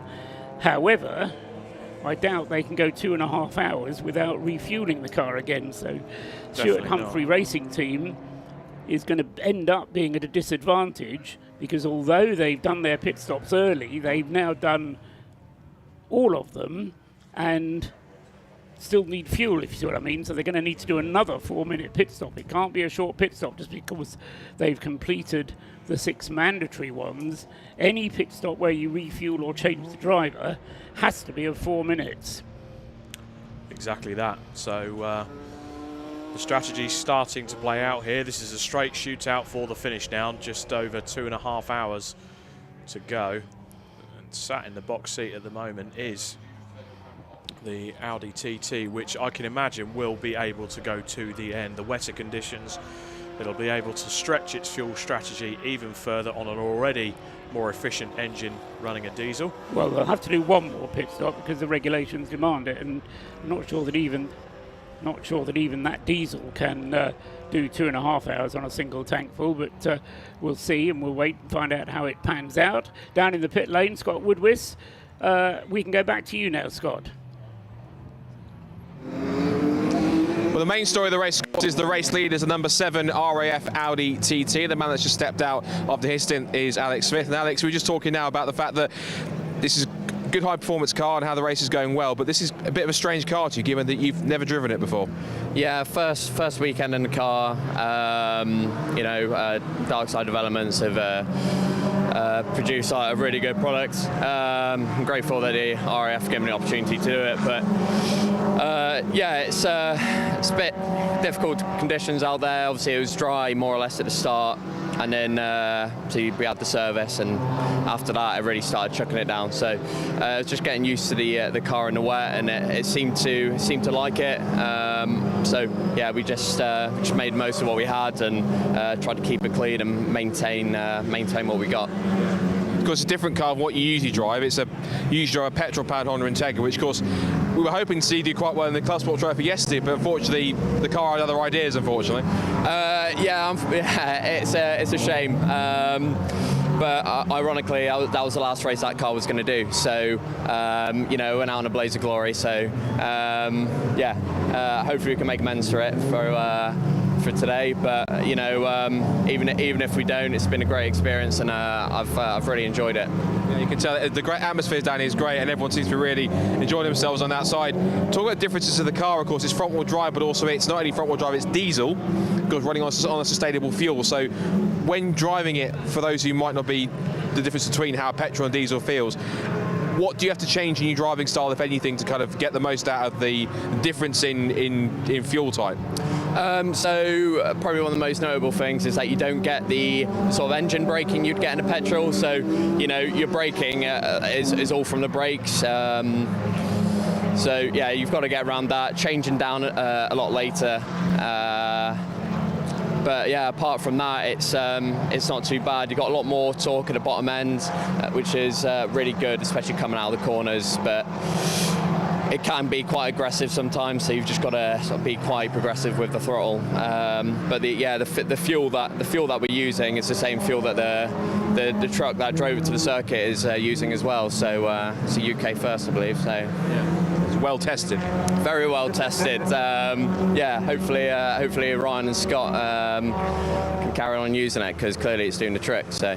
And finally as well, with your strategy so far, it seems as though that you were talking about you've got a car that you can extend the range on stops if you need to. But one thing we've noticed very much so is the fact that you guys are absolutely taking advantage of every single safety car to get those all-important pit stops done. So how much of an advantage do you feel that's finding you with the nature of the car that you have to allow you to have that little bit of flexibility and strategy when you need it, when you get something like a safety car that comes out? With safety cars, I'd be lying if I said it wasn't a little bit down to luck, but you sort of create your own luck, and we've got a car that you can sort of extend if we need to, and we've made the most of that by I think every pit stop we've had has been under safety car, and I think that's the key to winning a race like this, because it is so changeable, and you know, we've still got 2.5 hours to go. It is a long race. You know, it could start raining again. We've got another driver to go in, so still a lot to play for. And there's some really fast teams out there, so it's not over yet. All in all, confidence is high. Yeah, we'll go with that. But I'm not getting too big for my boots just yet. So yeah. Humbling motorsport, something that's quite rare, so we'll take that. That's good stuff. Alex, well done so far. Best of luck for the team, and fingers crossed it all works out. Thank you very much. I appreciate it. Great stuff.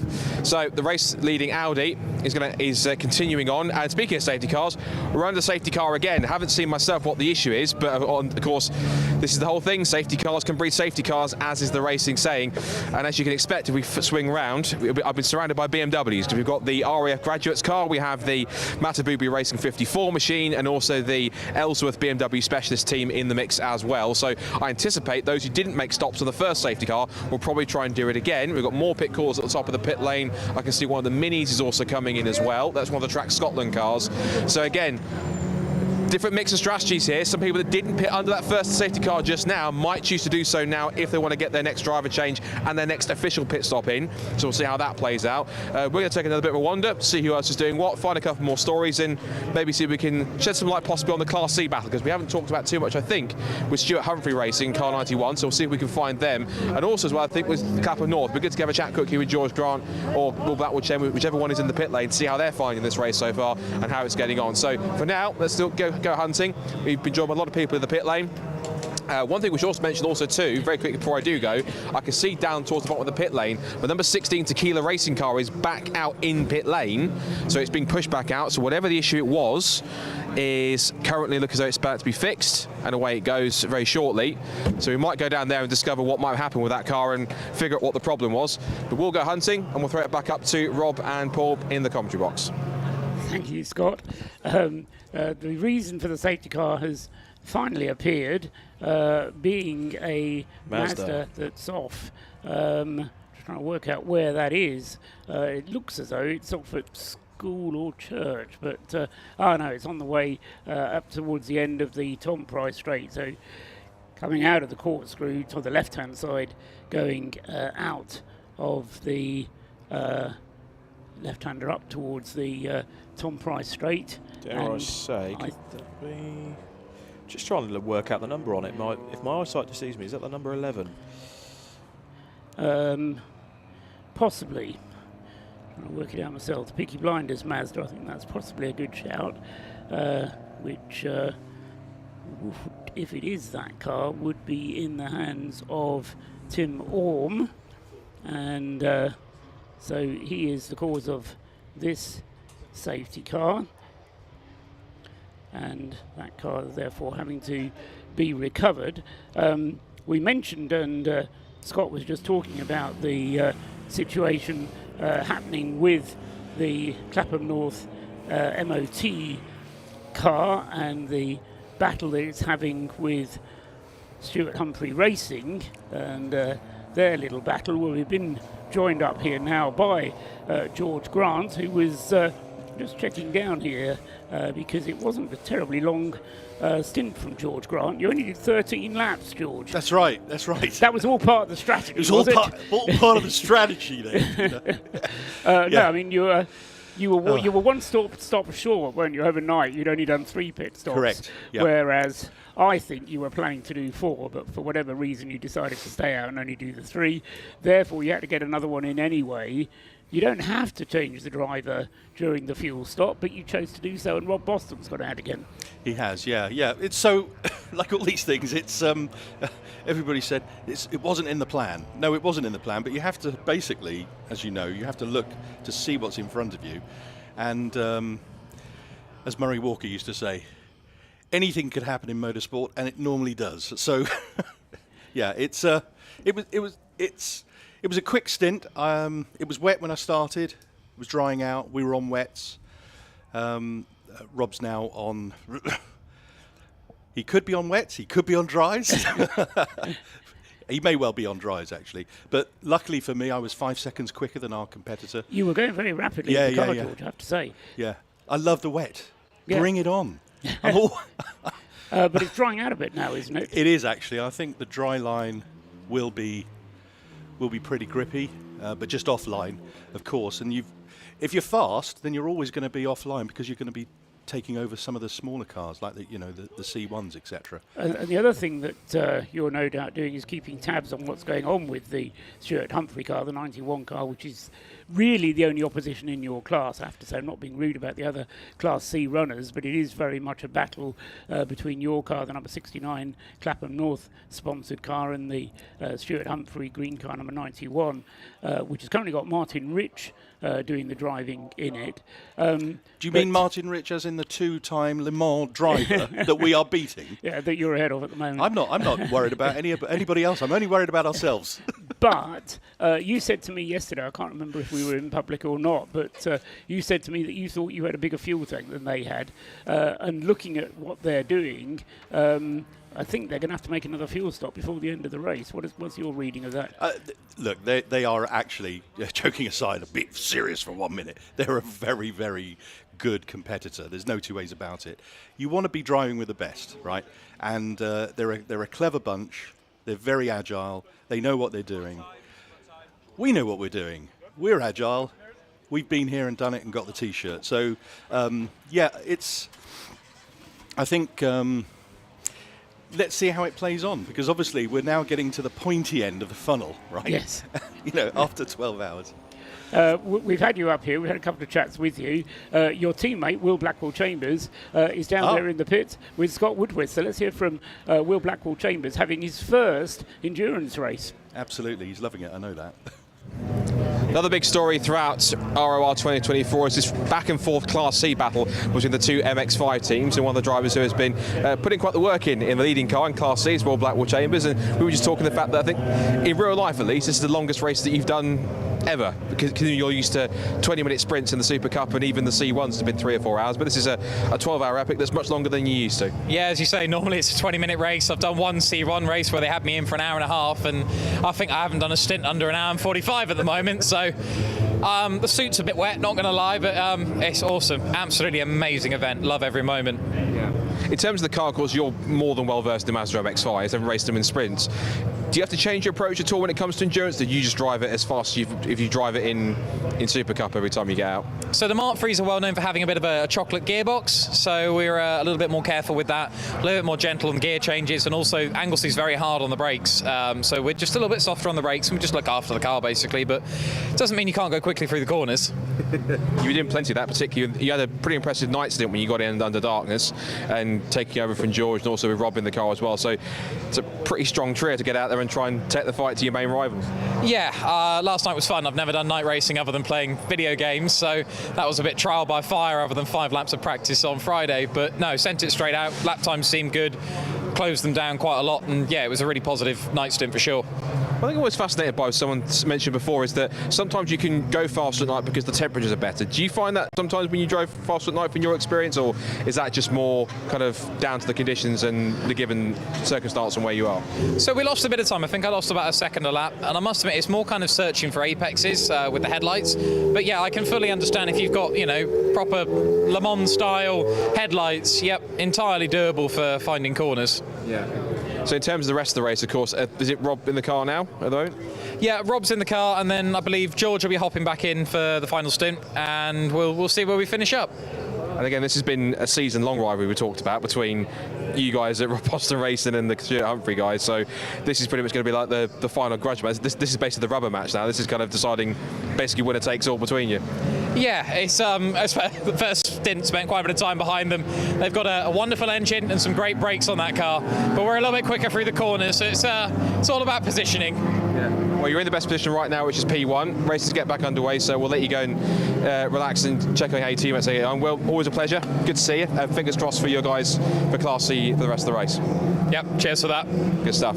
So, looking good for them for Class C. Of course, it's still between Rob Boston Racing and Stuart Humphreys Racing. That kind of gap between the pair of them is going to be pretty intense. Battles, of course, in Class B, the C1s, of course, in the 1 Series, all sorts going on. We'll see what else we can find as we get racing back underway on track. So back up to Rob and to Paul in the comm box. Yes, it's Paul and George at the moment, because George Grant was making sure that Will Blackmore-Chambers didn't say anything out of school. Not sure if Will knew that George was listening to every word. So he's given away the strategy for the rest of the race. George, you're getting back in the car. Did you know that? Yes. Good.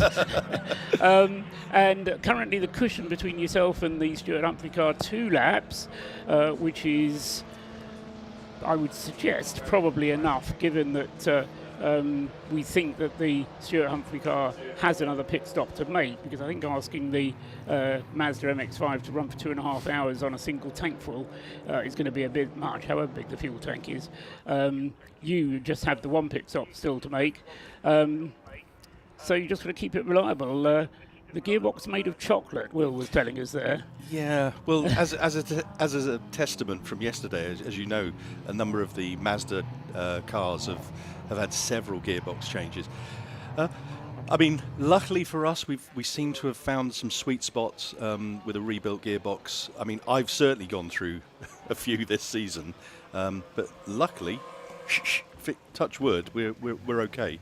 So yeah, you've just got to be, gentle. It's not a quick gear change. It's kind of possibly slightly classic, Yes, double D clutch, put it into neutral, then put it in, yeah, then make sure the clutch is properly depressed. But you do that in a split second. Yeah. But yeah, you have to be careful about it. And of course, Rob Boston, as Will was telling us, in the car at the moment. He must be, because the two of you have just been talking to us. Yeah. He must be a little bit disappointed with the having to rebuild the Lotus, but he has rebuilt the Lotus. He got it back out again. Very disappointing, though, from him as a team, because he was looking for another overall win from his team's point of view, wasn't he? Exactly. I mean, from a Rob Boston Racing perspective, you couldn't ask for a better advert in terms of team cohesion and what this Mission Motorsport Race of Remembrance is all about. I mean, the guys worked tirelessly. Obviously, I know Peter and obviously Ben and Sam, who are the drivers of the car, were absolutely gutted. And obviously Ben was very fortunate to get out and managed to get out of the car and clear it. But from the pictures that we saw and the fact that they had to strip the back of the car and rebuild it completely and get it back for Peter, and it's still running, is a fantastic testament. I mean, it really is brilliant. And I think certainly, as you know, there are lots of micro stories in Race on Remembrance. Yeah, it's a brilliant story, and a great thing for Rob Boston and the whole Rob Boston team. Yeah, a little bit of a spin on the circuit there for one of the Silver Lake Citroen C1s.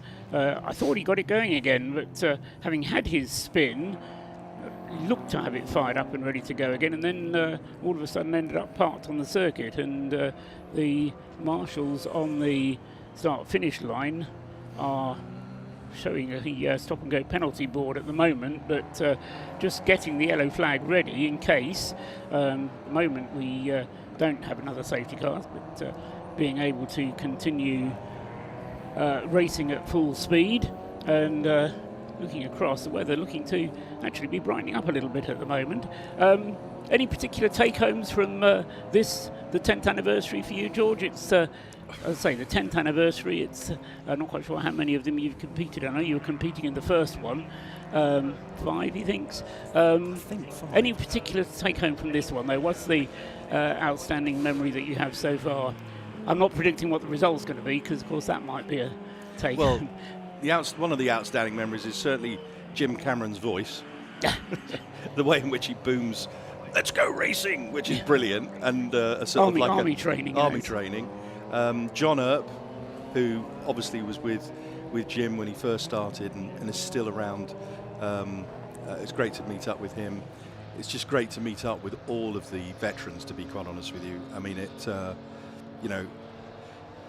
I'm going to well up, to be fair. So don't get me talking, because my dad, who he's going to be 100 next year, who was a D-Day veteran himself, and I was thinking about him, and obviously his brother, who was in Lancasters, who brought back a Lancaster with all the payload deceased. it kind of sharpens the mind in terms of what life is all about, and I think this is just it's a great excuse to go racing, of course, but a fantastic event. I mean, really, and actually to top it all with Dave Richards, obviously coming in and endorsing the whole thing. Yeah, absolutely. Hats off to all the organisers. Certainly from my point of view, I can't feel that there's one silver bullet, to be quite honest with you, Paul. It's there's so many people that you kind of need to thank. You know, it is sort of like reeling out the thanks for the Oscars type thing, but it's brilliant. You know, obviously all of the competitors. I mean, it's I think the driving standard has absolutely improved. Annette, who obviously runs the circuit here, just brilliant. Looks like we've got another safety car. Yeah, safety car situation again. But yeah, it's just I'm blubbering really, and I'm going on because I absolutely think this is fantastic. No, it's clear that that you are one of many people who come to this race, get involved in the competitiveness. What the Padre said, we want to be the best. We come here to have a bit of fun, but we want to be the best. But because we have this passion for the sport, we can come together, his words, have a community, and we give service. And I think all of those things mix together, as the Padre said during the service. And it makes this event what it is. Yeah. And I think everybody recognises that, and we speak to numbers of people where the emotions do start getting the better of them. Long may the race continue. Yeah. George, it's been great having you up here. Thank you very much, Paul. I'm still a little bit nervous that you've still got to get back in the car. I have. Who knows when Rob Boston's going to suddenly show up in the pit lane. Yeah. So get down there, enjoy the rest of the race, and I hope it's... Yeah, all I want to say also, thank you as well. Thank you for your dulcet tones, and thank you all. And obviously Alpha Live with this wonderful coverage. I mean, it is absolutely... The man is behind me here. Well done, mate. I mean, literally, setting up TV in the back of Beyond is just one thing, and then actually producing this is brilliant. And I think it's reserved in... It's now in Aspic, isn't it? It's a digital bit of content that we can all look for years to come, and I'm very proud to be part of that. Excellent. You've got 2 hours and 15 minutes still to go, George. Thank you. Thanks very much indeed. And hopefully we'll be seeing you again, talking to you, at least on the podium at the end of the Race of Remembrance. George Grant there. Clapham North MOT, Mazda number 69, currently running in 4th place overall. Didn't really give credit for that where it was due, but in 4th place overall and leading the up to 180 brake horsepower per tonne class. In 4th place overall, ahead of Stuart Humphrey Racing. The cushion is still 2 laps, first to second in that class. The cushion for the overall lead is still 3 laps between Oliver Wayne at the wheel of the RAF's Audi TT, ahead of Steve McCulley and David McAnulty now at the wheel of the 117 Lotus Elise. Rob Lewis has come in to dry out, and the sun shines. The sun is shining, and as you can see on screen there, we've got a car being recovered, unfortunately, which is the Silver Lake 458 car. It is that car that's been recovered, yeah. Right in front of our commentary box. He seemed to have a spin, get going again, and then all of a sudden didn't. So I just wonder whether he's done a drive shaft. Yeah, I'm looking at the front of that car. I'm wondering if potentially there's had the reason it's possibly had it spin, or it's had a bit of contact or something has affected the front end of that car. I mean, Mike Chapman, that's at the wheel of that car, he's quite the crafty racer, and he knows his onions, so he'll try and get it back to the pits if he can. So there's something that's really prohibited that car from getting back to the pit lane. It's been a disappointing event for Silver Lake, hasn't it? I mean, your finger is closer to the pulse of Citroen C1 Racing than mine is, but Silver Lake will have come into this event with high hopes. They really were. And they've been trounced by WRC. Yeah, Greg Rose really prepares those cars as acutely as possible. His attention to detail is absolutely phenomenal, but those wily old foxes, WRC Developments, have plugged away, stuck in there, and series boss Robin Welsh, who is out in one of those cars, he actually just finished and handed over to David Drinkwater, but he'll have a smile on his face that he's got the car into a P1 position. But Silver Lake qualifying 1 and 2 with 5.58 on pole by nearly 2 seconds. And unfortunately, the race has unravelled for them somewhat. And it's gutting for the team because they put a lot of effort into these cars. They're beautifully prepared. And as it stands, if I just reset my timing screen. It's David Drinkwater currently leading the Citroën C1 class with an advantage of 3 laps over the other WRC developments car, so 586 leading 386, and the best of the Silver Lake cars currently in 5th place in the class. And that is the car 558 being driven by Alan Preble, so that is a Gen 2 car that took pole position in that class originally. The fastest lap for that car, incidentally, is a 1:59.4, and the car that's leading that class with David Drinkwater at the wheel, the fastest lap for that car is 2 minutes 2, so the car is very fast, but unfortunately proving to be rather fragile at this rate. Yeah, yesterday, in yesterday's part of the race, it was a Silver Lake car that was the fastest in the class, the Greg Rose, Alan Preble, George Davis car, 558. I think it was in George Davis's hands at the time, did a 1:59.43. Stunning. So, yeah, when the cars run well, they run fast. But I'm quite confused about what's on the screen there in front of us and outside our commentary box. We could see blue sky. And we also have a safety car in the pit lane, which is where it belongs. Out we go racing again. Oliver Wayne takes over at the front once again. We've got still 2 hours and 10 minutes to run. Still 1 pit stop owed to us by Oliver Wayne and the Audi TT crew. In second place, Steve McCulley has now completed all the pit stops required from that car, the Leos Racing Caterham. And in third place then the 117 car on the same number of laps, but David McAnulty at the wheel of the 117 is ahead on the road of Steve McCulley, but because of the results of last night's race, they switch around. So although David McAnulty taking advantage of the pace that was shown by Jason in the earlier part of the race, when Jason was the quickest in the first part this morning before the Remembrance service, he got the car up into what was second place on the road. But as I say, once you aggregate the times together from the 2 parts, so the McAnulty Lotus ends up in third place overall.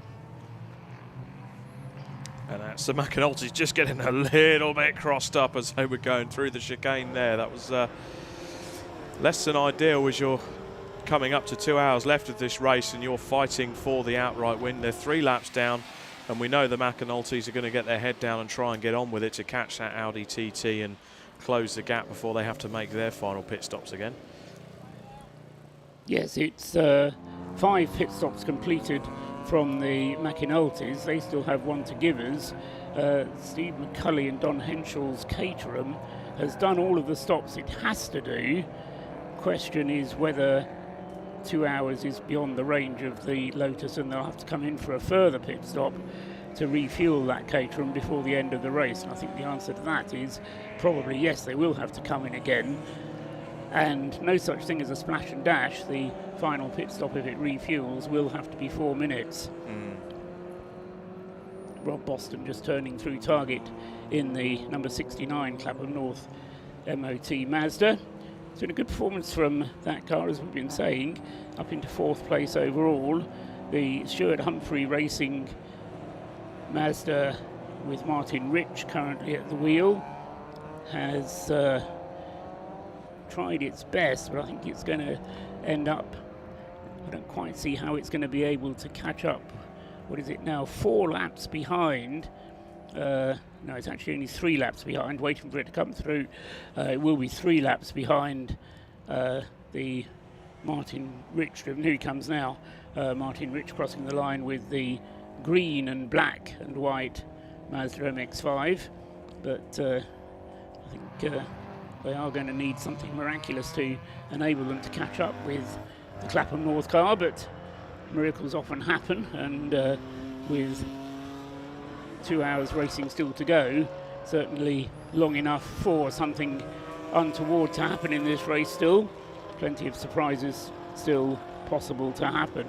Oh, we got 2 hours to go yet, Paul. I'm sure we've got some surprises in the bag, but in terms of the top 3 cars, the Audi TT and the Laos Racing cars that have just chipped away at it a bit unnoticed, and the ES Motorsport car, the McAnulty's fighting after a few issues last year. They were fast last year, and unfortunately they hit a few troubles which cost them in the race, and they're desperate for it this year. I spoke to them just before the event started, and they were hungry for it. They really were. And you know, great to see the likes of the Clapham Morph, Rob Boston Racing, Breakdancer Racing and Stuart Humphrey Racing getting some great races in yet. But we've still got 2 hours to go here, plus a lap, for this Race of Remembrance, and the sun has come out over Anglesey, so the wet weather we had during the service looks to have held off for the moment. Although again, we do say 2 hours to go, anything can happen.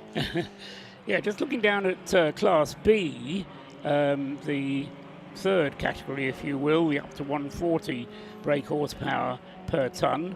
Michael Green is currently leading the way there with the Auto Test Mazda ahead of Track Scotland's Mini Cooper, and they are 1 lap apart, but in terms of pit stops completed, the screen tells me 5 and 6, but that's not necessarily accurate. It's actually 4 pit stops each. So we had a situation earlier on where the 155 was in the lead, and indeed at the end of the first part of the race, the Track Scotland car was in the lead of Class B, ahead of the Auto Test car to the tune of 27 seconds, but the Auto Test car has now turned that around, and Michael Green then up in front. They both had 1 further pit stop since then, but I just wonder if the Track Scotland pit stop was a bit longer. I'll check that one out. Meanwhile, you can tell us what's going on in the pits. Well, I did see there's that's the WeBuyAnyPhone.com car getting a bit of a floss and brush up in the service. I saw on the images there while they were out on track, the pink Mini of one of the Track Scotland Minis was going rather slow on the circuit, which is quite uncharacteristic for them. And we had Meta Boo Boo Racing. It was car number 54 that had gone into the pits for a stop-go penalty, and according to race control, we have a stop-go penalty for car number 16 for a pit stop infringement. So it could be anything from a fueling infringement, not having the static strap on the car, too many crew members on the car, could be absolutely anything. So unfortunately they've got to serve a stop-go penalty. It's good to see the Jag going strong there on the screen as well. Yeah, what it doesn't tell us is not only what the pit stop infringement was, but how long the stop and go is, whether it's a straight stop and go or whether they're going to have to spend a period of time stopped before they're given the signal to go. Yeah, and that's the pink Mini going into the garage, so some issues there for the Track Scotland team. They did start the race in quite a stressful fashion by blowing up some engines in testing. They only had 1 spare engine with them, and they were trying to make good an engine for one of the cars out of the spare parts of one of the engines that had decided to stop working. So they'd bent a few valves and changed some valve springs, and they managed to get 2 cars back out there and running. Yeah, they had a lot of work in the days leading up to the race, but they'll be touching wood madly. Since the race has started, Track Scotland's 2 cars have been running very well. They also had, was it 1 or 2 cars out in the Club Sport Trophy race on Saturday morning? Yeah, Saturday lunchtime. Work going on there on the suspension, but I also wouldn't discount perhaps a brake issue. A lot of these cars running hard later on into the race, maybe underestimating doing a pad change or a rotor change. You could have caliper issues as well. I know there's a couple of cars that have suffered with overheating brakes, and the calipers start to bind later on into the race, which could really cause some issues. So yeah, we saw a couple of occasions last night, didn't we, where the pads had completely worn down. Oh yes. And so it was kind of easier to see in the dark, where the pads were beating against, or the caliper was beating against metal, and the pad was no longer existent. But they've managed to fix most of those issues. I suppose one thing with the wet conditions is that it makes the braking a little bit more gentle, although I can't remember who it was you were talking to, but one of the drivers you were talking to, Rob, was saying that the braking at Anglesey particularly hard with the various stops that need to be made, going up to Rocket, going round the hairpin at the end of the Tom Price straight, both big braking areas. We'll go down to the pits again, because Scott Woodwith has someone for us. We might have just over 2 hours to go, but the dramas don't stop at ROR 2024. Now, I heard Rob talking about the fact that we had one of the Track Scotland cars going slowly. It's just been in the box, and now it's actually coming back out again. It was a left front track rod after making contact with somebody out on track. So it gets pushed back and away it goes, and keeps it in reverse. Trying to find reverse and first gear, and away it goes. So now, we don't want to speculate if it was possibly the Silver Lake car, because of course the Silver Lake car had damage on the left front. So we'll have to wait and see if they possibly came together or not. But either way, that was a separate incident. The number 96 car also down here as well, which is the Jaffa Cake Racing machine. That too is also making a pit stop. It's making a tyre change at this point, and that car's been running pretty strongly in the top 15. So at the moment, some teams just going through and just trying to put the right tyres on to make it work. Just wandering down to have a look and see if it's just tyre changes. They've done the right side tyres. Now just waiting for the left hand side, I think, if they're doing the same. They have got, I think, another pair of tyres ready to go in a moment once it's done. Just retightening the wheel nuts.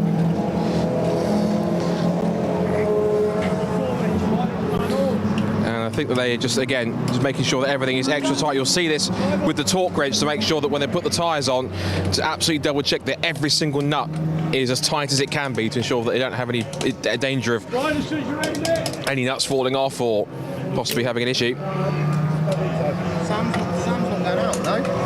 I think they're having a bit of a conversation about whether they refuel it next or not. But still the work continues on. Going to relock the steering wheel, and there is some work going, I think, looks like on the back end of the car.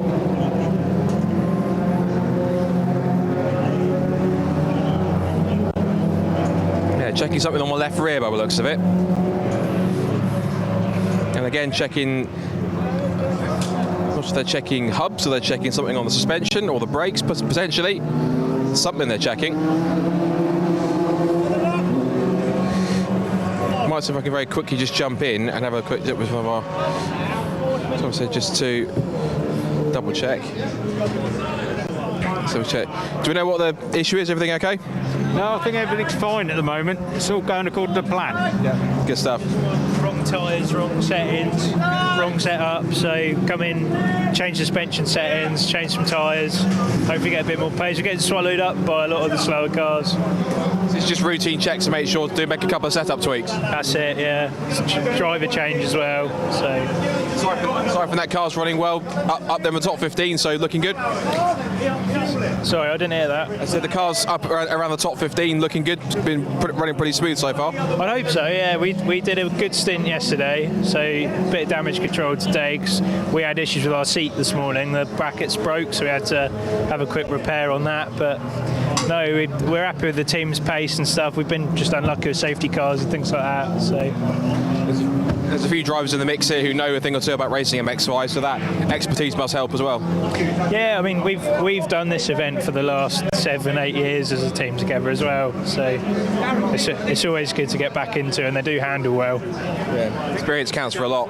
Yeah, definitely, yeah. Right, we'll let you finish up your pit stop and get out, but good to see you running so well, and hopefully fingers crossed for the end. Lovely, thank you. Good stuff. So Jaffa Cake Racing, no major problems, just purely some setup changes to make it a bit more conducive to the conditions. As it's now brightened up nicely, and if you can point your camera skyward, Kieran, that's a foreign sight. Blue sky at this time of year at Anglesey. That's quite a foreign occurrence. So whilst we enjoy bright conditions down here, and the Jaffa Cake Racing car prepares to head back out, I was going to hand back to the commentary box. I think also we're getting close to possibly the number 11 car, which stopped on track that caused one of the safety cars. That car is also possibly preparing to get back out, the Peaky Blinders team. And And that car having some mechanical issues of its own. And so that car getting ready to possibly go once again. So they are undoing the bonnet catches now. So let's see if there's any more. There's more work going on the engine by the look of it. We're just having a quick check over to make sure all is okay. Down go the catches. And I think now that Jaffa Cake Racing have now vacated their spot, they can now push the car forwards, and out comes the Peaky Blinders squad. So that car being wheeled onto pit lane. See if we can dive in one of the team members shortly to figure out what the problem was. So they're just doing some more checks on the right rear by the looks of it. And I think they're going to actually put some fuel on it first before it heads it back out again to make sure that it's good to go. So more pit stops aplenty, just trying to put some more fuel back into number 11 car. The 24 auto test car is also coming as well, so there's plenty of activity. As soon as one car leaves, another one comes back in, so we've got another story to tell about the race. So out of the 24 car hops one of its incumbents, and so as we continue to watch a few more pit stops happening in the green flag conditions, let's wait and see how the Peaky Blinders car gets on once it gets back out on track. Let's hand back to Rob and to Paul in the commentary box. Thank you, Scott. I know you can't actually hear us, but Scott was listening to what was going on there. The first car, which Scott told us about, he described how it was reversing out of the garage. He left it in reverse, and then he got into first and off he went. Do you remember that? Yeah. You're not allowed to put the car in reverse gear, are you? No. So I don't know if the organisers will have noticed that as well, but I thought that was very dodgy activity going on, and it was the 155 Mini, which was leading in Class B, but partly due to that pit stop has dropped down. Now it's coming in to serve a penalty. So that'll be for that. Punishment fitting the crime. Well, yes, I mean, I'll argue whether the punishment fits the crime or not, but certainly no question that he was in reverse gear, and the regulations state very clearly that it must be pushed backwards and then get onto the circuit again. The car that's off, tell us about it. That's one of the Meta Boo Boo cars, and I winced as soon as it got onto the boggy grass here, but fair play to the driver. They've managed to get it out of the soggy stuff on the inside of the circuit. Crawling away, gets the power down and gets going. Now, is that crawling along with a bit of a problem, or is it just are they just sorting themselves out after the spin? But there was a lot to take in from that Scott Woodward segment on the pit lane then. I particularly like the sticker that's on the bonnet of the Peaky Blinders MX-5. Me too, guys, me too. Don't mind chips for breakfast. I mean, it's not good for you, but, you know, I don't think anyone would mind chips for breakfast. It was Mark Cornelius, incidentally, name and shame, the BMW trophy driver who was off on the grass and getting going again. You say a bit of a... I think he had an incident with the Subaru BRZ, which triggered him getting into that moment. The Subaru BRZ, which is continuing to run strongly, and I hesitate to say things like this, but we're still yet to have a proper retirement in this race. All the cars that have looked like they're going to retire have somehow re-emerged, and 55 cars started, 55 cars are still participating, one or two having had many problems, and of course the rebuild overnight in the case of the Rob Boston Racing Lotus Elise. We have a penalty coming up on screen, Paul. Car number 77, that's a breakdancer racing car, currently 5th overall. One of the relay class cars, and that is for overtaking under the safety car. That's one thing you definitely do not do, is overtake under the safety car. The clerks take a dim view on that. Not the first time that's been given as a stop and go, and indeed not the first time in this session either, because the 101 Mazda already has had a penalty for that. What's interesting with the 77 car is that's the Breakdancer Racing Relay Team car. Their Mazda, which all 6 drivers who are taking part in the relay team are also getting in when they're not Caterham bound, but when they're in the Mazda, that car had a similar penalty last night for overtaking behind the safety car. So the brake dancers, maybe able to dance their brake pedals, but are perhaps not quite observant of safety car rules. I don't quite know what the situation is, whether it's at the start of the safety car period, whether they're not anticipating the safety car situation quickly enough, or whether they start racing again before the green flag. But as I say, once the judge's decision is given, then the penalty is merely looked up according to what the table of penalties says, and they have to deal with it.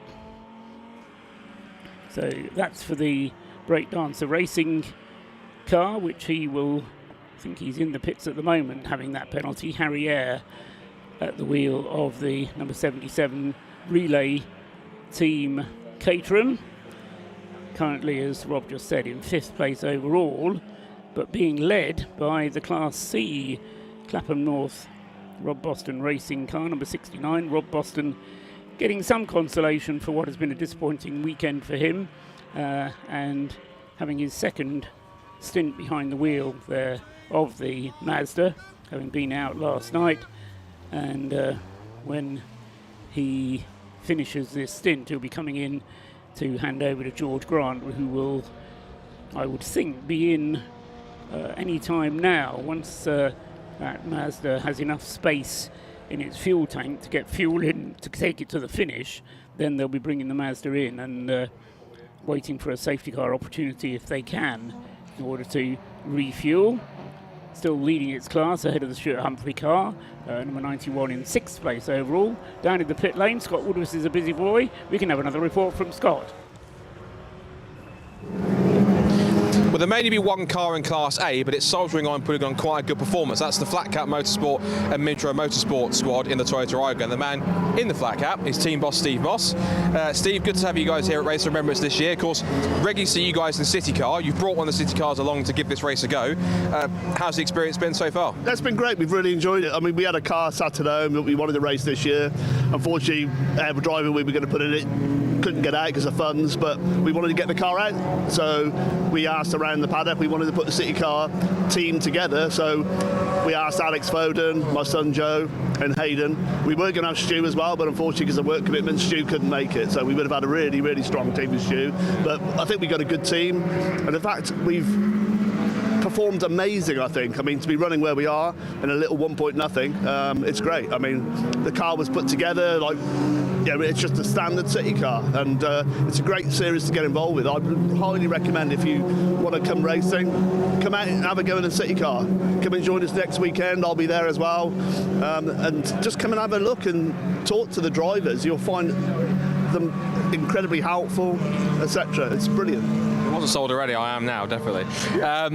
With the fact you got 3 quite rapid young drivers who've had some good progress this year in City Car Cup, I mean, you've got quite a nice young squad there in terms of drivers. So in terms of them going forwards and prospects possibly to even come back next year or to do different races of that kind, are you confident with the group of drivers that you've got, where they've so far done the job pretty well? Yeah, I mean, obviously we're new to the series. It was our first time last year. Joe only did 5 rounds and he did really well. He won Rookie of the Year, which was great. I mean, far exceeded our expectations. Joe hadn't done any racing before. He'd only done a bit of motocross, but yeah, it's been great. I mean, the paddock's been so welcoming to us. We've done a full series this year. We've had a couple of hiccups. Unfortunately, Joe backed it into the tyre wall at Cadwell at the Gooseneck. Did a significant amount of damage, but everybody rolled their sleeves up.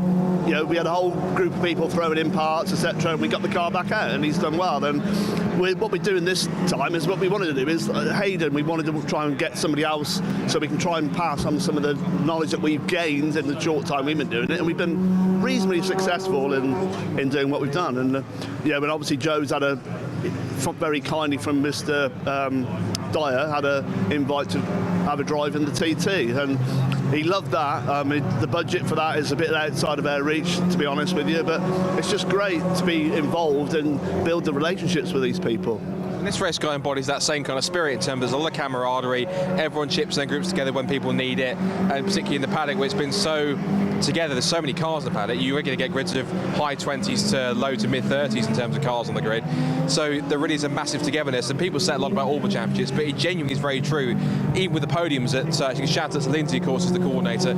If you haven't experienced a Lindsay podium, you need to, but both in Club Sport, which he manages, and also in City Car Cup, they're both excellent. So shout out to also her putting another good podium yesterday for Club Sport Trophy, but it's just the whole togetherness of the whole paddock. It really makes it a really special kind of environment to be in. It does. I mean, Lindsay is like full of energy, full of life, and we love having her as our coordinator. I mean, everybody loves her. You see all the people that come to the podium, and they all support her, and we all give her a hug and a kiss, and it's great. And in terms of this race, I mean, this is your first time experiencing it.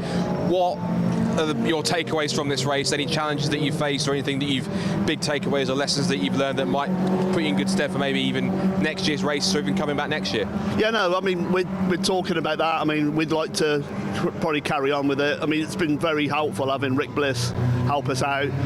He's brought a lot of experience because they've obviously done this a couple of times in the past, and just to have somebody like that just steering us the right way, basically being their kind of crew chief, I suppose you'd call him. I provide the car, but he's got a lot of the expertise that he's bringing, just giving us a few hints and tips, and the car's been flawless. The only problem we've had is we had a split cat in quali, so we had to repair that very quickly, and again somebody gave us a cat to get us going again. We were able to get quali done, so all the drivers did their 3 laps. Yeah. Apart from that, car's been solid as anything. Unbelievable, considering it's like a 500 quid IGO, etc. Do you know what I mean? And you put all the bits on it, and it's just like cheap fun. You build them tough in the Czech Republic. Yeah. Yeah. Excellent. Well, it's great to see you. Great to have a City Car Cup here. Well done, and all being well, we'll see you at the end. Yeah, thank you. Yeah, good stuff. So, might be the smallest car on the grid, one of the smallest cars, but certainly is putting up one of the biggest fights. Hopefully we'll see more City cars. We have seen them here in the past before. They have their own class in Class A effectively, but so haven't really got one, but it's doing a good job. Good, strong team of drivers. They're having their first experience of ROR, doing pretty well. So it's currently looking good, and you're not deceiving me. The sun is shining here at ROR 2024. How about that? Back to you and Rob and Paul in the commentary box. Thanks very much, Scott Woodward's down in the pits in the sunshine. Just a little bit late for the Remembrance service, unfortunately. Rob's just stepped away from the microphone for a moment because we've been joined up here by young Mac Priestwood. Mackenzie, we call you Mac, can't we? That's okay. Yeah, that's right. Having your first experience, obviously, of the Race of Remembrance, what's your impression? Just give us some overall impressions of the event. I mean, it's unbelievable. It's my first time racing at night on a track as such. I've done a bit on dirt in the night, but it is exactly like the onboards you see on YouTube. It's really good. And clearly, I can tell from your smile, you're enjoying it. In terms of the race, it's gone pretty much to plan. The Anthony Seddon racing team turned up, and they've, well, to be fair, annihilated the opposition, really, so far. From your personal point of view, though, your car's dropped to second. How did that happen? We've dropped a second. We jumped the pit stop by only half a second, so we had to do a stop and go. Yeah. So that hasn't helped, but we only a little bit behind, and we're still on the same lead lap, so very happy. Yeah, I saw that pit stop time come up, and I thought, I wonder if they'll give you the benefit of the doubt, because as you say, it was 3 minutes 59.5 or something, wasn't it? I don't know. You can't blame anybody for a mistake like that. You have to try and get it as close as you can. Yeah. But it shows you how seriously Anthony Seddon Racing is taking this event in trying to maximise all of the parameters. So, you must be enjoying working with the team. They're obviously a very professional organisation. Yeah, I've run with the team for the last 2 years. Very, very professional. The lads who work there are all very professional. Great bunch of lads. They've been double stacking pit stops, and they're still getting, we're still managing to do it within the 4 minutes. They're a really good bunch. And you yourself told me yesterday you're only 19 years old. Looking for where you might be running next year, making plans for 2025? Yep, we've got lots of plans, just all got to be finalised really before we go ahead and release what we're actually going to do. Lots of plans. Lots of plans. Obviously, motor racing is a expensive sport to participate in, and it's not easy getting the funds together. Have you got any sources where you can get the funding? Yeah, we've got some funding in place already. Obviously, funding's always hard to get, and we've got a few people who are on board for next year, who've been on board this year. And obviously a few people lined up who are still deciding what they can give to optimise how much they can get out of what we're doing. You done any sim racing? All the young kids, I'm told, these days are spending a lot of the time when they're not at race tracks, sitting in their bedrooms behind their computer screens. Is that something you do? Not massively, no. Okay. I've had a go a few times, but I've never actually experienced a sim race itself. Okay, so you've done it all in the metal. I think that's a good sign, but as I say, there seems to be a lot of people crossing over between the two disciplines. But great to have you here, Mac. Hope it goes well. You're back in the car before the end of the race? We're going to try and get me back out, correct. Good. Because you're the quickest one in the team, aren't you? A bit. A bit. Looks across to make sure he's all right to say that. So keep it going. Hope you can get the lead back. But in any case, it's gone well for Anthony Seddon, hasn't it? Definitely. Right, okay, that's Mackenzie Priestwood, who's, I saw you down at the Remembrance service. Actually, I'll just ask you about that as well, because you've got your name right across your back, it was obvious where you were standing watching the Remembrance service. Is Remembrance something that you normally do on the second weekend in November, or is that something that's important to you? Yeah, I mean, it's very important. It's part of history, isn't it, really? So it's something which we do.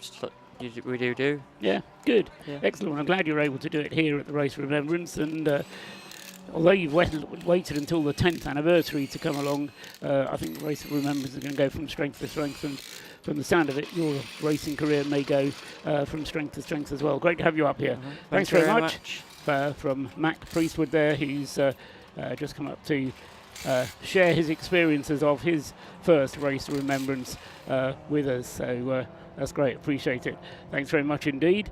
Whilst we were talking to Mackenzie, the screen showing us some rather damaged tyres on the multicoloured BMW there in the pit lane, and work is still going on. Yes, it is on the Yggdrasil BMW 118i, and it should be a 116i.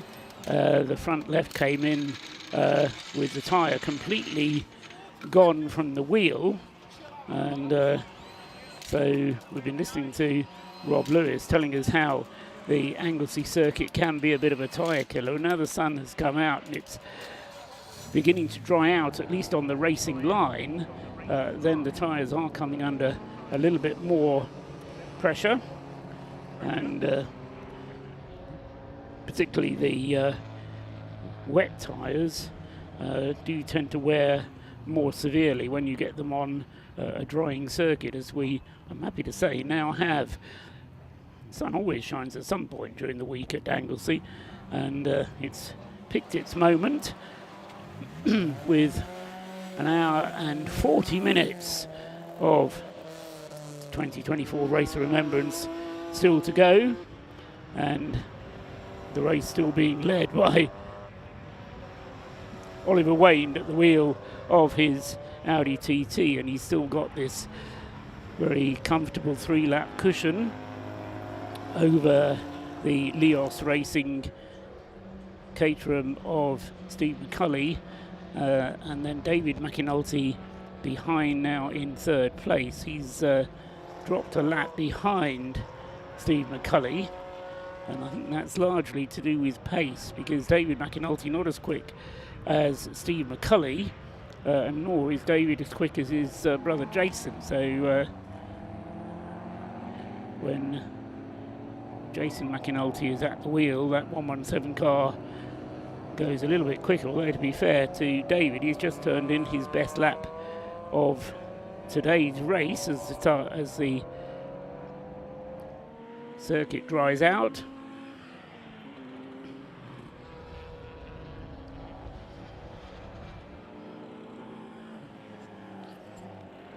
So still a tense battle then for second place. and they've got to keep pushing on as well, because they'll be hoping to be able to put the pressure on the Audi TT out in front. Rob Boston still going strongly in the Clapham North MOT Mazda. Car 69, they still have the Breakdancer Racing Caterham between themselves and the Stuart Humphrey Racing Mazda. As out of the pits goes the Royal Engineers Motorsport BMW.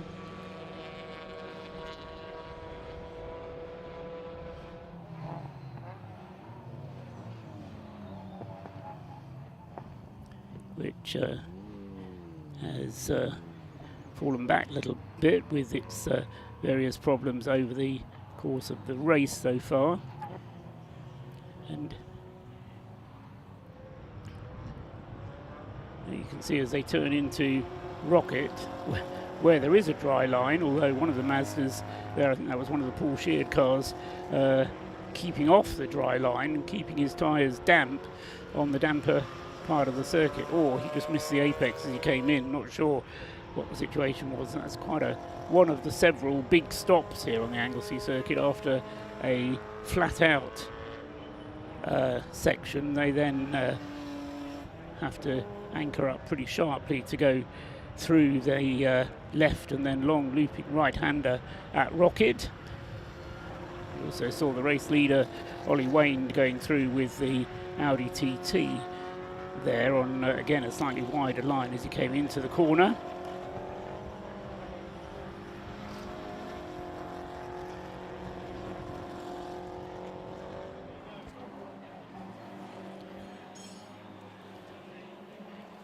The Subaru in the pits again, having another driver change.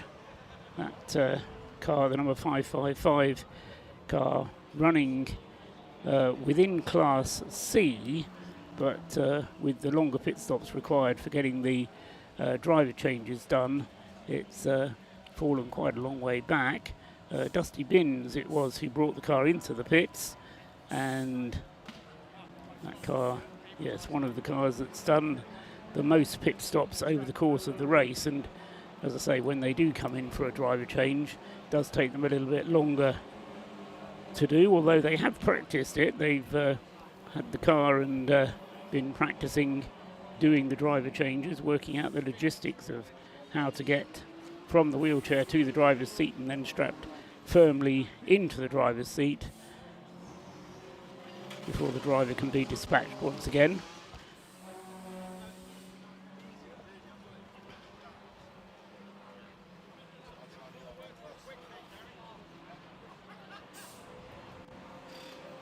With the problems for the Track Scotland car 155, the Auto Test Mazda 24 has a much more comfortable position in the class now, and is now leading comfortably from the Track Scotland car, and in fact moving up to second place in the Class B section of the race is now the number 14 Lancaster Insurance Auto Test Mazda,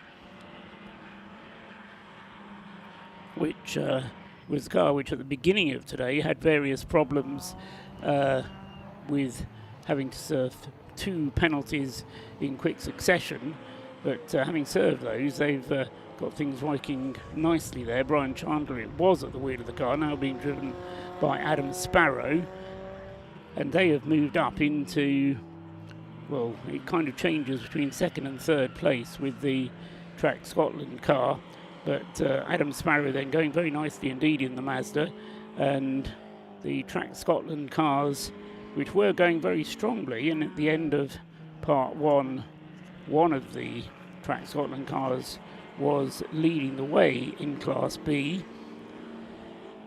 The second Track Scotland car was actually in fourth place, and they're now running second and fourth, having faded a little bit, but as I say, that was partly due to the penalty experience. Another penalty being notified to us on the screen is the number 48 Patron Racing BMW E46, which is currently in the hands, car number 48, did I say 46? Car number 48 of Lee Brown, as the Fiat Panda completes another pit stop, heads back out onto the track. The Subaru just in behind there, ready to go, although it hasn't gone just yet.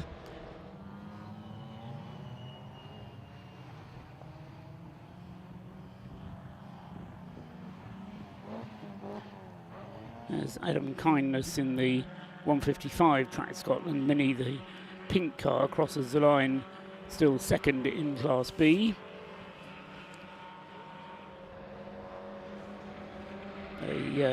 Having led Class B at the end of last night's race, came through at the end of part 2 of the race in second place, and they now have a 5-second, I think it is, margin, yes, a 5-second margin plus a lap to catch up with the auto test car. And just checking down on the pit stops as well for those cars, because I've got a feeling the auto test car might still owe us another pit stop in the car 24. Just checking down the, yes, you know, he's done 2 pit stops today, did 3 yesterday, so there's 1 more pit stop to come from car 24. Car 155 has also now done 2 pit stops in this part of the race, so is up to its full complement. So the race isn't over yet for Track Scotland, with another pit stop still owed to us from the Auto Test Mazda. Keep an eye on how that one progresses. Talking of pit stops still owed to us, we still have a pit stop to come from the Ollie Wayne driven RAF Motorsport BMW, Audi TT, the car that leads the race.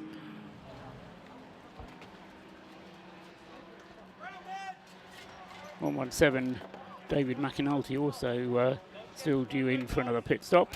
Operation Motorsport Canada are back in, and change of driver there. Driver exiting the car, disappearing into the back of the garage as the refuelers come out. And yeah, I think we'll see this time the 2 refueling churns going in simultaneously into the back of the car. There they go. So it's a 3-man job overall, because you've got the 2 refuelers plus the man holding the fire extinguisher. They all have to be kitted out in fireproof overalls. But it does mean for Operation Motorsport Canada that they can get their fuel in a lot more quickly, and therefore give them more time to get the driver change done. So the 2 fuel canisters going in, 25 litres in each one, 50 litres altogether. Takes about half a minute to complete the job. And once the fuel is in, which is interesting, the rate of flow of those tough drugs isn't quite as fast as we see in some of the other categories. Safety car is suddenly shown as looking around the circuit for a possible reason, but this is seem to have had a lot of safety cars in. Yeah, this is the 4th safety car of this segment of the race, so may well be time to come in for more pit stops. In particular, I think when we see Rob Boston come in, it may also be a pit stop time for Oliver Wayne, depending on how long the pit stop is going to be. Sorry, how long the safety car is going to be. The pit stop's going to be 4 minutes, but you want to make sure that you get round.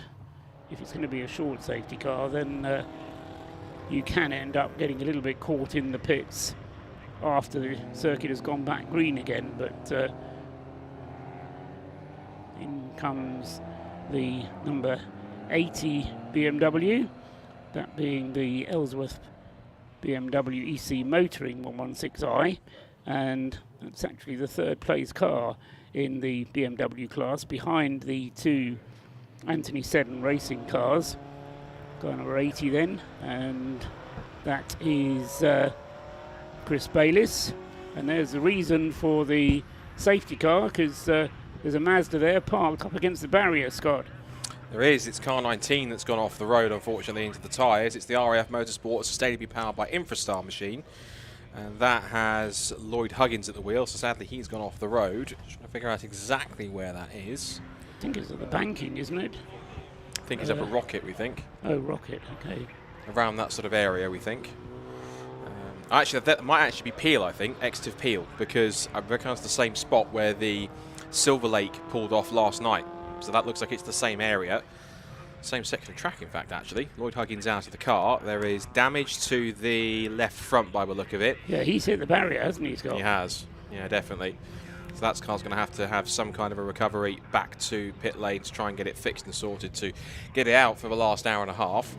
Of course, this will mean another flourish of pit stops. And in amongst them is the race leader. So the race leading Audi has managed to complete all 6 of its mandatory 4-minute pit stops under safety car. And they were telling me it was luck. I don't believe that for a second. Well, the fact is that they don't have to worry so much about fuel consumption. So because they don't have to worry so much, they can top the car up rather than having to wait until it's empty. And so that it does help them. Yeah, a race like this does have a fair chance of providing us with safety car interruptions. But the RAF Motorsports team has dealt with it very well indeed, and used the opportunities as they've been presented to you. I must say, when you were talking to Alex Smith, it was you that was talking to you, wasn't it, yes, Scott?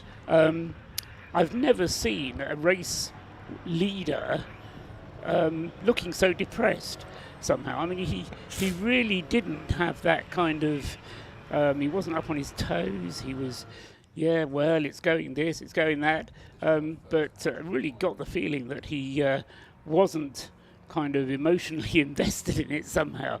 No. But interesting thought. I took it as more him being cool and calm and just being not taking anything for granted that anything could happen. Maybe that's how I read it. Yeah, no, that's absolutely right. But as I say, he was, I think the Scots would call it a very dour driver who'd done a good stint. I mean, he'd been driving for a good 2 hours whilst he was out there. Yeah. Just wondering if it's worth doing a rundown at this point, or whether to just pause until some of the cars that are in the pits at the moment have completed their pit stop. It was more pointing out the fact that the timing screen again is having one of its moments, I think, where you can't quite figure out which order it's in, but it's now seemed to have sorted itself out now. Well, I can explain that, you see, Scott. Right. It's because this is an aggregate race of 3 parts. Ah, I see. And so what happens is the car will go round the circuit, come across the finish line, complete a lap, thus putting it ahead of cars that it was behind. The next car will come through, complete its lap, but because it's completed the same number of laps in a smaller time on aggregate, then the screen order shuffles. And so every time you get a series of cars coming past that are all on the same lap, you get this shuffling effect.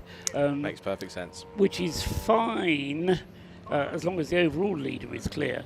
But we did have a situation here a couple of years ago, I think it was 3 or 4 years ago, where the lead gap was doing exactly that, and the leader on aggregate was not the same as the leader on the road. So when we had a safety car situation, our old safety car wasn't quite sure who to pick up, because every time one or the other of them went across the line, it switched round who was in the lead of the race. And there was a little bit of argument afterwards, not much. But anyway, we can see the driver of the Mazda there walking away somewhat despondently. Who do we establish it was? It was Lloyd Huggins, I believe. Lloyd Huggins, yeah, he should know better, I would have thought. He's had a lot of experience. That's Lloyd told. Well, yeah, I mean, he may have had a coming together with another car. We don't know quite what triggered the car going into the barrier. It wouldn't, all I'm saying that it's unlikely that he would have made a driving error because he isn't that kind of driver. A lot of experience racing in Brscc events and racing in the Mazda. He was out in the Club Sport Trophy yesterday as well. So, yes, a very experienced driver. Just as it usually is this time of safety car, we get to BMW Central. Had about 3 or 4 of the 1 Series cars make their way through. We've also got one of which is still making its pit stop, is the number 18 RAF Graduates. The Jaguar, which is, of course, sporting one of the Brscc track rods on its front left, and still running trouble-free, it seems, in its cycle of pit stops. Currently running at the moment in 38th position, so that's currently in the running not too bad. So running probably around about near mid-pack. The number 19 Mazda MX-5 is being hoisted onto the low loader, and that will be taken back to the pit lane to be worked on to see if we can get it out before the start at the end of the race. Yes, I don't think the damage is so bad that they won't be able to get it out again. No. But still quite remarkable looking down that the 55 cars that started are all still going. Just double check to see if anyone isn't. No, we've had 2 hours of this segment of the race, 2.5 hours. Sorry, a 3.5 hour segment, but we had 2 hours of it, so an hour and a half still to go.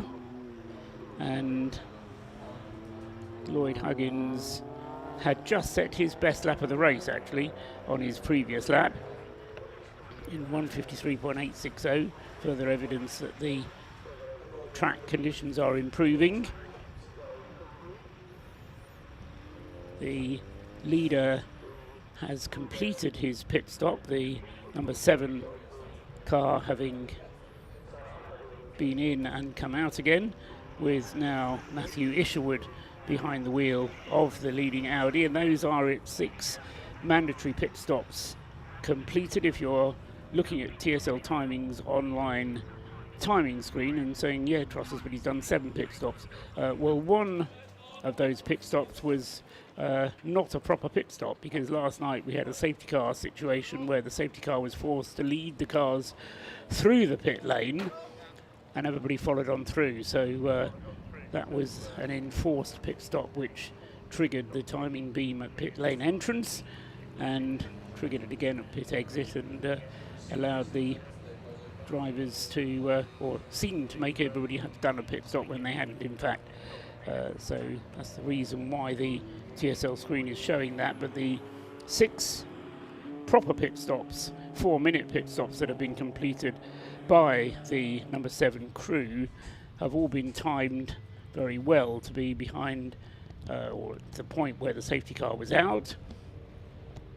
The car, incidentally, which is currently following the safety car is number 27 BMW, which was a real threat for victory in the early stages, but unfortunately had a gearbox go on the car last night, and they lost probably about 20 laps, I would say, last night whilst that problem was fixed, and they had to finish off the job overnight, but they got it out this morning, and since then the car has been lapping very rapidly. Paul Cook is now out at the wheel of the number 27, and Paul is, I'd say, by far the fastest driver. He, when he was out at the beginning of the race yesterday, he was drawing away at a rate of knots, and he has performed the best lap of this segment of the race, 136.231. His best lap done yesterday. Actually, that is the best lap from yesterday, 126.231. That was the time set yesterday night. But Paul Cook then certainly very rapid in that number 27 car, but just having a little bit of mechanical frailty. The best lap for the car today, a 1:40.266.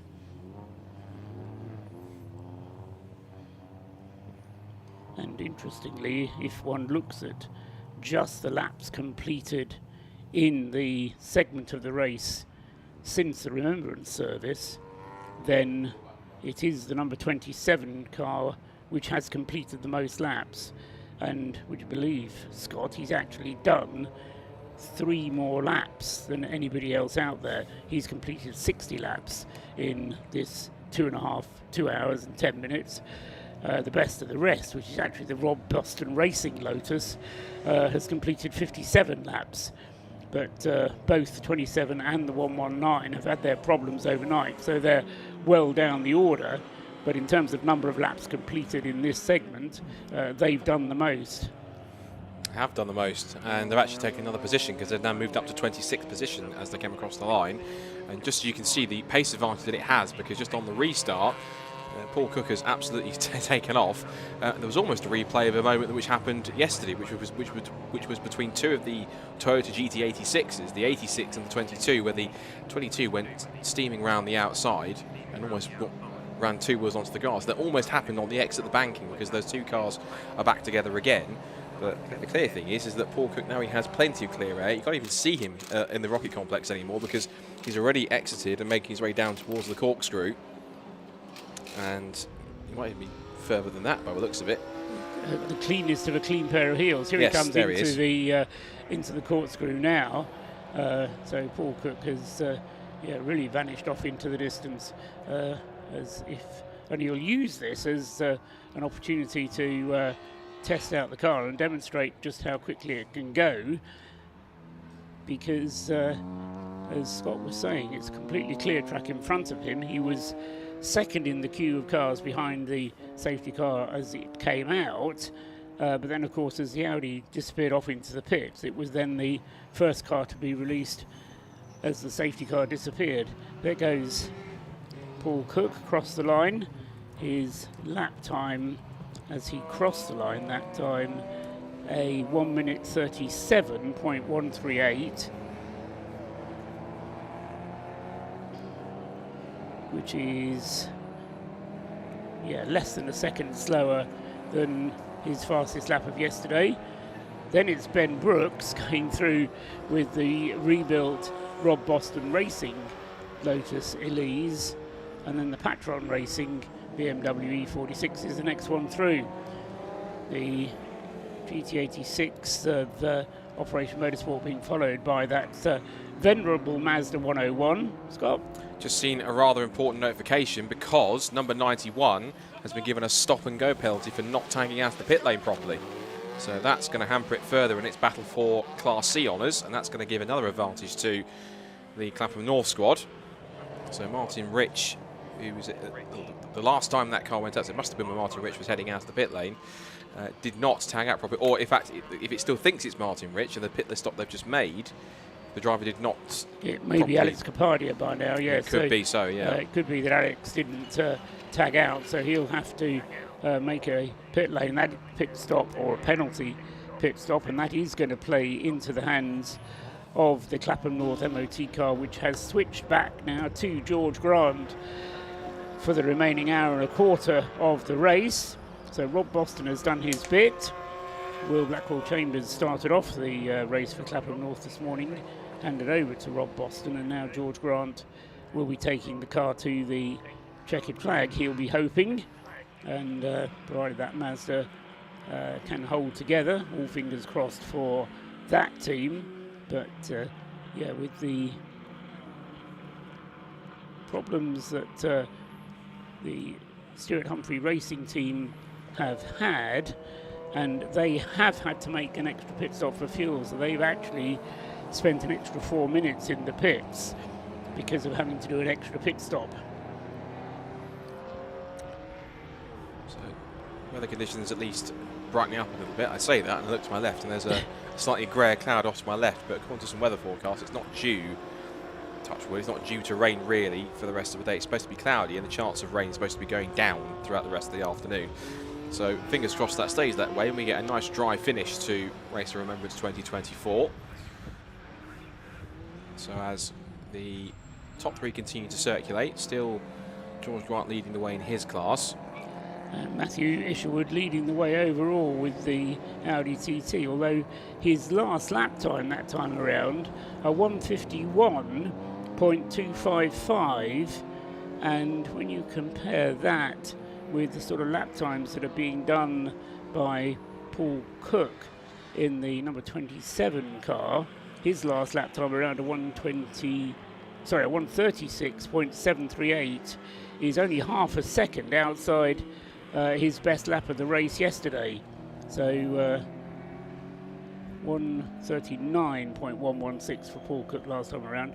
But what I'm drawing attention to is the fact that Matthew Isherwood was on a relatively slow lap last time around, and I hope from their point of view that that's not an issue for the Audi. Still got an hour and 13 minutes of the race to go, and that's a long time to drive over through a problem if the car does have a problem. Let's keep our eyes on the Audi just to see if it does seem to be struggling, or whether that slow lap time was just due to traffic. Either that, or because of the fact that they are 3 laps ahead, they're possibly just taking it steady. Well, if there is an issue, then yes, what I'm saying is that it's a long time to run. Yes. If there's an issue that they're Point trying to taken, overcome. So, yes, it may be that they're taking things easy, but if it's a problem, problems don't often get better, is what I'm saying. Here he comes just out of the bus stop at the moment. It still looks fairly rapid as he accelerates out there. He did a 1 minute 50.3, so it's quicker than last time. So maybe it could have been just traffic, just trying to pick his way through. Because particularly on these restarts, when you've got so many cars around you, and of course that car did pit, so it was effectively towards the back of the queue. It was quite stuck in the middle of the queue, so it had a few more cars to get through, which might have been trickier for some than others, given though it is the race-leading car, which it didn't have as easy a restart as the 27 BMW did. They just took off in front and just left everybody behind.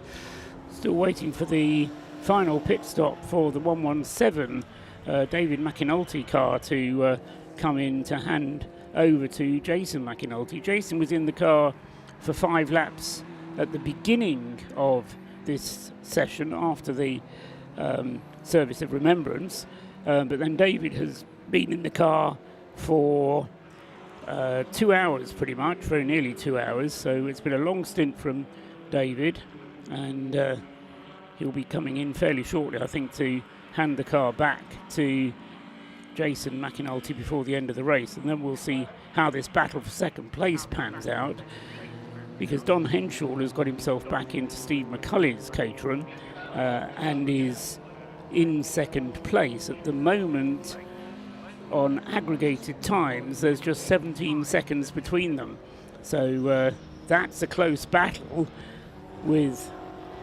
a pit stop due from David McAnulty to switch the car back to Jason. But then once that pit stop's completed, then we'll going to see Jason at full tilt and going through to lead the race. Yellow flags at target, and that is because I thought you were going to tell us why there, Scott. It was only because the 27 BMW decided to try and pass 3 cars at once to put a lap on it, and nervously put 2 wheels onto the wet grass, which I thought was going to end badly. But right, so the safety car is standing by, but not yet going out. There are double waved yellows at target. Can't see what is happening up at the banking though, but I think something has done. Just checking our cameras to see if they've picked up anything yet. I don't think they have, no. So not quite sure why that yellow flag is there, but the safety car, as I say, was standing by. Marshals on the start-finish line have the safety car board in their hands. Scott had a theory there, which he was trying to signal to me by hand signals, but I didn't understand it. Well, it's just because they've gone to double waved yellows rather Oh, than I see. That's double waved yellows flag. Sorry, I misunderstood the hand signal altogether. I thought it was a steering wheel in your hand. You were doing this. I thought it might have been drumming, kind of like just back and forth, but no, it's double waved yellow. It's now gone to a single waved yellow up at the outside. It's the marshal's post, which is the outside of target, and now the safety car board goes out, and we are going safety car. Yeah, so my feeling is that there might be a bit of debris on the circuit at target, which the marshals want to get out and do something about. I'm surprised that our cameramen can't see anything, because they're closer to the action than my binoculars can see. So we'll worry about that some other time. But looking out to see. Literally looking out to see who have we got on the missing list.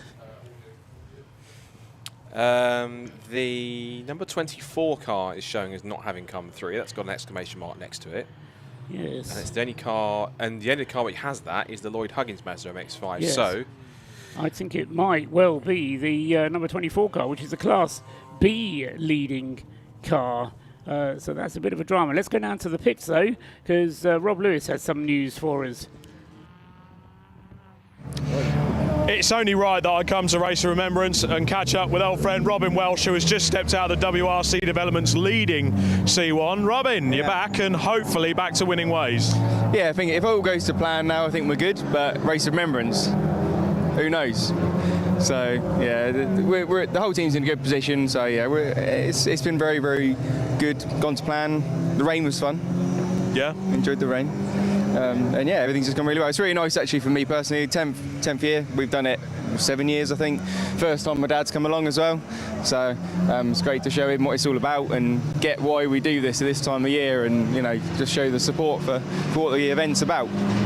And obviously on your day job on running the C1 Racing Club, you don't get the time to go out and go racing much, so to do it at an event like this just makes it a bit more special, I guess. Yeah, for me it's perfect because it's the one time a year where I can actually get to drive a C1 without it being a conflict of interest, because you know, if I got in one of my own races and ran competitively like we generally do, it would just seem a little bit off. But everyone who comes here knows, you know, I always jump in with WRC, David Drinkwater and team, and we do a great job and it works very well. And yeah, I can come here and actually enjoy driving the cars that I love so much in work, you know.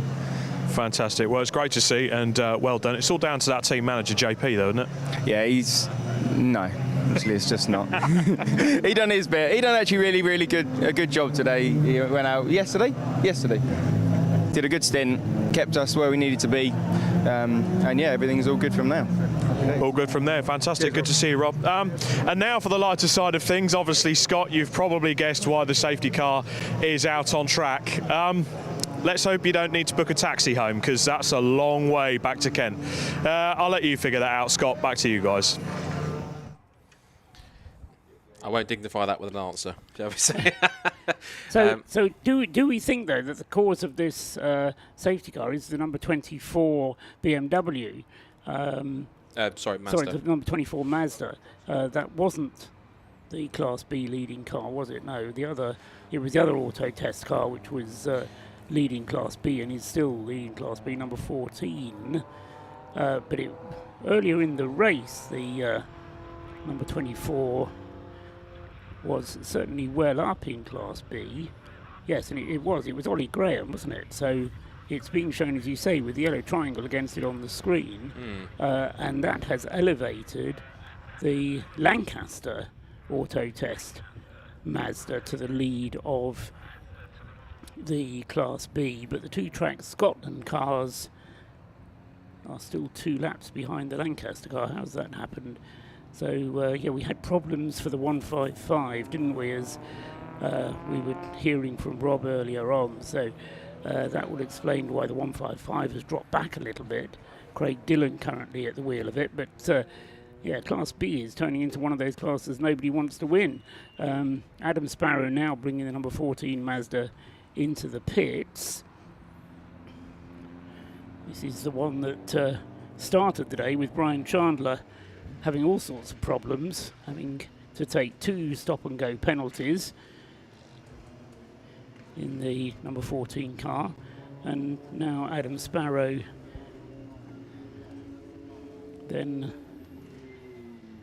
at the wheel of the number 14 car, but he's brought the car into the pits for what should be the final pit stop for the number 14.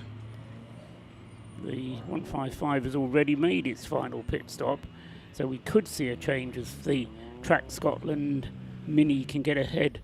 It's done its pit stops, as I say, so if it can get round whilst the 14 Mazda is in the pits, then we'll get a change of lead for the Class B runners. Class C, as Scott was surmising a little bit ago, has now very heavily swung back into the favour of the Clapham North team. or swung more heavily into the favour of the Clapham North team is probably a better way to put it, because they were in any case ahead, but with that extra pit stop required for Alex Kapadia to come in and tag himself through the Who tag system properly, that now has lost another 2 laps, so is now the gap is up to 6 laps separating the Clapham North MOT Mazda from the Stuart Humphrey Racing Mazda. So George Grant will be smiling quite happily to himself behind his balaclava in the car at the moment. Stuart Humphrey will no doubt be gnashing his teeth. He's put a good team together, had a fast car, had a good strategy, but just a couple of hiccups is all it takes. And what we were just hearing from, just said it's a race of remembrance. Yeah. And still with just over an hour to go, there is still the prospect of further change, but I'm pretty sure now that everybody has taken the opportunity to make their final pit stop under this safety car, so we'll be able to get the final hour through without the need for routine pit stops, for the mandatory refueling pit stops. However, if there are cars which are short of fuel, then they will have to come in obviously to take on fuel before the end of the race, and even if it's only a short amount of fuel that they need, it will still be necessary to stay in the pits for 4 minutes. My attention was just distracted there as I saw somebody, driver, carrying his helmet going into the first aid centre to just be checked over. I suspect that was probably Oliver Graham. Potentially. I guess the thing we've got to figure out is that because we've got both the number 24 Mazda and also now the number 10 Jaguar both showing as being stopped on circuit for reasons, whether or not the two are connected or if they're separate incidents. You're putting 2 and 2 together there, Scott, and unfortunately, because we don't have camera coverage, I can't establish whether the answer's 4, 3 or 5. But yes, you've raised an interesting point. So who was at the wheel of the Jaguar, do we think, at the time? It was car number 10, which is currently showing as James Lamb was at the wheel of the Jaguar, and of course we know Ollie Graham was at the wheel of the Mazda at that point. Right, so yeah, I mean, one can't miss the Jaguar coming if it's trying to make an overtaking move. Definitely not. But equally, Ollie Graham was in a class leading battle, and so may have had his attention focused forwards if there had been a coming together. Just looking around the circuit for the presence of flatbed trailers, we've got one flatbed in the assembly area. Scott's spotted the other flatbed trailer, which is out on the circuit going past Rocket, isn't it? Yes, that's coming out of the banking and going up towards the right-hander at Church. No, I think that one. So that appears to be what happened there. And that is the Jaguar on the back of the flatbed. It is. It's definitely the track rod that's gone. You can confidently tell that from your binoculars, can you? Oh, there's no question.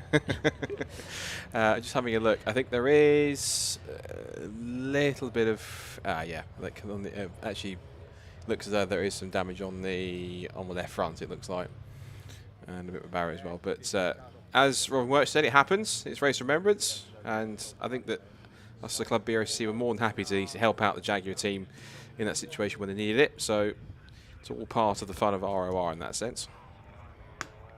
Yeah, so that car on the flatbed coming back, what we haven't seen any sign of recovery is from the 24 Oliver Graham Mazda. So we can only speculate as to where that car might be.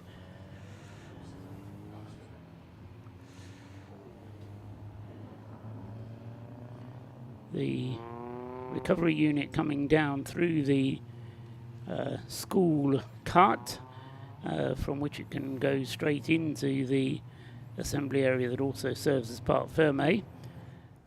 We do have another flatbed, but it's not been dispatched, which makes me think that the Oliver Graham car, if it has ground to a halt, isn't in a dangerous situation or has already been returned.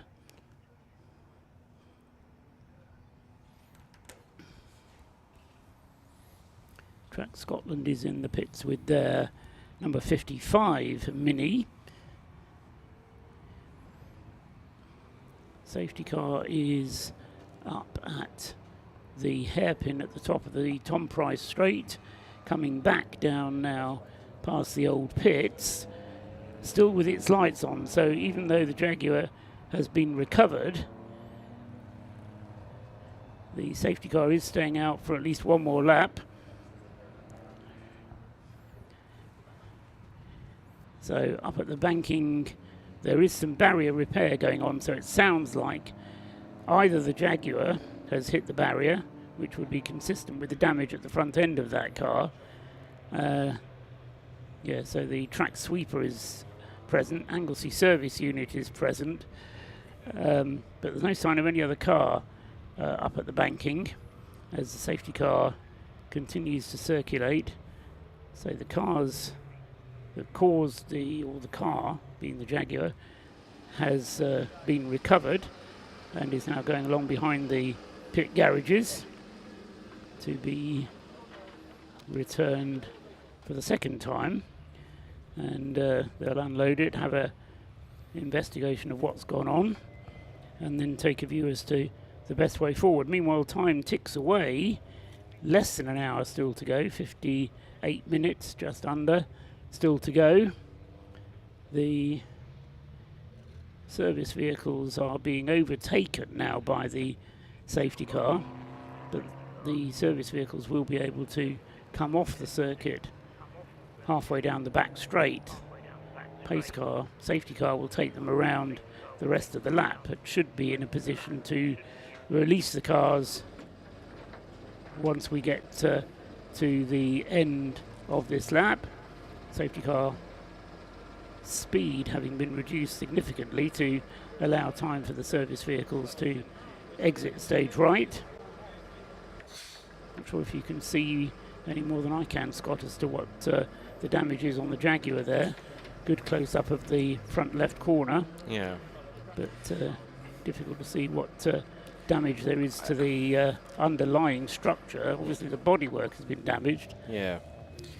It looks as though, at least, from what I can see, I'm not most mechanically minded in terms of what looks what, but it looks as though at least at the front end in terms of suspension looks straight. So that's a bonus in that sense. But nonetheless, as we continue on under safety car, with less than an hour to go in the 2024 Race of Remembrance, it's, as the adage says, anything can happen in motorsport, and it usually does, and particularly, as Robin West said, it's ROR, so anything can definitely happen, particularly when you get races such as this with different attrition rates and tired eyes, tired drivers, tired reflexes. Just the track conditions can also play their part on top of that as well. Yes, the hard bit is especially for the guys in the garages who may well have been up until the early hours of this morning working on the cars, getting them prepped for this morning's session, which got underway at 9 o'clock. And as I say, as a result of all of that, then there are some certainly tired bodies in the garages, even if the drivers have had a good night's sleep. Safety car lights are out, looking up towards the top of the Tom Price straight. And so we're going to go racing again at the completion of this lap. Once again, it's Matthew Isherwood at the wheel of the Audi TT, which leads the way, coming through to complete what is for the race leader his 331st lap, and 55 minutes remaining of the race, and more penalty boards going out to the cars as they come through, whether that is for safety car infringements or something else, I know not at this stage.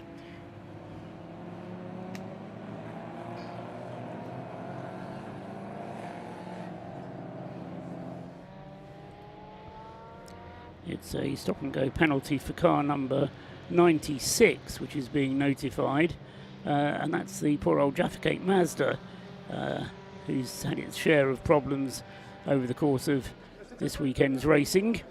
The Jaffa Gate Mazda, a regular appearer here at the Race of Remembrance. But they're going to have to come in to serve a stop-and-go penalty.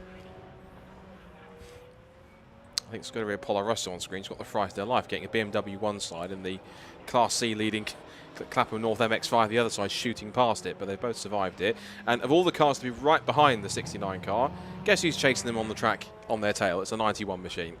So these two are going to have an on-track battle, even though they are separated in the timing screen on aggregate by the minuscule margin of about 6 laps. So those two are simply just, I think, enjoying themselves on track for the sake of enjoying an on-track run.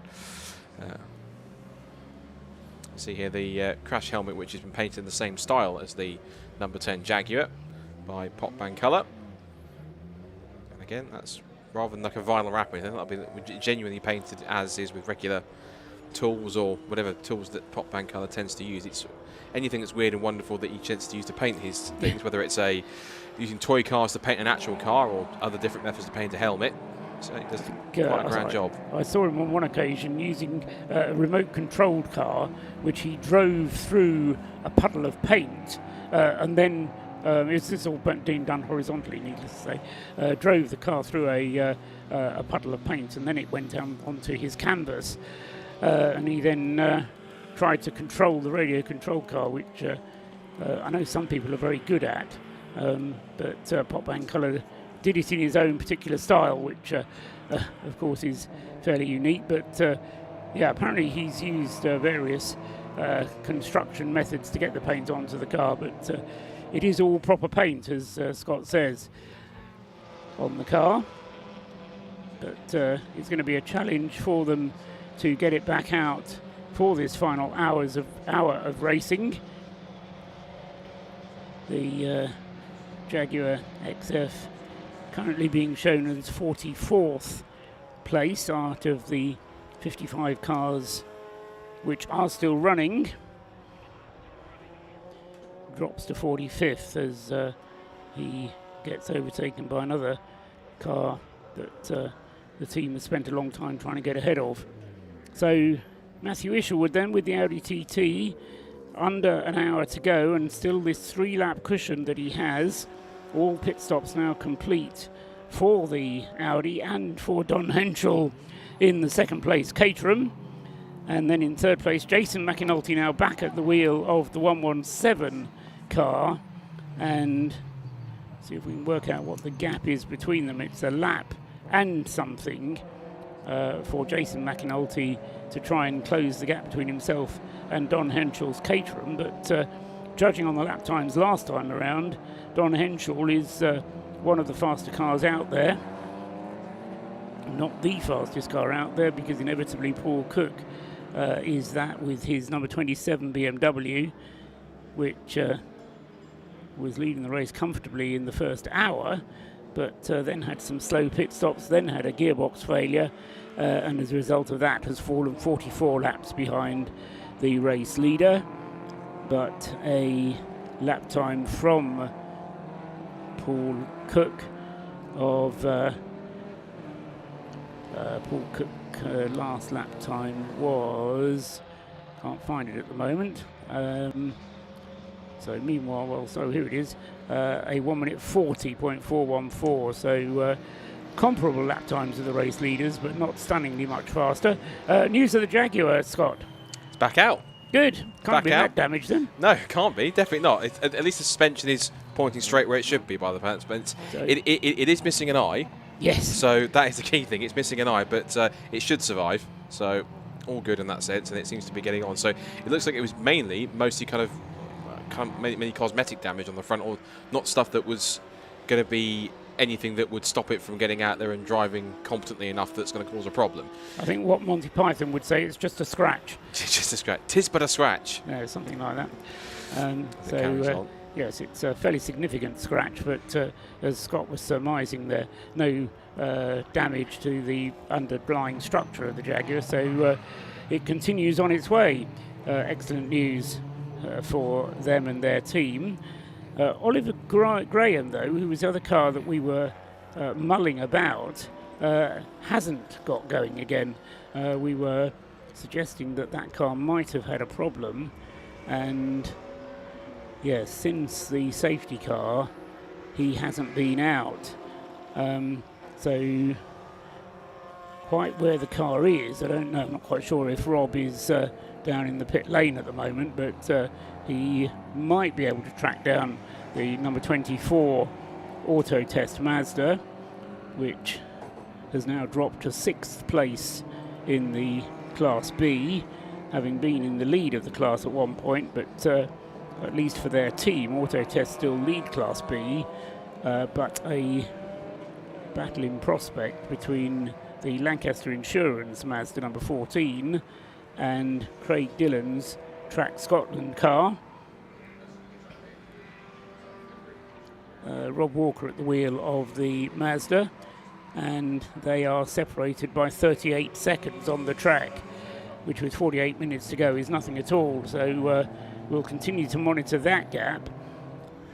Craig Dillon at the moment is lapping 4 seconds a lap faster than Rob Walker, so it won't be a change physically on the track for Class B honours, but all of a sudden the Class C battle has pretty much resolved itself in favour of the Clapham North team.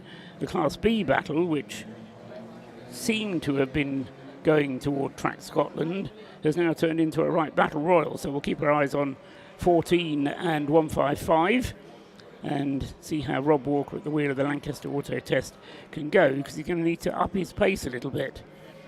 He's just gone through completing another lap, waiting now for the Trac Scotland Mini to come through. This is the bright pink one, number 155.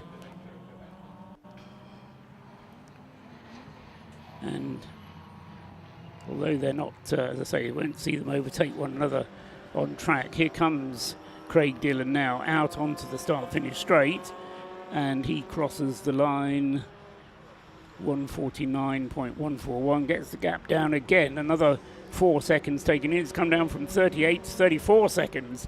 So that gap is coming down at a rate of knots for the lead of Class B. Keep your eyes on the pink Mini. Craig Dillon trying to make up for time lost earlier on. And even though the Lancaster Insurance Auto Test Mazda has lost its own time, we've ended up with the pair of them losing about the same over the course of the full race on aggregate. So with about just over 45 minutes to go, I don't know about you, Paul, but do you reckon it's enough for one final rundown before the flag? Go for it. So with about 45 minutes to go, this is how it stands then going into the last hour of the race here at Race of Remembrance 2024 at Anglesey, and the current running order in each of the classes is as follows. Still in Class D, the top class overall is the number 7 RAF Motorsport, sustainably powered by RAF Central Fund. Matt Isherwood at the wheel of that Audi, and he has a 3-lap lead over the Leos Racing Donald Henshaw Caterham Car 97, which has completed 333 laps. The leader has completed 336. And just a note quickly ahead of my ears that car 19 sadly is an official retirement, so they can't fix the gearbox in time, so that car will take no further part in the race, unfortunately. That's the car which was Lloyd Huggins that went off the road at Peel and had the issue. Looks like, I'm guessing, it was a gearbox issue that forced him to not have any gears and lock up and actually go off the road. So unfortunately we have actually had a retirement from ROR 2024, which is a shame, but we still will have 54 of the 55 cars that will make it occur at least. One car trying to also join them is the 303 Citroen C1, but he's managed to amble his way back onto the circuit after a impromptu visit onto the grass. Third in Class D, going back to our rundown, is still the Able Care ES Motorsport Jason McAnulty at Lotus Elise. That's a lap behind second place Caterham, and that's completed 332 laps. In fourth in Class D is the Patron Racing BMW with Mike Nash at the wheel. That's 12th overall, 311 laps completed. And then in fifth position in Class D is the number 27 BMW that's kept on creeping up the order. It's down to 26th position, having, I think, repassed the RAF Motorsport, so the Flat Cap Motorsport Igo, which is the sole car in Class A, which we'll get to in a bit. So Wayne Lewis at the wheel, he's completed 293 laps. In Class C, it looks as though it's going the way now of the number 69 Clapham North Rob Boston Racing Mazda MX-5, 325 laps in the books, and that's now 12 laps down on the leader. and it's completed 325 in total. Second place is still the Stuart Humphrey Racing Alex Capardia driven Mazda MX-5 number 91, and that has 18 laps down on the race leader, 319 completed. Third is another MX-5, now moving up to 9th in the standings, which is the Mission Motorsport number 2 car. Alec Livesley at the wheel, 315 laps completed, 22 off the overall leader. Fourth place in Class C is car number 12, that's the Tacona Racing Division number 12 BMW E36, which currently has Paul Sweeney at the wheel, and that car's completed 311 laps, 26 off the overall leader. And rounding up the top 5 in Class C is the second Porsche Motorsport car of number 3, which is Robin Yao, and that car has done 310 laps, 27 off the leader, and currently sits in 13th place overall. The battle in Class B continues also. There's only 26 seconds separating the current leader, which is the Lancaster Insurance Auto Test Mazda MX-5, and that leads by 26 seconds from the 155 Trac Scotland 2 car with Dillon at the wheel, that being Craig Dillon. And then we'll quickly do third place before I hand down to Rob in the pit lane. Third place is the second of the Trac Scotland Minis. It's moved up to third now. Michael Imrie at the wheel, car 55, 315 laps completed, 22 off the leader, and 4 behind the car overall in 9th place. Right, down to Rob in pit lane with more news. And as you would have seen, the car 555, the Subaru BRZ, in one of the best liveries ever, I may add, has just completed his pit stop. Lionel O'Connor is out of the car. Lionel, how was that stint for you? It wasn't too bad. It was quite good. I prefer it when it's a bit greasy because I've had quite a lot of experience driving car control kind of stuff. So for me, the wetter the better, really. It's not wet out there. As it's drying, people are getting quicker, but people are falling off all over the place. So it's still quite lively out there. This Subaru in particular, how's this program come together? To be honest, I'm the wrong guy to ask. I was really lucky in that I haven't been driving or racing for about 4 years, and I got a call off of Mission Motorsport, Jim and Mission Motorsport, asking if I'd like a seat. They had an issue with one of the drivers where he couldn't get his license. It's unfortunate, but his loss was my gain. And it was just very lucky to be in the right place at the right time. I mean, obviously losing a leg is not lucky, but it's enabled me to be in a position where they could ring me up and say, I'm getting slick in the background here, so trying to throw me off. Got a call up, and then and that was it. So in terms of where the cars come from, I know it was a cat in write-off, and the guys and girls have been working hard at the workshop trying to get the car together. So people in wheelchairs, people missing limbs, all helping out. So it's been quite a journey for them. I'm just arrive and drive for this one. So yeah. Was it quite good having Dave Richards down here earlier today? Obviously took part in the ceremony, but I understand he's had a good look around the car and he likes it. Yeah, I didn't get to speak to him myself. Obviously, I was busy with other stuff. I laid the reef and that. So yeah, as far as I'm aware, I mean, he's happy. We're happy. So More of the same next year? Hopefully, if someone offers me a seat, I'll bite their arm off for it. But yeah, I mean, Race of Remembrance is great in that it brings people together from all sides of motorsport. You've got the caterums and other quick things down to the C1s. So everyone comes together for an awesome race, and then obviously the ceremony gets quite emotional for everyone, and rightly so. So it's an awesome thing to be part of. Awesome, great to chat to Lionel from some fantastic stints there. I really like the livery out on that car. It's probably one of my favourites of the race so far. In other news, car number 16, I'm afraid, Paul, we've put the commentator's curse on it. They are retiring from the race with gearbox troubles. Thank you for Kieran for finding that out for us. We're coming to the twilight zone of this race. There's not long to go now to crown our Race of Remembrance 2024 champion on this 10-year anniversary. I can't wait to see who comes out on top. Back to you guys. Thank you very much, Rob. I was going to very quickly finish off the rest of the rundown I was doing of the classes whilst that happened, but good to hear from Stumpy and from the team that have been running this fantastic Subaru BRZ that's had the support from Subaru, from Mission Motorsport and from eBay, and running so strongly in 44th place. Had its own issues but still running well. Quick run now of the rest of the class, and we're going through down to Class B. So 4th place in class, still showing as the Auto Test TSW Mazda MX-5 number 24, 306 laps completed, 33 off the leader. And then in the top 5 we've still got the Mazda MX-5 for Break Dancer Racing, Alan Curtis at the wheel in car number 8, 303 laps complete, 36 off the leader there. only the sole Class A car. That's number 71 Toyota Aygo, Flat Cap Motorsport and Mintro Motorsport. Hayden Payne at the wheel, and that's currently completed 296 laps, 27th overall. In the BMW class, it's still, at this point in time, an Anglesey Circuit Racing 1-2, 21 and 34. There's a lap between them now, so George Healer ahead of Mackenzie Priestwood at this point, but 21 ahead of 34, 310 and 309 laps completed respectively. A lap behind them in third place is the Yggdrasil car, the first of those two, with Freddie Tatum at the wheel, and that is car number 90 with 308 under its belt. Fourth is the number 80 Ellsworth BMW EIC motoring car, Theo Millward, with 307 laps completed, and fifth is the Matabubi Racing James Bagley, number 52 BMW, 298. And in the C1 class, at the moment, it's showing to be still the 586 car of WRC Developments that leads the way, 30th overall, 294 laps completed. That's ahead of its teammates in car 386, which is a couple of places back on 291 laps.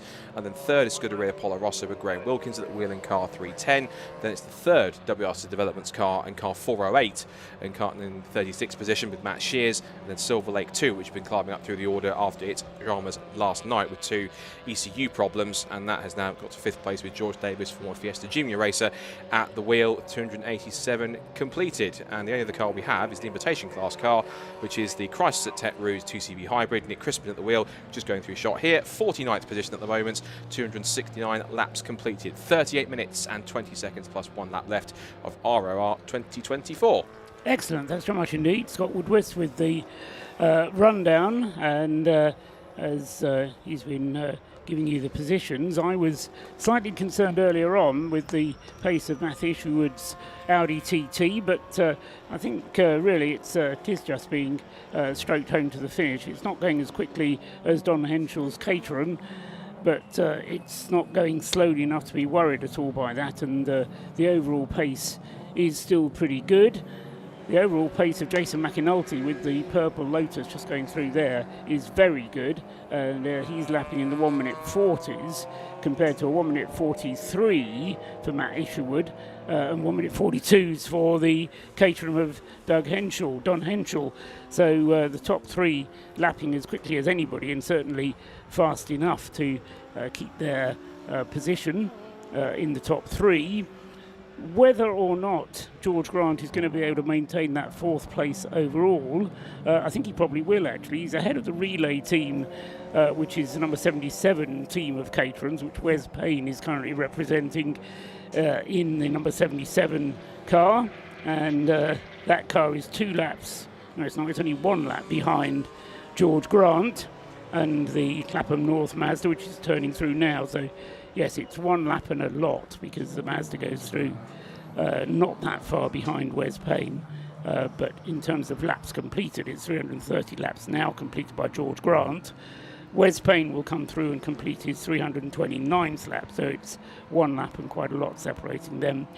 But importantly, from George Grant's point of view, it won't really matter whether he finishes 4th or 5th overall, because that car almost certainly is going to be able to stay ahead of the Stuart Humphrey Racing car. Alex Capadia is now 6 laps behind the Clapham North car, so I think anything that Alex Capadia can do is just to keep plugging away there.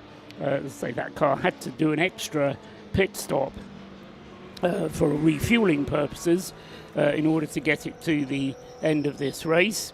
The battle that we were looking out for in Class B is really hotting up now, because Craig Dillon, and this is on times, is now 11.8 seconds behind Rob Walker. So that pink Mini, which Track Scotland have been running throughout the race, is charging on and has been gaining on Rob Walker's Mazda at a rate of about 3 seconds a lap, 4 seconds a lap.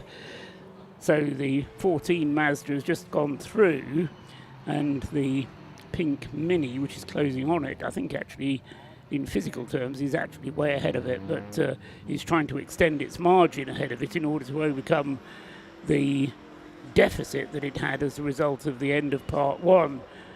Just waiting for the Mini at the moment to come through. The 2 fan favourites, nose to tail, the Citroen 2CV followed by the Fiat Panda across the line. here comes the Mini, and we'll see what Craig Dillon's lap time is this time around. It was a 1:48 last time, a 1:49 this time, but that's still quicker than Rob Walker's going. And so the gap first to second in Class B comes down to 8 seconds now, just 8.5 seconds. You won't be seeing a battle on the track. What you are seeing on the track is the battle of the Operation Motorsport cars. The USA car on the road, just ahead of the Canadian one, with the Porsche Mazda going up the inside of the USA car just ahead. So battle can be resumed. This isn't the first time we've seen these cars running nose to tail. They seem to have a propensity for each other. They like to run together with the two North American cars. Oh, they're just drawn to each other, given the fact they're both in the same team. We're having some great onboard shots as well with these two cars. The two onboard cameras fitted to these Operation Motorsport machines.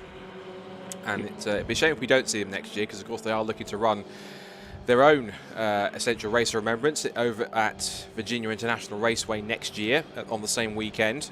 So that'll be, I can't see that being a short of a grid. That's going to be pretty full, I think, given how much America adores and supports its military. So I think that's going to be a really well supported event. I'd be surprised if it wasn't. I think it will be. And knowing the people who are involved in its organisation, I mean, getting two teams of cars and people over from America and Canada to the UK and operating a car race meeting, actually I reckon is far more complicated than running one in your own country. So yeah, the two US, Canadian, North American cars. Jake Porter, Major Jake Porter, is at the wheel of the 220 Canadian car, and it's Robert Mao driving in the USA car at the moment.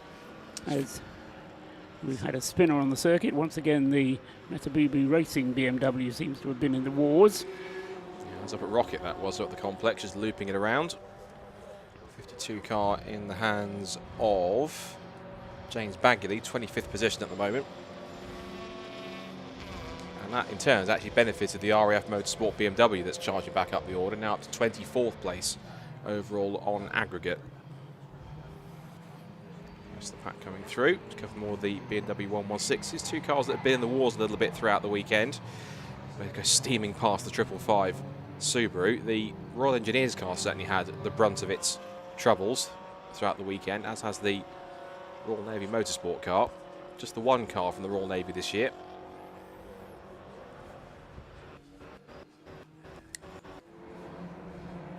We reported earlier on missing Mazda with gearbox problems, and I think originally we suggested it was the number 19 car, but that was the RAF car 19, the Mazda.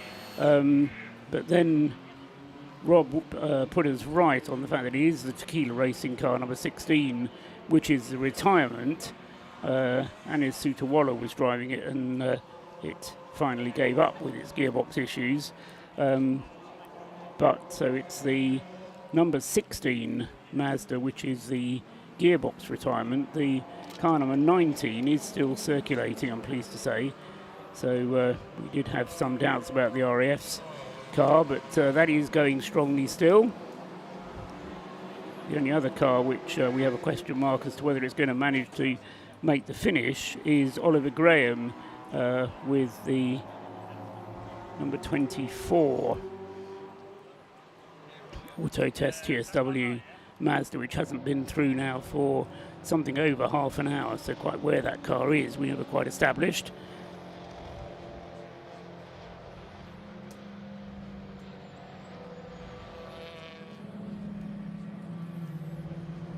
So two of the WRC Developments cars taking its way through the corkscrew, still holding a solid 1-2 in the C1 class. So it put them in good stead for next year's C1 24 Hours, which returns back at Silverstone.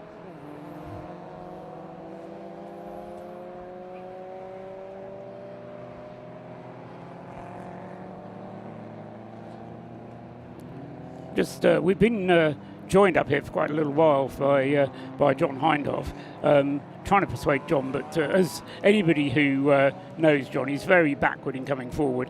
But we'll have a quick chat with John Hindhoff, because he's That's me off, you're on there. I was talking to James Cameron yesterday, John, and he accused you of having come to the first one of these and then never shown up again. That's not quite true. I think I missed the last. I think I missed the last 3 or 4, but I was at the opening. I raced twice here. I raced at the first one. Yes, in a little Mazda.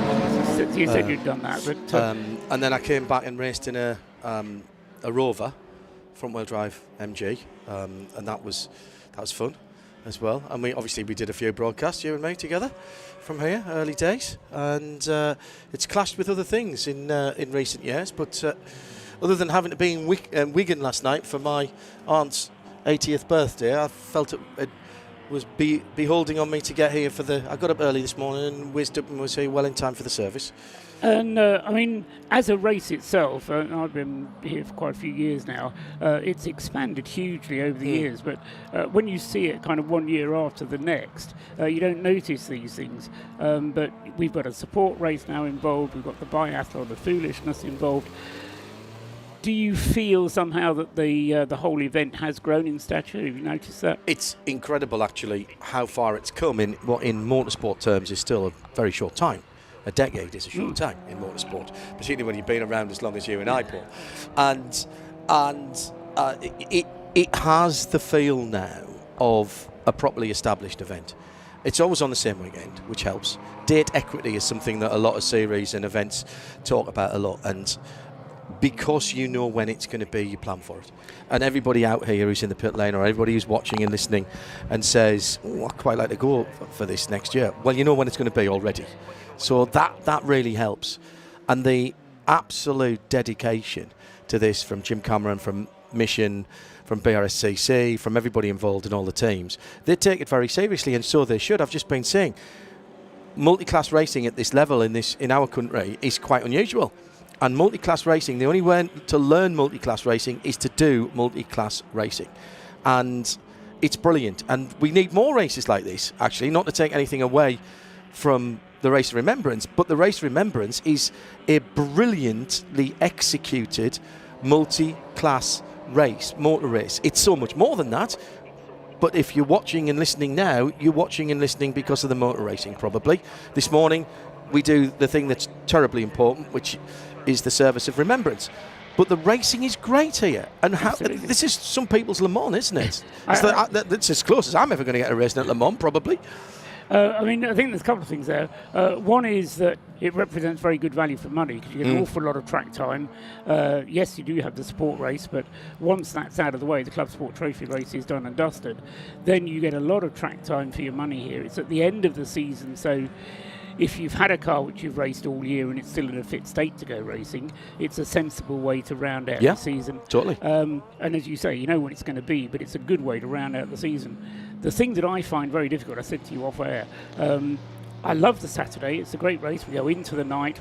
It goes dark so early, but running through till 10 o'clock, it feels like about 3 a.m. Yes. But then having to start again on Sunday, have the service of remembrance, and then get the race underway again. Somehow you have to really kick yourself into race mode again because you've just experienced, and you'll have seen the emotion, the raw emotion that you see during that service. And it is very rare that in a motor racing environment you see that level of raw emotion. And the first year here, when I first saw drivers, ex-forces, with their medals on their race suits and their covers, their headgear on from whatever branch of the service, that I was gone at that point. And it was phenomenal to see. The clue's in the name, of course, the Race of Remembrance. It's an integral part in it. It is what makes this race unique. And the amount of people who want to get involved, the involvement and the integration with it. I'm here with a couple of guys from JLR. Dave Monks, who I've known for quite a long time, is part of he's massive Le Mans fan, part of our collective, and holds a quite senior position at Jaguar Land Rover now. There's the number 10 car just going past us, actually, on the front straight.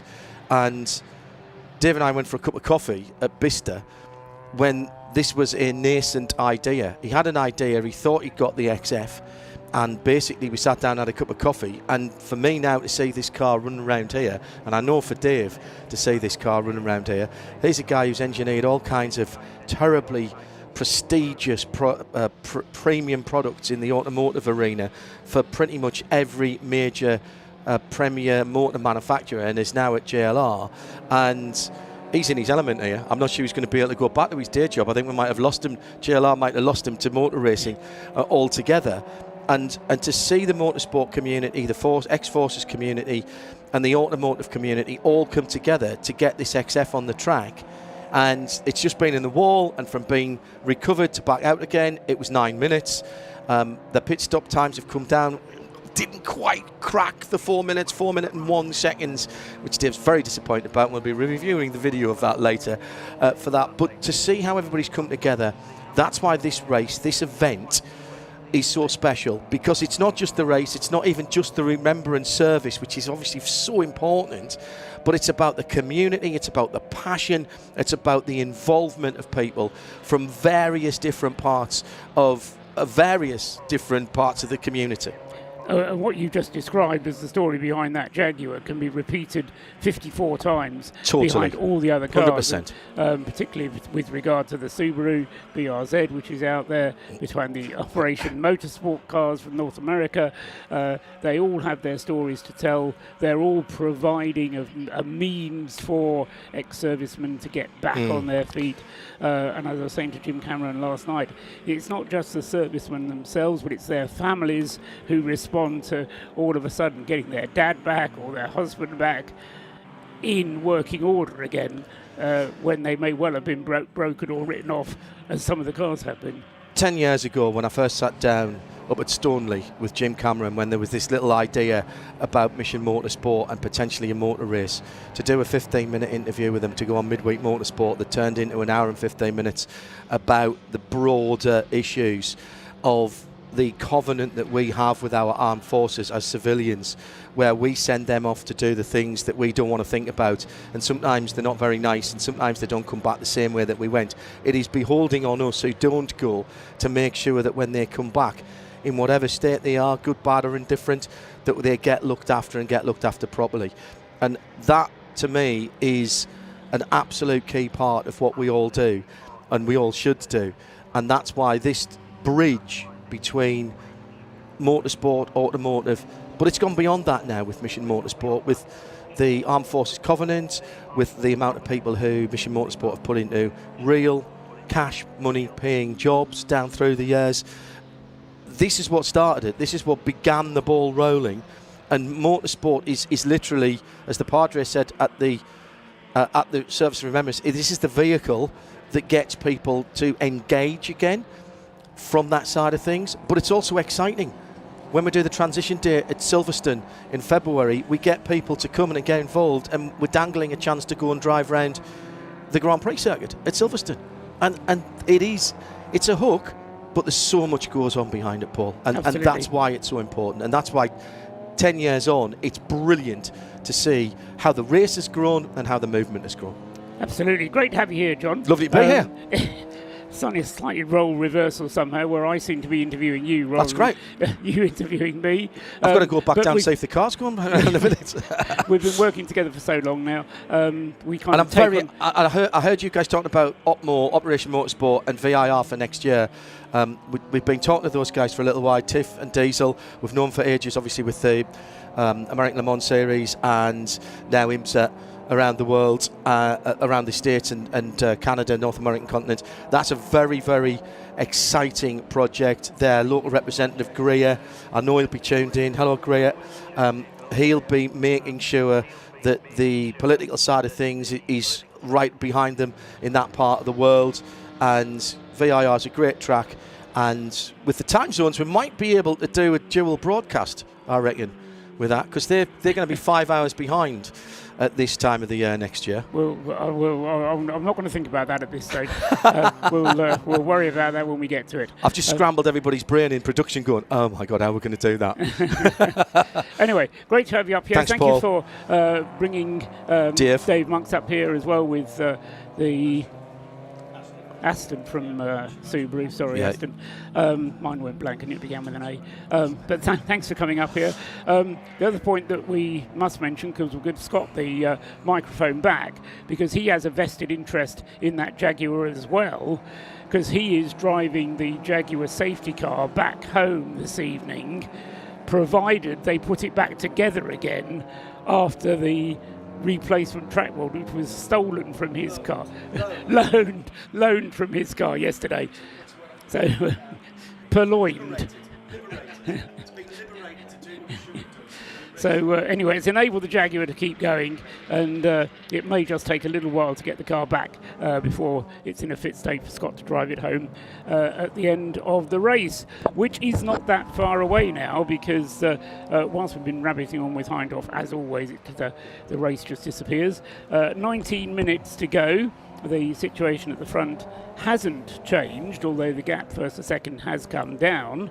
Matthew Isherwood continuing to lap conservatively, we'll put it that way. However, the battle for Class B has become more interesting because into the lead of Class B has gone the Track Scotland Mini of Craig Dillon. So Craig Dillon has taken over in the lead of the race for Class B, and he's opened up a gap over Rob Walker of about 10 seconds. However, the way the timing screen works, it kind of flip-flops one way and the other.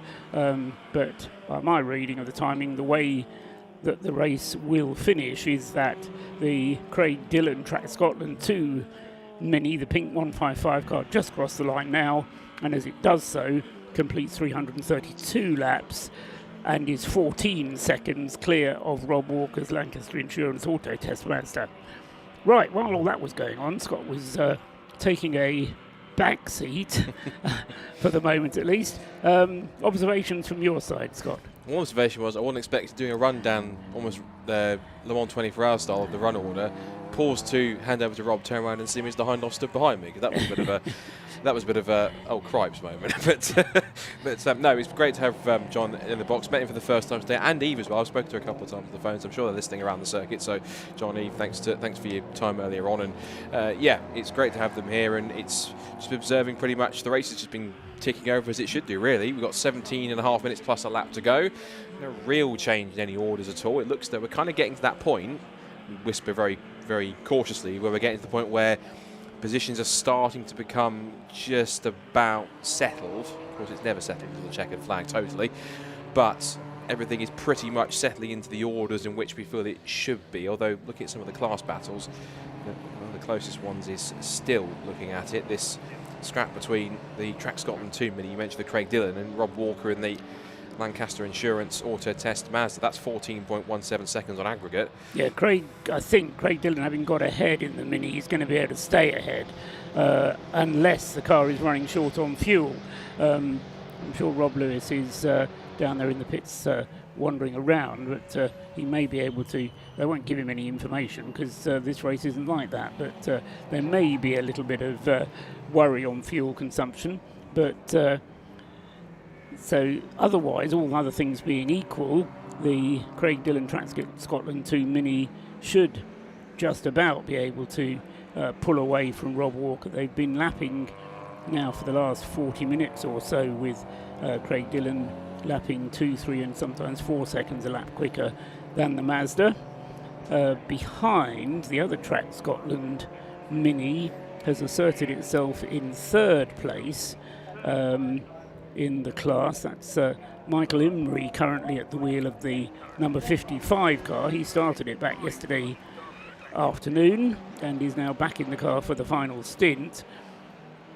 The other thing which I don't think is going to happen, if you can predict something's not going to happen, is the battle between the two Anthony Seddon Racing BMW 116i's. Car 21 got itself ahead, as we heard from Mac Priestwood earlier on, largely as a result of the team miscalculating by half a second how long the pit stop should be, and being called in to serve a penalty for that short pit stop. Remember we talked about it at the time, and I thought the Brscc might cut him some slack, but no, half a second was half a second, and they then had to come in to serve the penalty for a short pit stop, and that then relegated them back to second in class behind the number 21 car that they've been fighting with throughout the race. There's now a minute and a quarter between them. Now, Priestwood is lapping 2 seconds, 3 seconds a lap quicker than the number 21 car at the moment, which is George Heller. But I don't think that's going to be possible. Actually, I don't think it's going to be possible in the remaining time for Mac to be able to close the gap on George and make any change there. But Mac's a sort of guy. He wasn't terribly eloquent on the microphone because I think he was just a bit astonished by the whole experience. But he certainly is a driver with a future, I think. And if he can find the right route through the sport. We've got a car sideways at Church, right in the middle of the road. It's the 18 RAF Graduates BMW. That's one of the handful of BMWs that hasn't had the smoothest of runs throughout this race. Didn't hit anything. Has got going again. There's another car on the grass coming out of Church. There's another of our military cars. It's another BMW. Yeah, another BMW. They're rear-wheel drive, aren't they, these 116Is? They are indeed. And possibly get a little bit lively as the tyres wear, and rear-wheel drive, rear tyres do take a bit of a pounding. I thought we were having a third BMW running wide for a second there, because one of the Yggdrasil BMWs looked as though it was kind of running a little too liberally to the outside of the circuit, and possibly reaching the grass, but I think it would have kept on without too much drama. I also noticed something rather amusing in one of the C1s. I think it's one that was maybe going through the shop, but it was definitely a black coloured C1. And the rear windscreen wiper has kind of fallen down, but it's still operational. So it's facing the wrong way, and it's actually not wiping the rear windscreen or the rear boot lid, 'cause it's all one piece of glass. It's now instead cleaning rather neatly the back bumper of the C1 instead, which is not sure how convenient that's going to be. But again, that's just, it's in kind of get to the end of ROR mode rather than going and fix it mode. I don't think that will cause a black and orange flag. So as long as the thing is securely attached, which from the sound of it, it is, from what you say. So waiting for Matt Priestwood's BMW 34 to come through to just check what progress he might be able to make. I'm certainly impressed by the pace of Jason McAnulty in these closing stages. There goes Priestwood across the line now. 1 minute and 12 seconds is the gap. But that time around, he and George Heller pretty much matching each other lap for lap. So they'll finish on the same lap, George and Mac. But I think the number 21 Anthony Seddon racing car is going to end up with the advantage. In the pits following that grassy moment, is the number 18 BMW, Scott? Yep, the RAF Graduates car in, also in as well for a little bit of a final check over. Well, it looks as though at least, hopefully, is the fully rebuilt Rob Boston Racing Lotus after its dramas last night when it caught fire. Yeah, car 119. Just wonder if Peter Mansfield is getting in that car for its final stop, putting oil in the car as well. And one of the problems that car has, the Rob Boston Lotus, having spent, how long was it? About 5 hours, I think, out of the race, they still have to do 6 pit stops. It's not like you can kind of accumulate them, but instead of having to do 6 pit stops in 12 hours, they've had to put their 6 pit stops into just 7 hours, pretty much. So, as you say, they've had a trying weekend, and as we said at the time, a very disappointing weekend for Rob Boston, despite the success that he's likely to have in the Class B Mazda. He really wanted to win this overall, even if he wasn't in the car. I think Peter Mansfield brought the car in, so whether or not they kept him out just for that final check over, we'll have to wait and see. Whether he's handed it instead over to either Ben Brooks or Sam Heading. I suspect it will be Mansfield staying at the wheel. They've gone through the... Oh goodness me. Tell us. That's the Fiat Panda, and that's had a fairly sizable impact. Hopefully the driver's okay. That's the primary concern. Now, I'm not going to try and speculate too much either who or what it's hit, but... Yeah, it must have been another car, because it's directly opposite us, and he's far enough away from any barrier that the car has come to rest on the grass just to the right-hand side of the track. But immediately the safety car is deployed. We've got just under 10 minutes of the Race of Remembrance to go, and where he has stopped there is quite a long way away from any marshal's post, but the Peter Mansfield Lotus slows down significantly there as he goes past. Pleased to say the driver is now out of the Panda, and he's perfectly all right. And thankful for it, because I give it as well. Yeah, it's waving at the marshals to tell them what to do. I wonder, and we didn't see this happen, but I was looking at the tyre tracks that are on the grass there. I'm wondering if whoever was in the car had a moment on the grass and then hit another car as he tried to rejoin. That's pure speculation on my part, but I suspect that might have been what's happened, judging by the tyre tracks on the grass there. For it was Dean Lomas himself, so it's the car owner, certainly the owner of the team that runs the car, the number 25 Fiat Panda, who was in the car at the time. Dean, as I say, I'm happy to say, is okay. He's out of the car, and as I say, gesticulating to the marshals and telling them his view of events. I said the car was off the circuit. It's not actually. It's got two wheels on the circuit. And Dean Lomas then, happy to be out of the car, removes his helmet and explaining to the marshal what he did, holds his thumbs up, cheer from the pit lane as Dean gives the thumbs up to the pit crew. Oh, right. Not to speculate, but the number 14 Mazda's going through with a rather crumpled left-hand side, if you can see on the screen. Yeah, the door looks as though it's had taken a whack, as is the front wing. So again, not wishing to purposely put two and two together, but that's I don't know about you, that's a bit of a telltale sign. Because, as I say, Dean Lomas's contact was certainly with another car, not with, yeah, that's a big impact on the side of the number 14, isn't it? And that's the car that, that's Rob Walker, that has just been overtaken by Craig Dillon. So Lancaster Insurance, the auto test cars, two of them were in very strong challenging positions for Class B honours. All of a sudden it's all gone rather wrong for the auto test team, with the number 14 car there of Rob Walker having that contact, and the other auto test car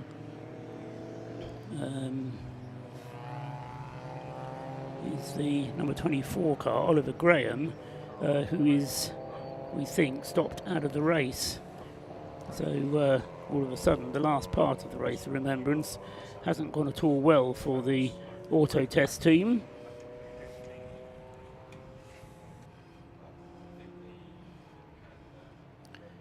So yeah, the safety car deployed, and there is sufficient damage to that Fiat Panda. It's going to take a little while to tidy it up, and I just hope we're going to be able to get back to racing before the end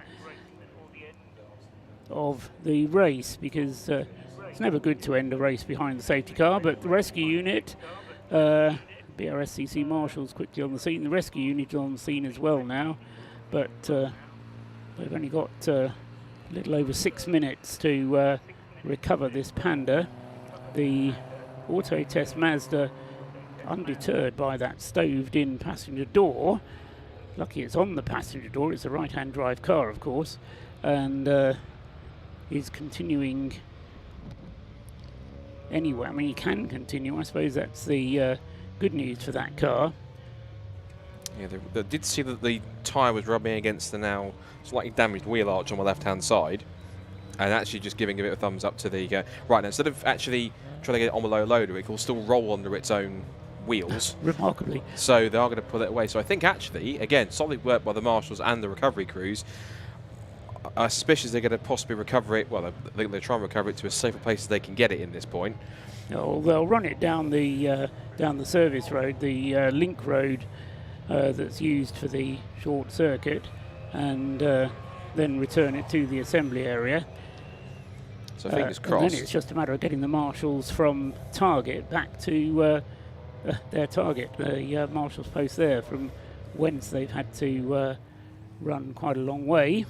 Yeah. But very good news indeed there that Dean Lomas is okay, because as Scott was saying, that was a fairly substantial impact for the little Fiat Panda, and a very second-hand car being towed in with certainly evidence on the side of Rob Walker's car that it was him who was involved, but he stayed out there, and it's a wise decision if he can stay out there, because he's comfortable enough in second place in car 14, second place in Class B.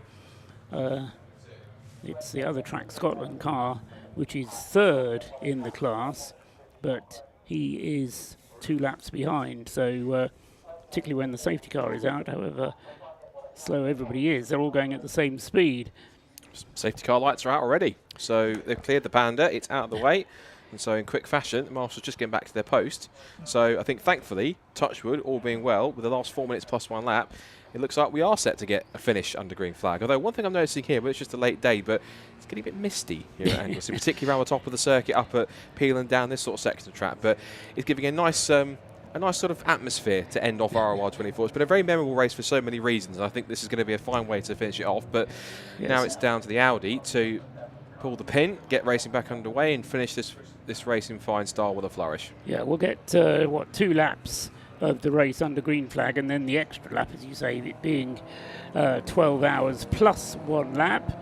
Matt Isherwood just getting a little bit of a weave on there as he coming up across the start-finish line, just to make sure the tyres hadn't cooled off too much in that brief safety car period. George Grant going through there with the leading Class C car, the Clapham North Mazda, and then not very far behind him on the road is the Pink Mini, which is in its class lead, car 155, just going through the camera shot there a moment ago.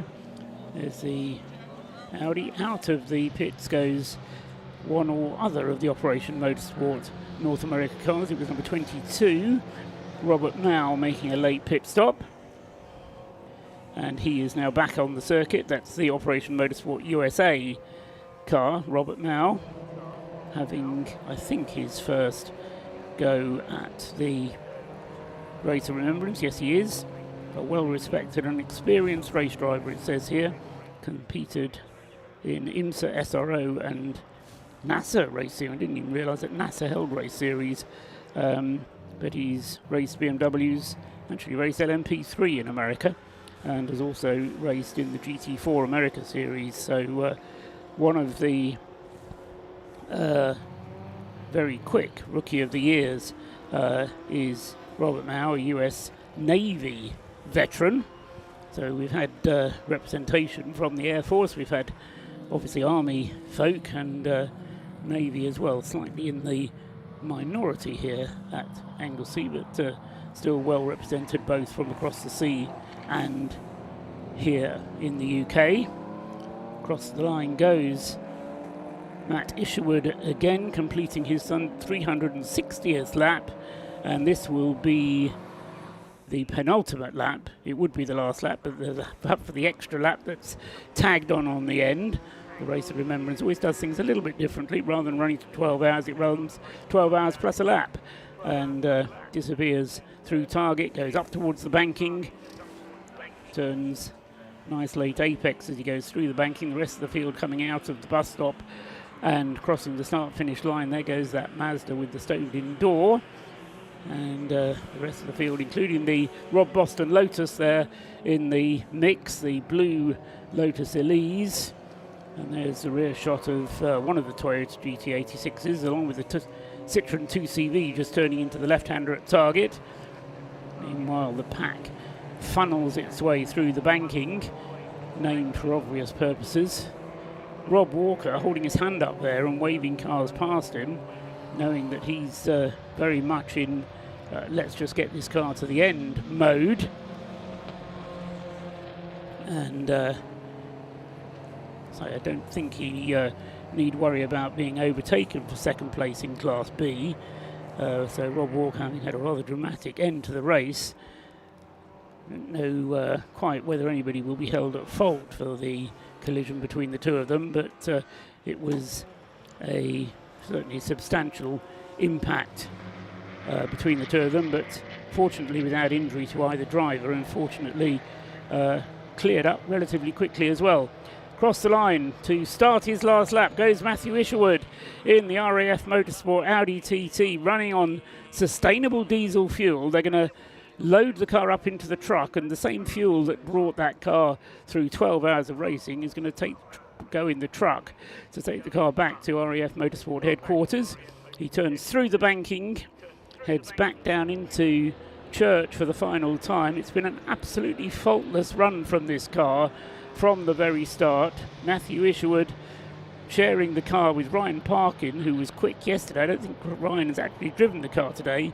Oliver Wayne doing his stints behind the wheel yesterday and today. Alex Smith did a good stint last night, bringing the car through the night to lead, and then starting the car first thing this morning, and then Matthew Isherwood taking the car over from Oliver Wayne after the completion of his stint. But the credit must be given to the whole of the RAF Motorsports team, because they've had an absolutely fabulous run with this car. They came to the Race of Remembrance with lots of cars here and high hopes, but quite a few nerves as well, I think, because they know how many things can go wrong.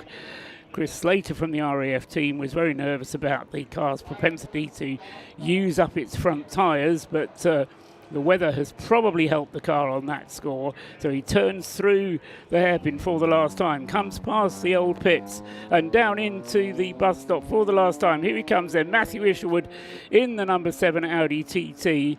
He's led the race for much of the second part of it. Wasn't necessarily going to be the fastest car there, but takes the checkered flag, and a worthy winner indeed of the 2024 Race of Remembrance.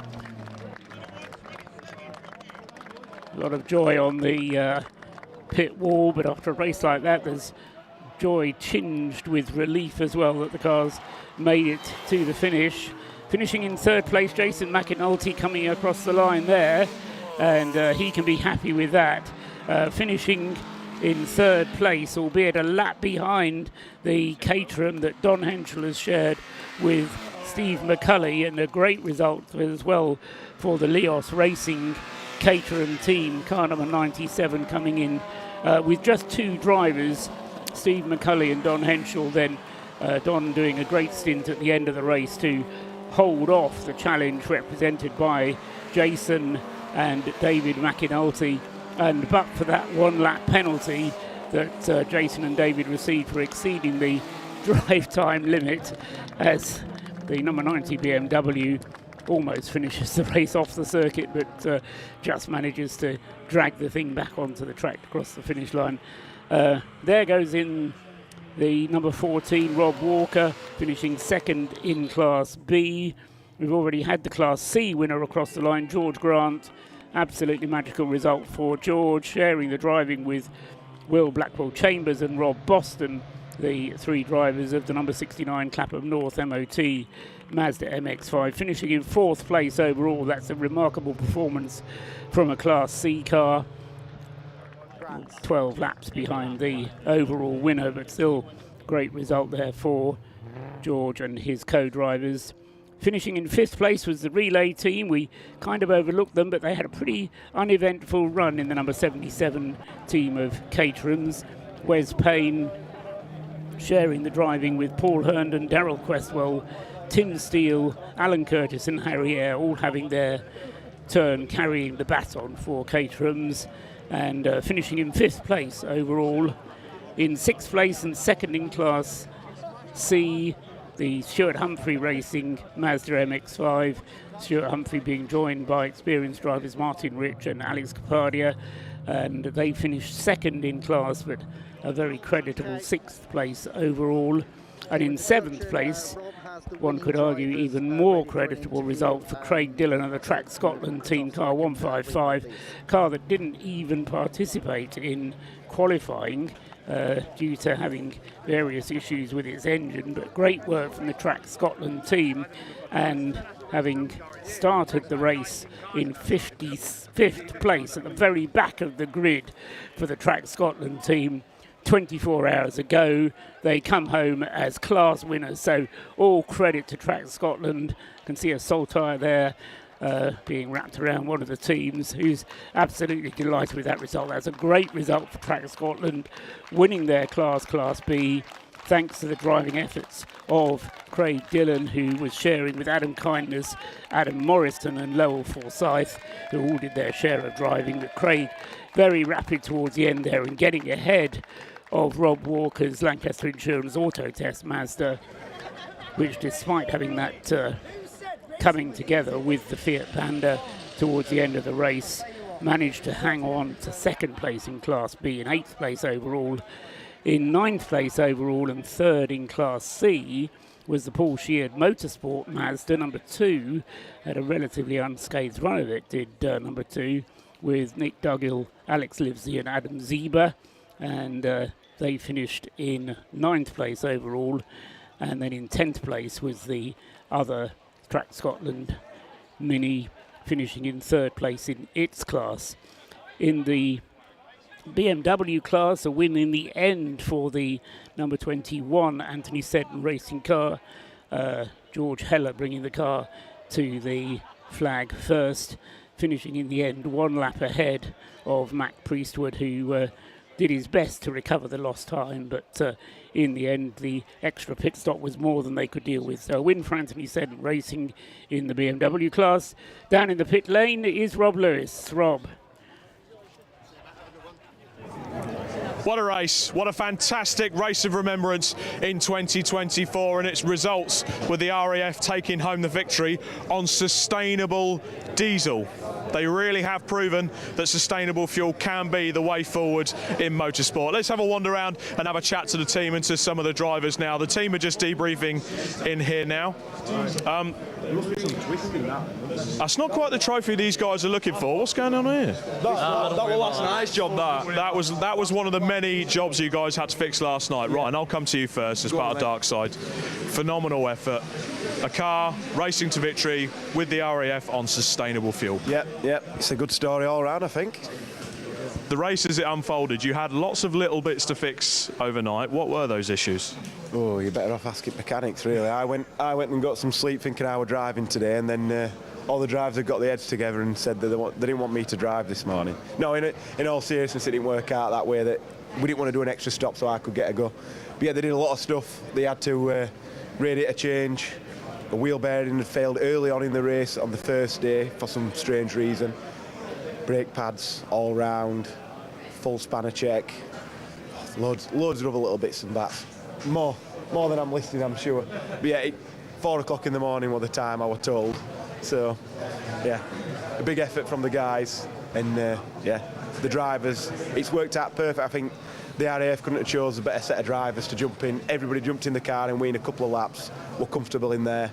They all come back and said the car was nice and easy to drive, and it's lasted. The gearboxes early on in qualifying, that is really bad, but other than that, yeah, really happy how everything's gone. Got through all the issues. Congratulations there, Ryan. A wonderful driving team. I want to speak to this man because he's one of the people instrumental for putting this programme together with the RAF, with alongside the likes of Chris Slater.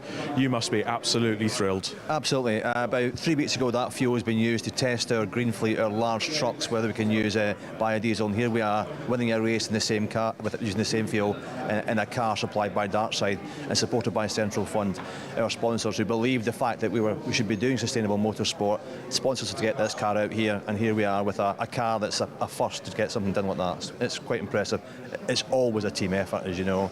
And I'd like to thank Brscc for running a great event again, Race of Remembrance, but it's a really a win for everybody who's come here again, as always. But to get home first with that car, first time out, is quite impressive. It's quite the setup here, and you can see the team in the background. There's a lot of people here, a lot of moving parts that come together to bring this programme to the fore. Yeah, it's one of those things where we like team events. Team events bring the best out of people. It actually shows that motorsport is not about the driver, it's about getting the team together, all the back end stuff that makes it happen, because as you heard, there was a lot of work in the background. But the car and truck track, the team in the back end, all comes together to make a good effort and, in this case, a win. A win indeed. Congratulations there. A magnificent effort from the RAF team. They've got many cars out there this weekend. Just take a little look round at a lot of the people in this room. In fact, as a matter of fact, I'm going to go and see the gentle giant once again, Chris Slater. I'll get your final words on it, Chris. Hi. Great win. Thanks very much. It's a big weekend, isn't it? Biggest weekend of the year for us.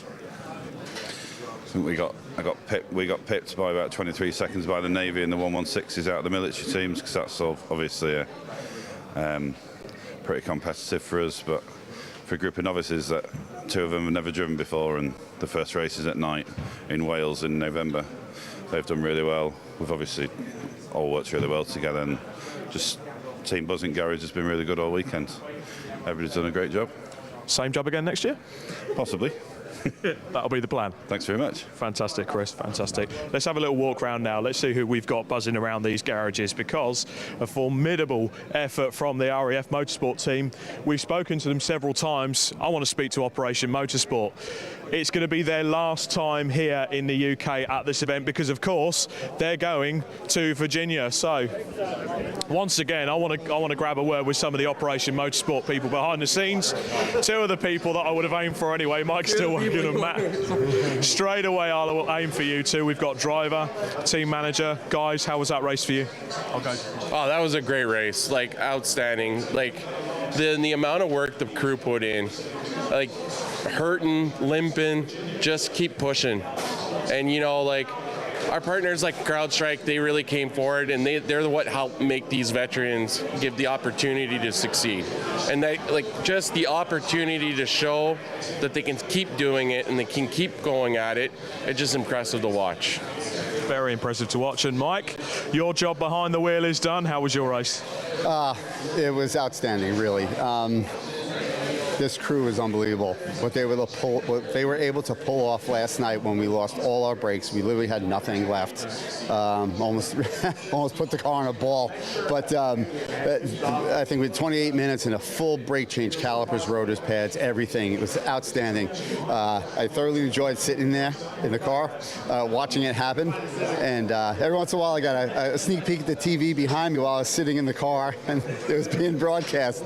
But I'm so proud of these guys. The way they come together throughout the week, it's always been a magical event, and just very proud to be a part of it and part of the healing process. Outstanding effort, gentlemen. Again, it's been an absolute pleasure having you at Anglesey, and I'm sure our paths will cross again soon. Thank you very much, gents. Right, let's have another walk around the garages and see who else we can catch up with. Lots of people around the Operation Motorsport team here. I think everyone is starting to get set up down at Parc Fermé, if I'm honest. Everyone's obviously in pack-up mode as well, the RAF Motorsport team. All the cars are over in Parc Fermé, so I think it's time to wrap up. It always feels like it goes so quickly. Indeed, it has done. So from the bottom of my heart, it's a very, very big thank you from myself, Robert Lewis, from Scott Woodwist, from Paul Truswell up in the commentary box, from the wonderful team at Alpha Live and the Brscc. This has been the Race of Remembrance 2024. It was all about perseverance, and perseverance this year is going home to the RAF. Goodbye.